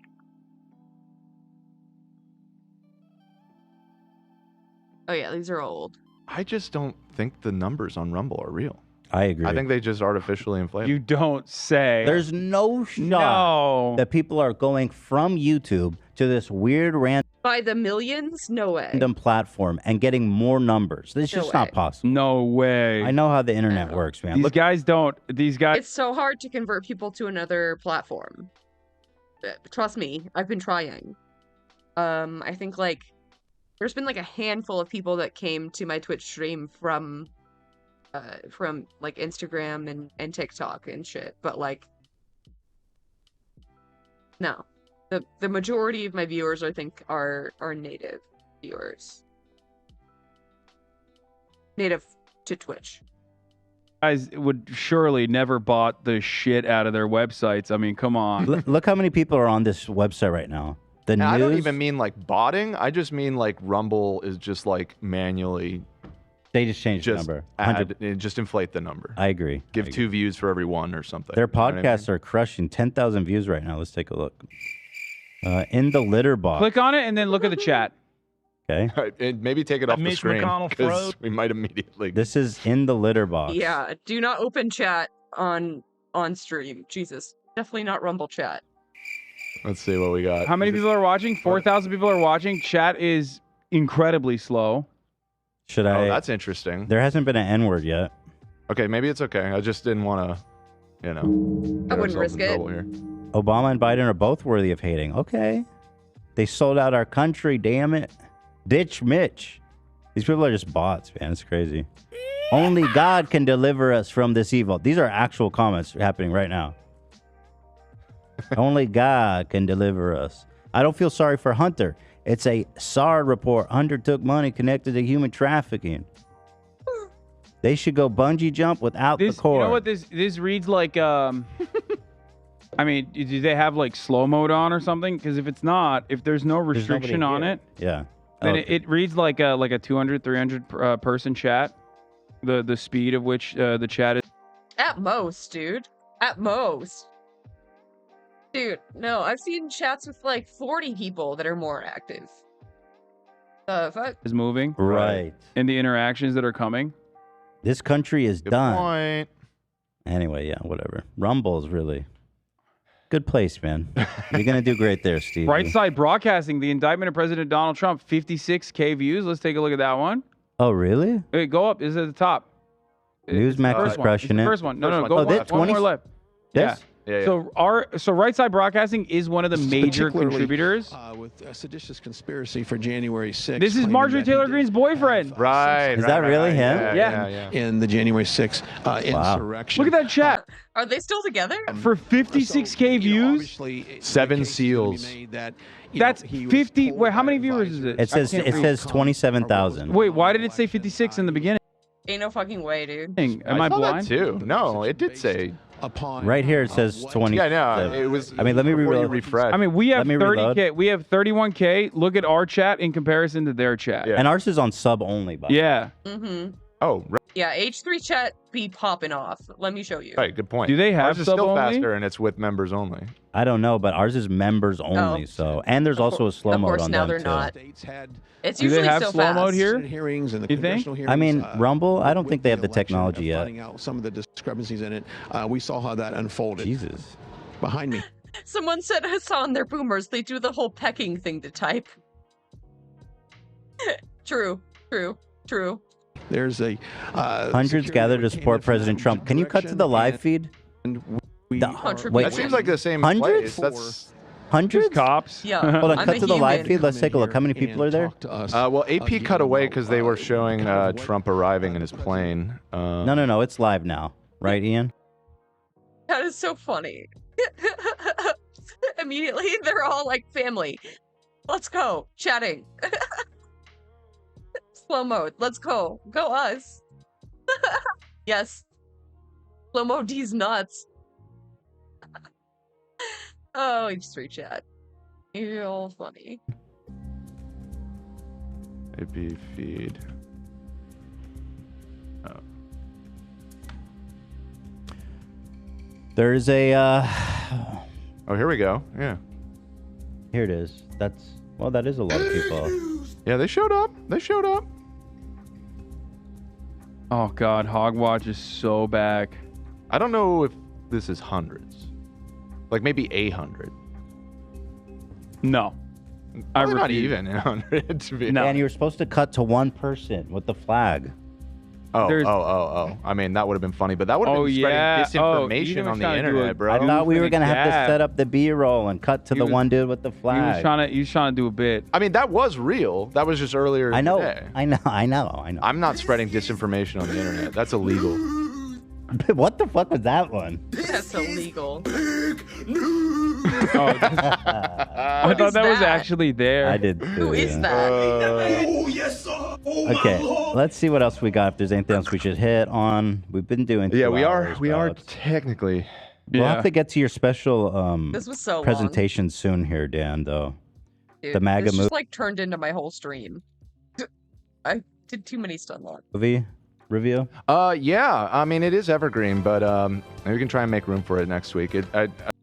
And just to point out, Ethan, if you're mad that I'm re-uploading your VOD, I'm 4 hours into my stream on your 2-hour podcast. So I think I've met the threshold. I think you guys are going to enjoy it quite a bit. Oh, this is sick. I love MAGA movies. Wait, is this the one I already saw? I think I saw this. Oh, no, really? I was hoping I would. Yeah, I did. No! It's okay. Don't worry. It's so. Did you it's watch brilliant. it? What is I your didn't watch the whole thing. No. Okay. Can I show the trailer? Is it gonna get claimed? No. This is all unclaimed. It's all. It's not my flag. That's your flag. Too many lies have been told to my people under the shadow of that flag. The person that did the filter on this is like they have to have a visual impairment. Like all of the color correction is fucking insane. so bad. Like what is happening? The whites are so blown out in certain shots. This fucking title screen, like the spacing isn't even consistent. Like the font is insane. It's not it's capitals. lowercase. Yeah. John Schneider His name to isn't- die for. But look at the So spacing bad. between the T and the O, and then the D and the I. It's not even consistent. Graphic It's like they design is my moved each passion. letter individually. It's so Why good. not take the new trail? Because I like the old trail. It's my road too, Arnie. I'm so sad you already knew about this Hassan one. I got a shotgun. Well, we Bro, can watch you it on the think- show if you don't You want think you're gonna you think you were gonna watch a MAGA movie and I wasn't gonna know about it? You kidding me? Dude, look at this. this. Kid is awesome because he wears a Rode microphone jacket the entire movie. time. And then there's a really funny sequence. Can I we say should just something? go to the end. I want to show Ethan this one Can I part. tell you something? These people on a green screen, like he couldn't afford to actually go outside. Oh yeah, no, like to- about I would say 80% of the film is on green screen. Dude, you couldn't go forward on the street and shoot this? It's over. That wasn't in the budget? It's always 4th of July at my house. Grass shall grow and the water run. Told you what would happen the next time you touch my flag. Oh, Tom. God. What are you gonna do with that gun? Don't get out of my yard. You'll find out. And I cannot. The fucking exposure. It's so blown out, dude. It's almost like they were going for that, but like didn't quite land on like what kind of aesthetic they wanted. It's like it was shot in the 80s or 90s, but it's like even worse than that. Identify with Mr. Quinn's position on this matter. Why the hell is everybody so damn This guy's worried about watched losing their jobs? that movie Gran Torino, and was like, "This movie isn't racist enough." I haven't Oh my actually God, seen Dan! that I one. literally said the Oh, did you really? bars verbatim. I said the exact same thing when I watched this trailer. It immediately made me think of that movie, and he was just like, "Yeah, the lesson at the end of him learning to respect the immigrant kids." Yeah, I'm that's losing my mind. bullshit. I said verbatim the exact same things. I was like, if you watch Gran Torino and said, "Oh, well, I don't like that he aligned himself with the Chinese at the end of the movie," then this is the movie for you. My favorite part of the trailer is where where like the liberal woke high school kids are owning him. Yeah. And then I think he shoots one of them. Spoiler alert, bro. Oh, I'm sorry. Shouldn't talk about this anymore. Wow, this seemed like a cheeky, fun little ride, but now he's killing people. No. No, this is a very serious film. Yeah, the liberal woke high school kids call him the F word, and he shoots one He of them. kills the road Mike kid? No, he doesn't kill him. He just shoots the maim, not the kill. He's a patriot. You gave that up the second your knee hit the grass. Why don't you just leave the country? You hate it so damn much. Would it surprise you to know that I fought for your flag? Very much. Remind me why we did this again? Not even Afghanistan makes Yeah. any less your flag. Doesn't it? Dude, that's gut wrenching, man. To die for. It's awesome because, like, you know, Lifetime movie ass shit. it shows the greatest fear that conservatives have, which is like annoying woke high school children bothering them. We gotta kill him. That boy made me Yeah. look bad. All Our right, listen. collective consciousness. Thank you, everybody. No, thank you. Thank you, Hassad. No, I promise tomorrow's show is going to be better. Tomorrow's? Yeah. All right. Isn't that what you say? Oh. At the end of the. Tomorrow's show is going to be a lot better than this one. Sorry, guys. Apologies.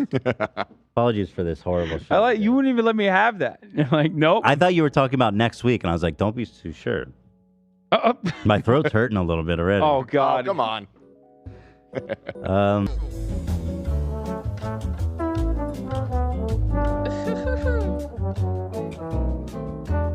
Tell Dan he was right.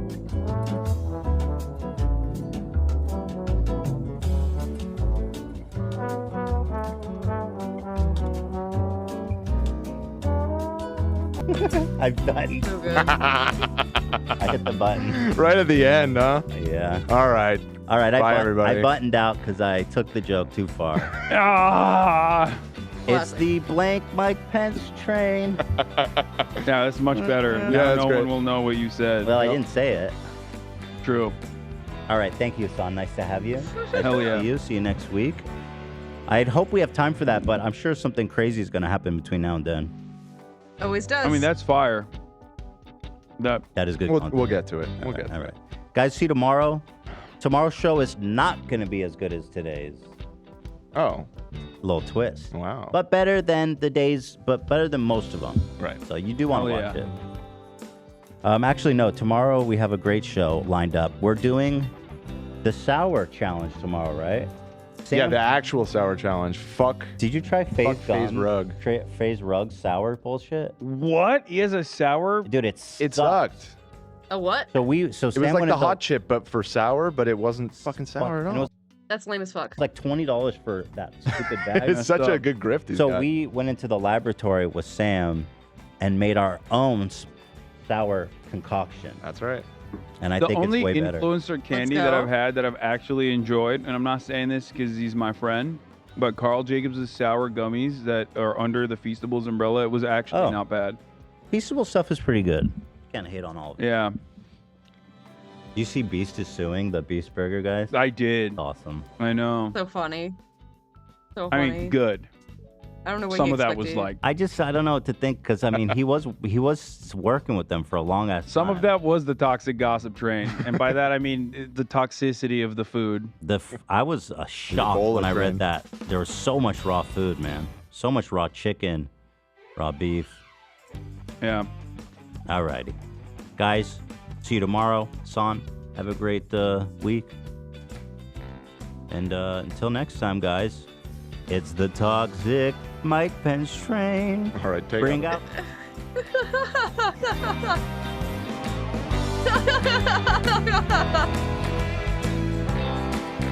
Dan said roll the credits. Amazing. Amazing. All right, it's Dark History time. I don't know if we're going to finish this. My head hurts so bad. But I wanted to start it at least because I think this is going to be a good one. It's going to be good. What do you really know about the founding fathers, huh? George Washington was obsessed with dogs. I mean, so much so that he even invented his own breed. He even had his own hunting dog that he named Sweet Lips. And Thomas Jefferson, well, he was all about freeing the enslaved. I mean, except for his own. And Benjamin Franklin, you know that guy? Well, you know that story where he flew a kite during a lightning storm and invented electricity? Yeah, that didn't happen. Whoops. I personally realized so much of us don't really know that much about the founding fathers and who they really were. So I wanted to take us back to basics and get... Yeah, that's by design. I think there's a lot of like mythologizing around the founding fathers for propaganda. To the bottom of it.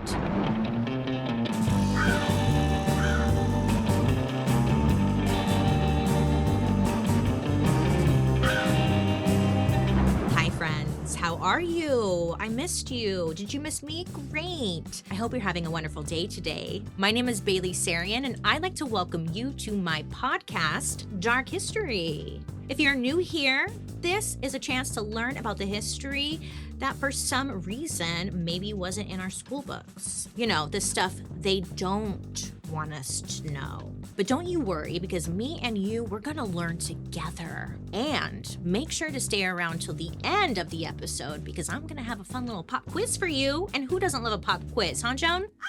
Okay. So all you have to do is sit back, relax, and let's just talk about that hot, juicy history goss.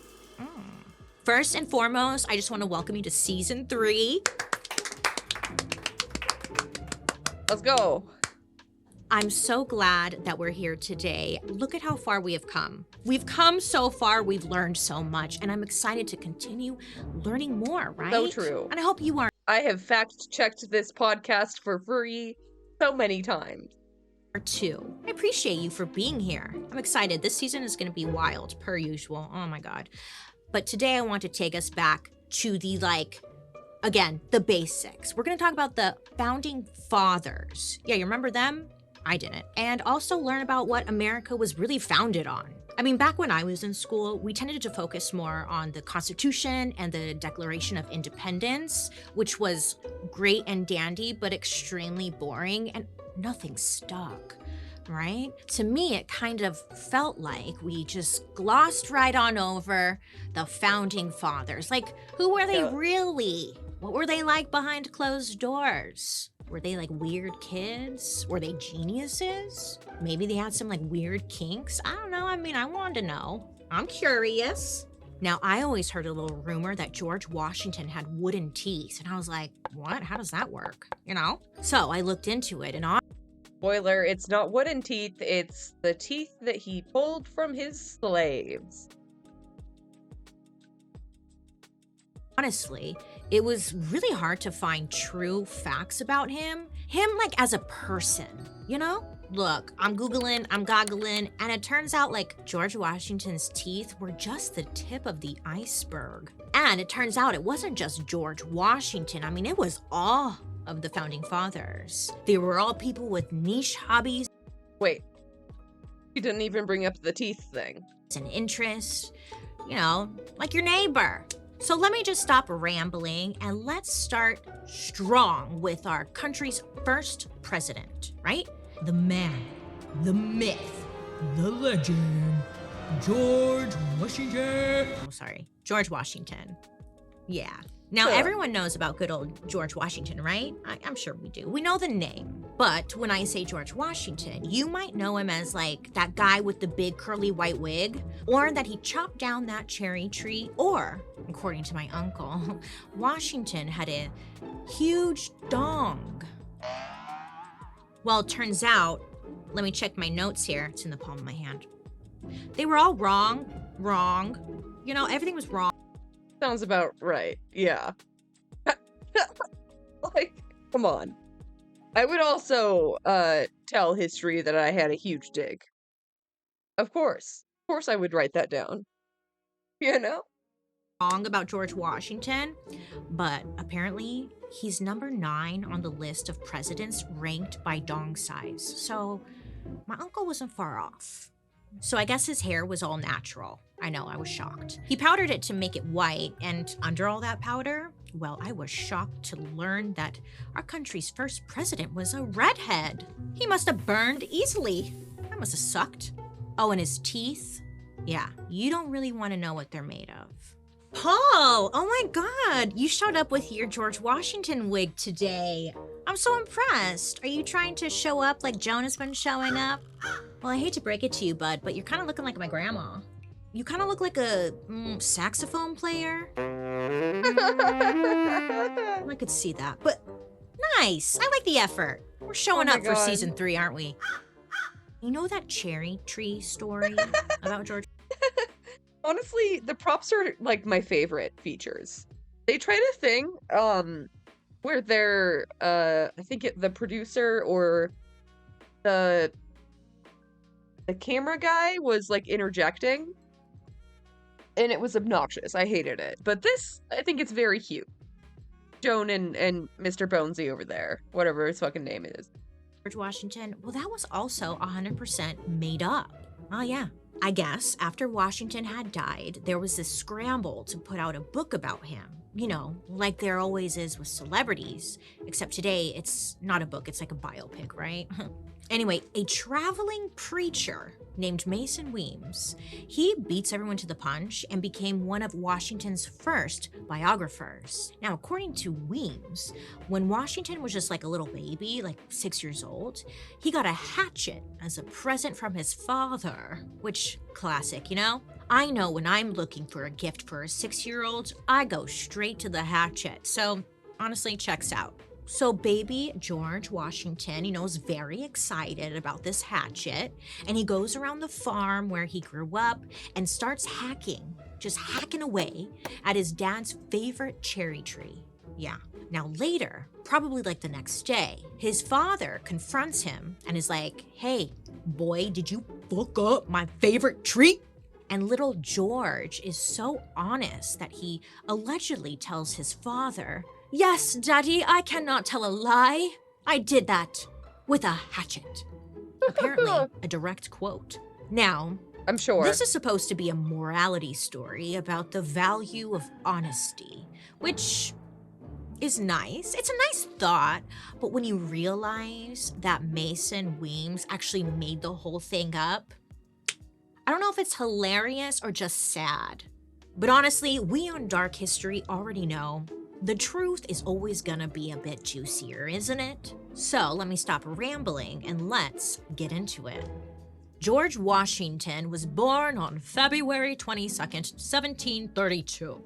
He was his mother's firstborn, but his father already had 3 much older children from a previous marriage. So little George was like the oldest to his mom, but his dad's 4th kid. So the baby, in a way. He grew up on the family's plantation in Virginia and was essentially considered like upper middle class. Now, the plan was for little George to go to England for a fancy boarding school, just like his older brothers before him. I mean, this was the best education money could buy at the time, so all of the wealthiest families were doing it. But unfortunately for George, tragedy all the wealthiest families are still doing it. Struck, and his father had died when he was just 11 years old. Obviously, huge bummer, right? But the cherry on top of the tragedy tree was that it ruined any chance for George to get that bougie education abroad. I guess his mom didn't have the funds for it, and George ended up staying in Virginia. So George spent the rest of his childhood at home, you know, just like learning the family business of farming, growing tobacco, and just taking care of the land. He then went to a local... So she said he's the fourth kid, but the baby. Yeah, I don't... I'm not too sure about what she meant by that. Virginia school off and on, and like learned science and math, but English was not his strong suit because he allegedly had dyslexia. I know, you don't really hear about that a lot, you know? Now, something you need to know about this time period, if the father, the man of the household, dies, the oldest boy automatically has to like take over the family's finances and land and like everything. So even though George wasn't his father's oldest child, God forbid you let the adult woman have the property. All his half-siblings were grown up and out living on their own lives, you know? So he was basically the man of the house as far as his mother and younger siblings were concerned. This meant that George, even though he was 12 years old, yeah, he had a ton of personal responsibilities at home that came before his schoolwork, and ultimately this led him to drop out of school around the age of like 13. It was said that for the rest of his life, George was pretty insecure about his lack of education. But now you're on the dollar bill, Georgie. Hey, what a come up. Now, we don't know a whole lot about George's childhood, but what we do know is that at some point, his older half-brother, Lawrence, yeah, he enters the picture and he decides to help out. Lawrence Washington was like, you know, the cool older brother that everyone wanted to have. He was just cool. I mean, he was 14 years older than George, and he had already been to school in England. He'd been in the British Army. He fought in a battle between England and Spain, and was also a famous war hero. Yeah, try and top that, you know? Oh, is that what she meant by the baby? Because he was his father's first son, so he got all the property. Maybe that's it. After Lawrence got back to the United States, he built a massive estate in Virginia called Mount Vernon, which was named after one of his mentors in the Army. So when Lawrence was back in the country, he reached out to his little half-brother George and was like, why don't you come live with me? Now obviously George was like, hell yeah, because he knew that he had a lot to learn from someone like his older brother, Lawrence. So Lawrence takes George on as his ward, which essentially means his legal guardian. And George acts kind of like Lawrence's intern. So when George is 19, Lawrence gets super sick, and the doctors, they tell him that, you know, maybe he should take a trip somewhere warm and sunny, and, you know, maybe somewhere with sand to recover. So Lawrence packs up and goes to an island in the Caribbean called Barbados. Yeah. You know, strictly on doctor's orders. And honestly, I was like, what the hell? My doctor just like doesn't even... Just an island boy. Listen to me. I want him to make me go to Barbados. So George, you know, he's like, hey, wait for me. Like, I love the beach. I want to go. So he ends up going with Lawrence to Barbados and spends 7 weeks there. Yeah, and while he was there, he said he was taking in the culture, learning about how to grow sugarcane, and probably drinking some rum. It's a real like coming of age chapter for him. And he's just really living the moment, laughing, loving, until teenage George gets hit with smallpox. Ugh.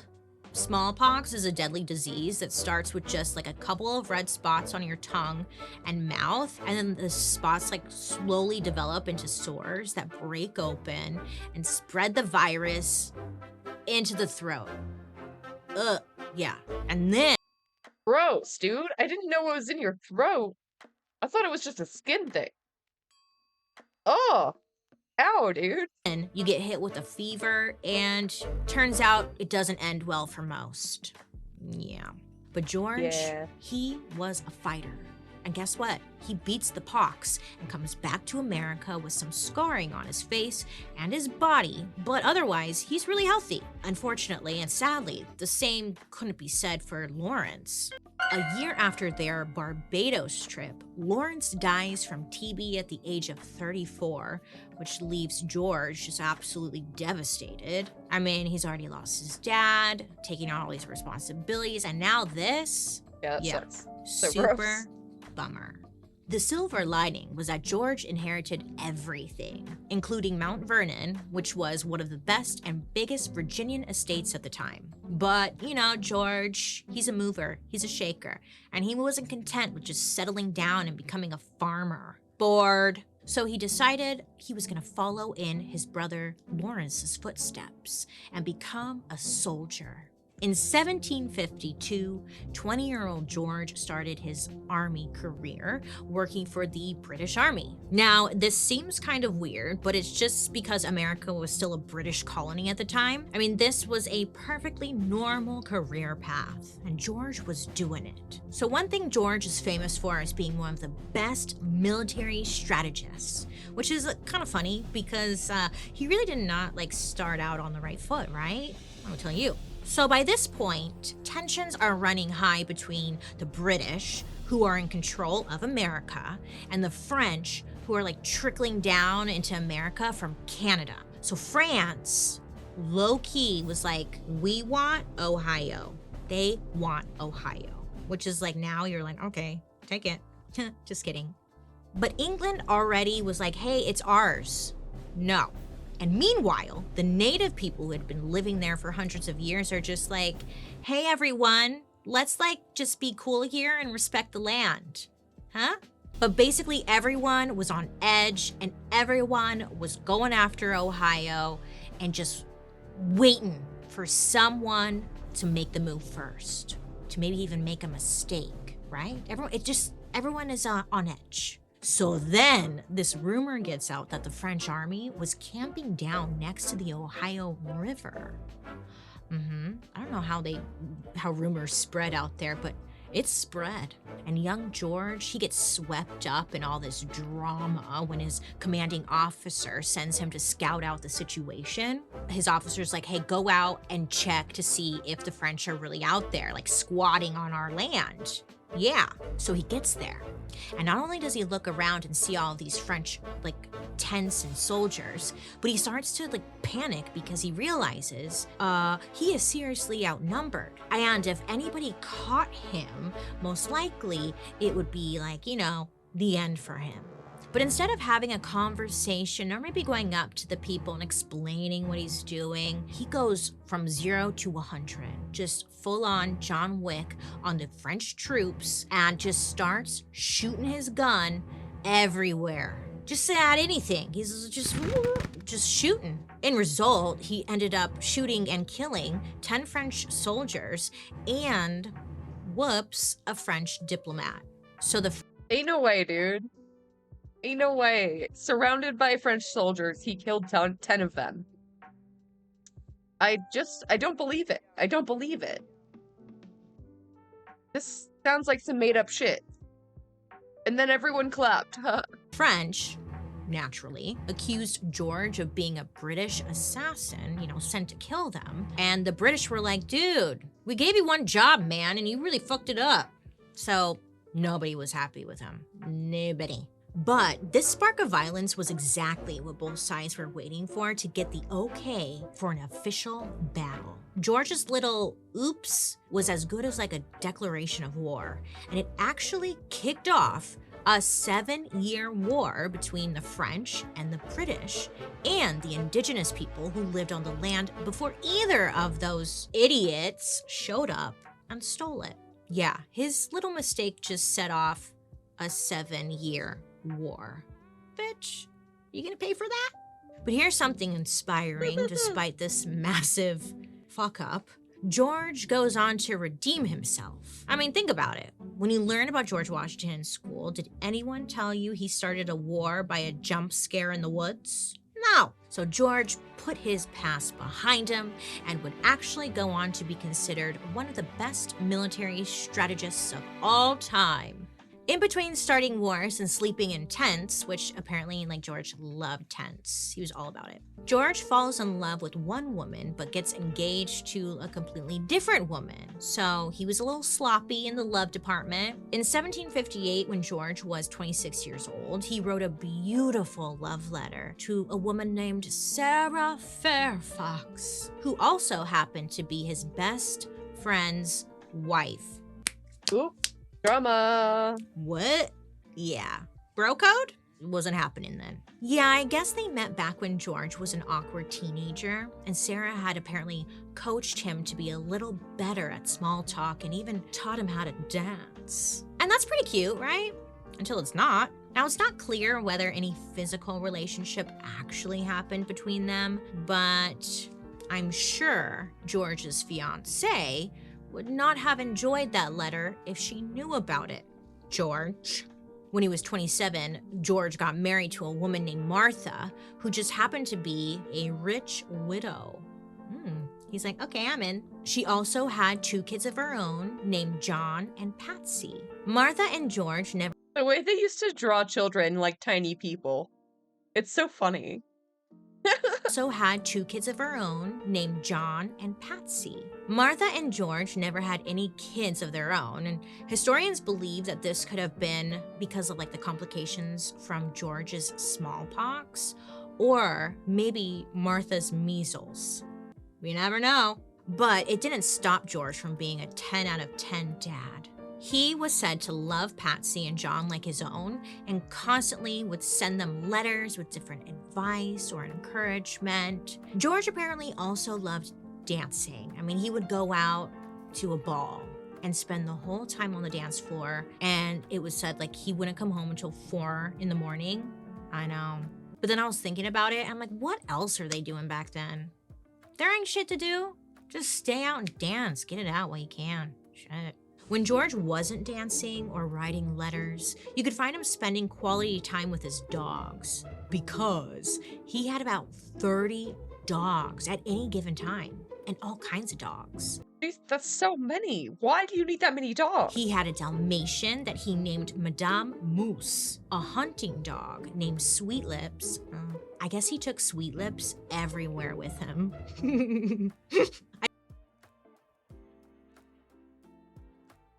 Gross. That's a gross name. Why the fuck would you name your dog that?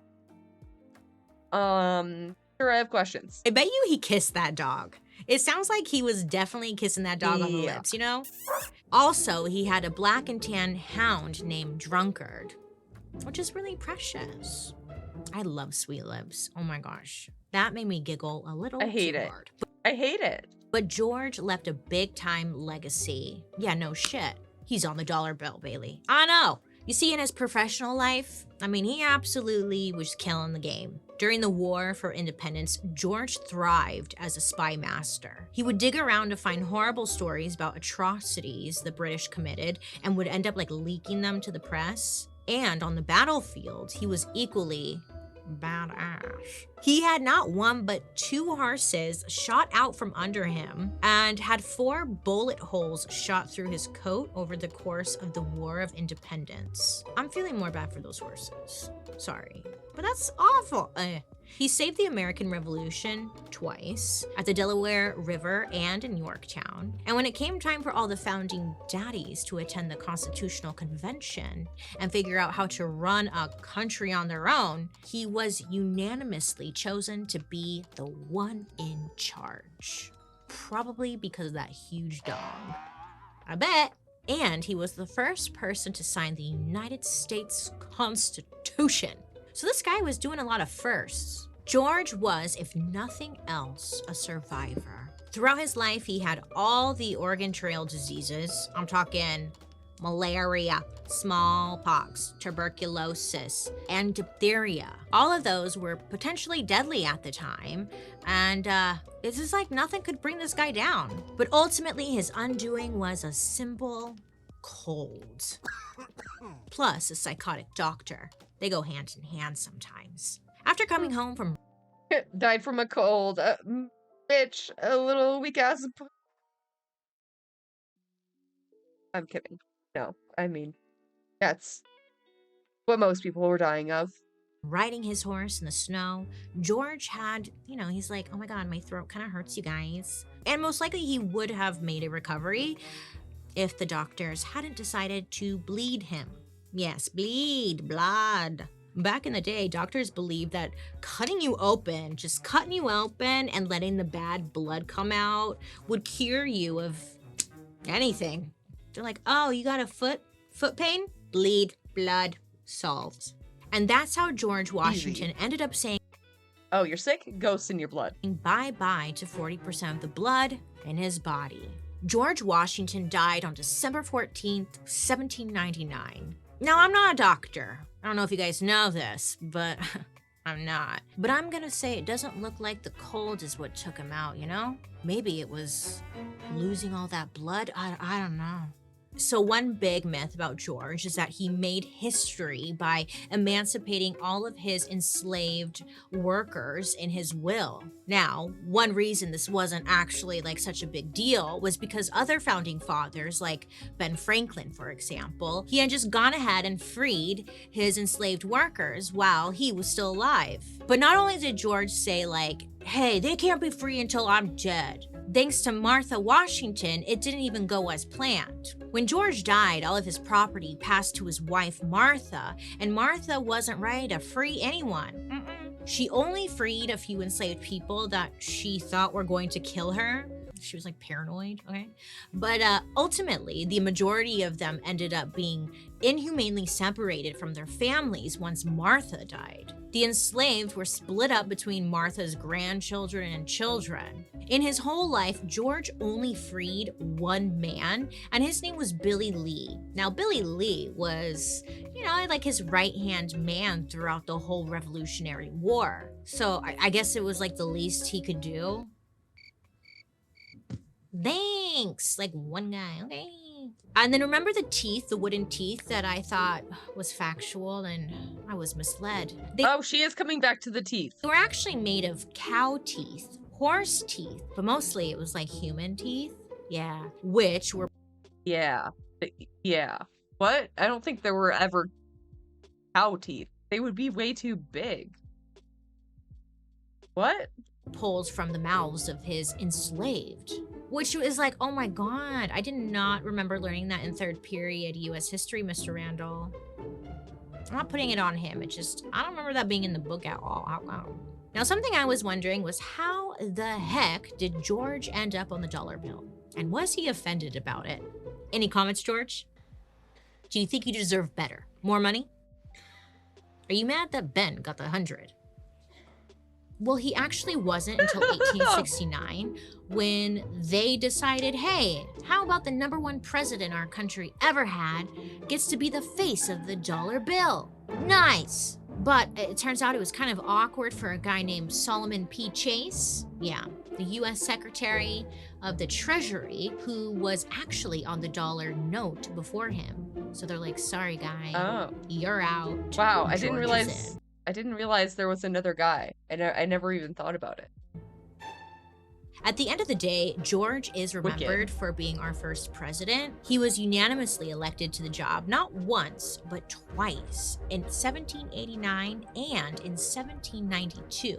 Kind of inspiring that he was essentially self-educated, self-made, and really, you just couldn't kill the guy, he was a survivor, wasn't he? Damn, okay. So, the next time you look at that he's a survivor, not gonna get $1 bill, think about good old George, military hero, lover of dogs, and also dancing. Sweet lips. Now, the next founding father is a man who's been described as complicated, Bareback, hypocritical, a genius, and sensitive. Yeah. He's the founding father we have to thank for so much of what America is based on. I mean, he literally wrote pretty much the whole Declaration of Independence. I'm talking about Mr. Thomas Jefferson. Thomas, fun fact, he was a bit of a foodie. He liked food. Same. And thanks to him serving this food in the White House, I mean, things like ice cream, pasta, mac and cheese became popular in the United States. But that's just the tip of the iceberg with this guy. He was passionate about expanding America. Literally, it grew twice its size when he was in power. He's a grower, not a shower, you know? Thomas was also America's first Secretary of State, second Vice President, and then the third President of the United States. So make sure to write this down so when you cheat on your test, you'll be like, thanks, Bailey. And I'll be like, I got you. And while he was in office, Thomas had one of the most famous presidential scandals in the history of America. Yes. Thomas was born on April 13th, 1743, in the British colony of Virginia, also on his family's plantation, which was called Shadwell Estate. One of his parents came from money, and one of his parents was a blue-collar farmer. You get it. His whole life, he kind of had an identity crisis. I mean, he was always half farmer and like half rich guy. You know, it's gotta be kind of confusing.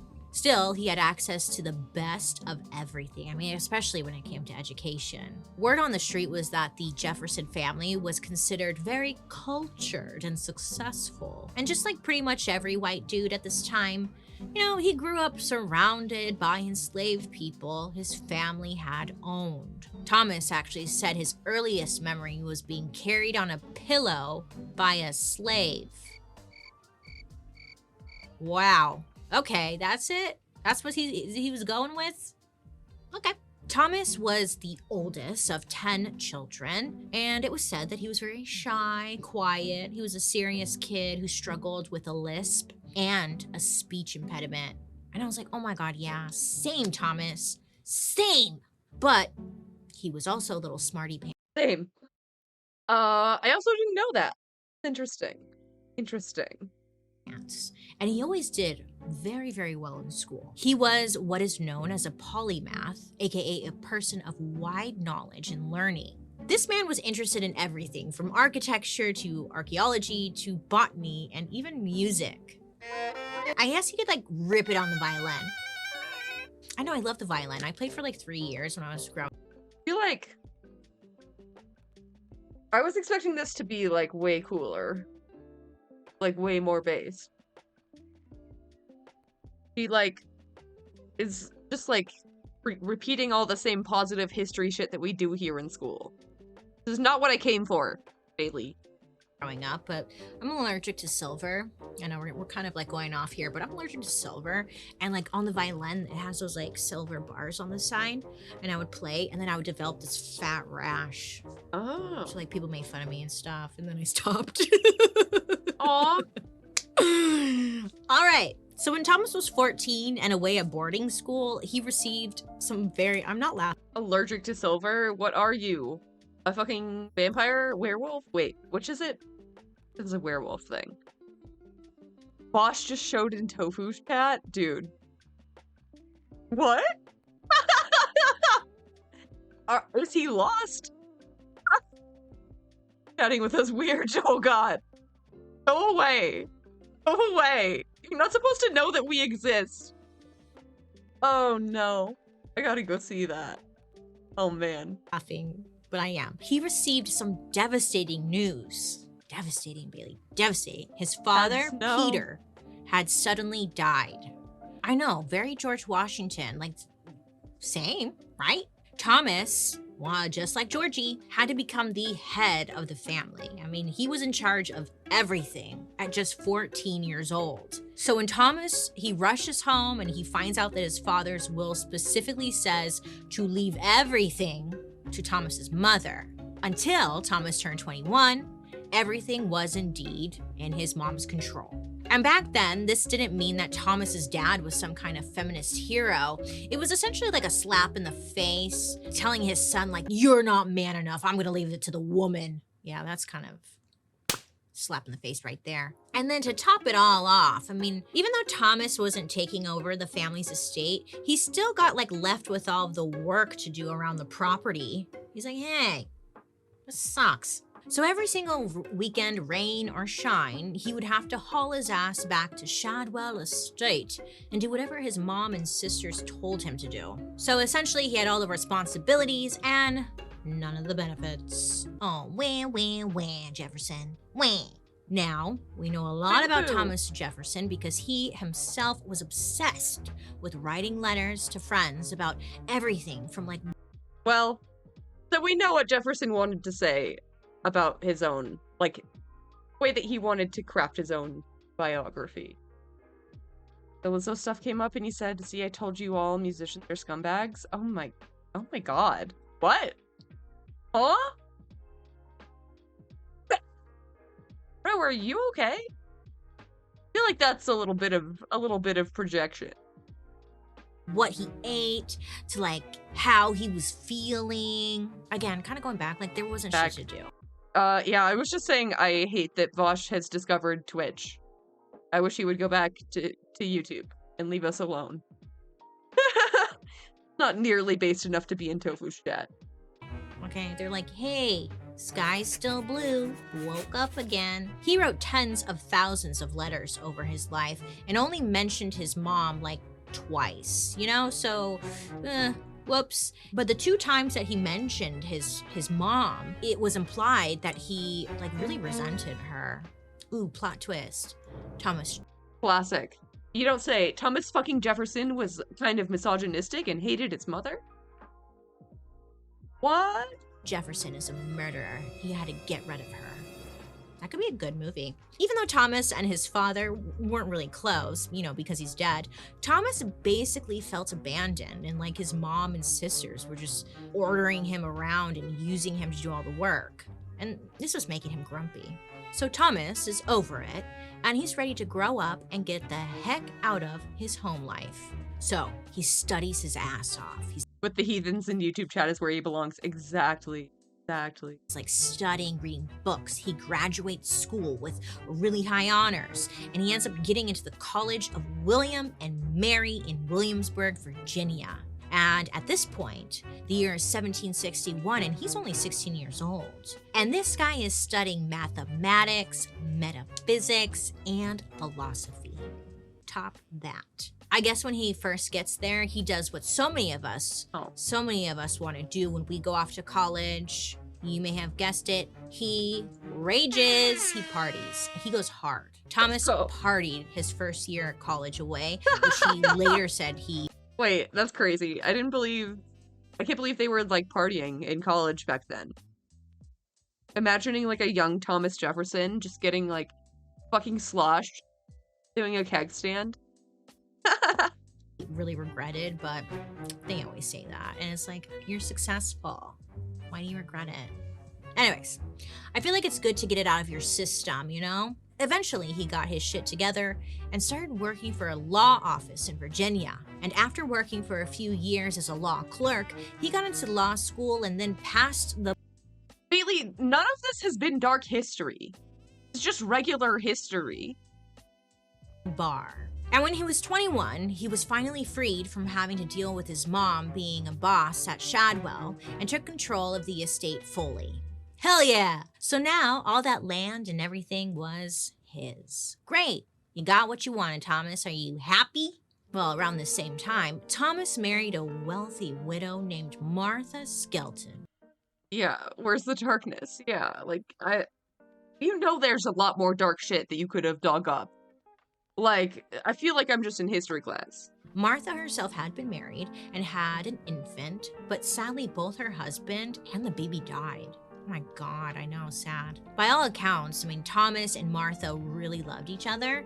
I mean, even through all the tragedy they experienced. I guess Martha had some health conditions that made it difficult for her during pregnancy. And with every pregnancy and birth, Martha would get sicker and sicker. But I guess having babies was like more important to them, you know? So Thomas was like, shut the fuck up and have more babies. Martha and Thomas would end up having 6 kids together, but sadly only 2 survived. That's sad, you know? 6 and only 2 survived. Brutal. Shit. In 1782, Martha died. On her deathbed, she made Thomas promise to never remarry so no one else would raise their daughters. And Thomas, of course, she's on her deathbed. He's like, yes, baby, I love you. Of course. Anything you want, baby. He promises this to her. Great. But naturally, he was totally devastated and even... Yeah, I'm sure he never intended to keep that promise, but like, what's the difference, you know? She's not gonna know.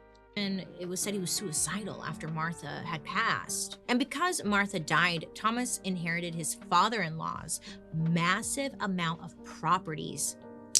Included with these properties were about 100 enslaved workers. Now, this is where the complicated and hypocritical part comes in.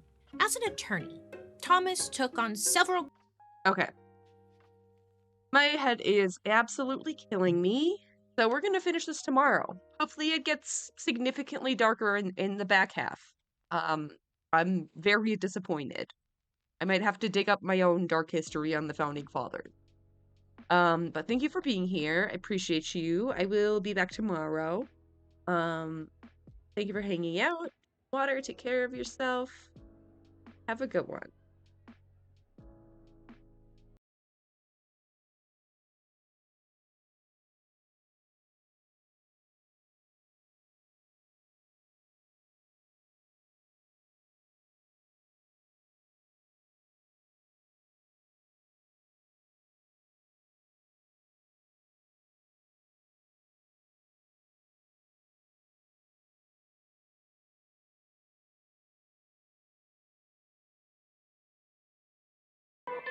We can change society.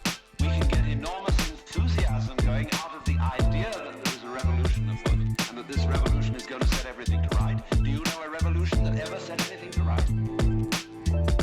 Whether the revolution came from the left wing or from the right wing. When we have a great system, great power to put it into effect, there is always more violence, more bloodshed, more trouble.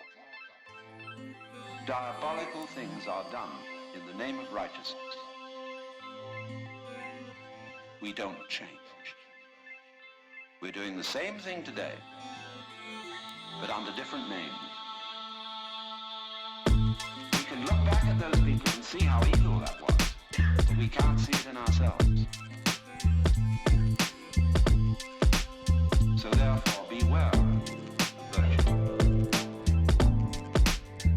We aren't better because we want to be. Because the road to hell is paved with good intentions.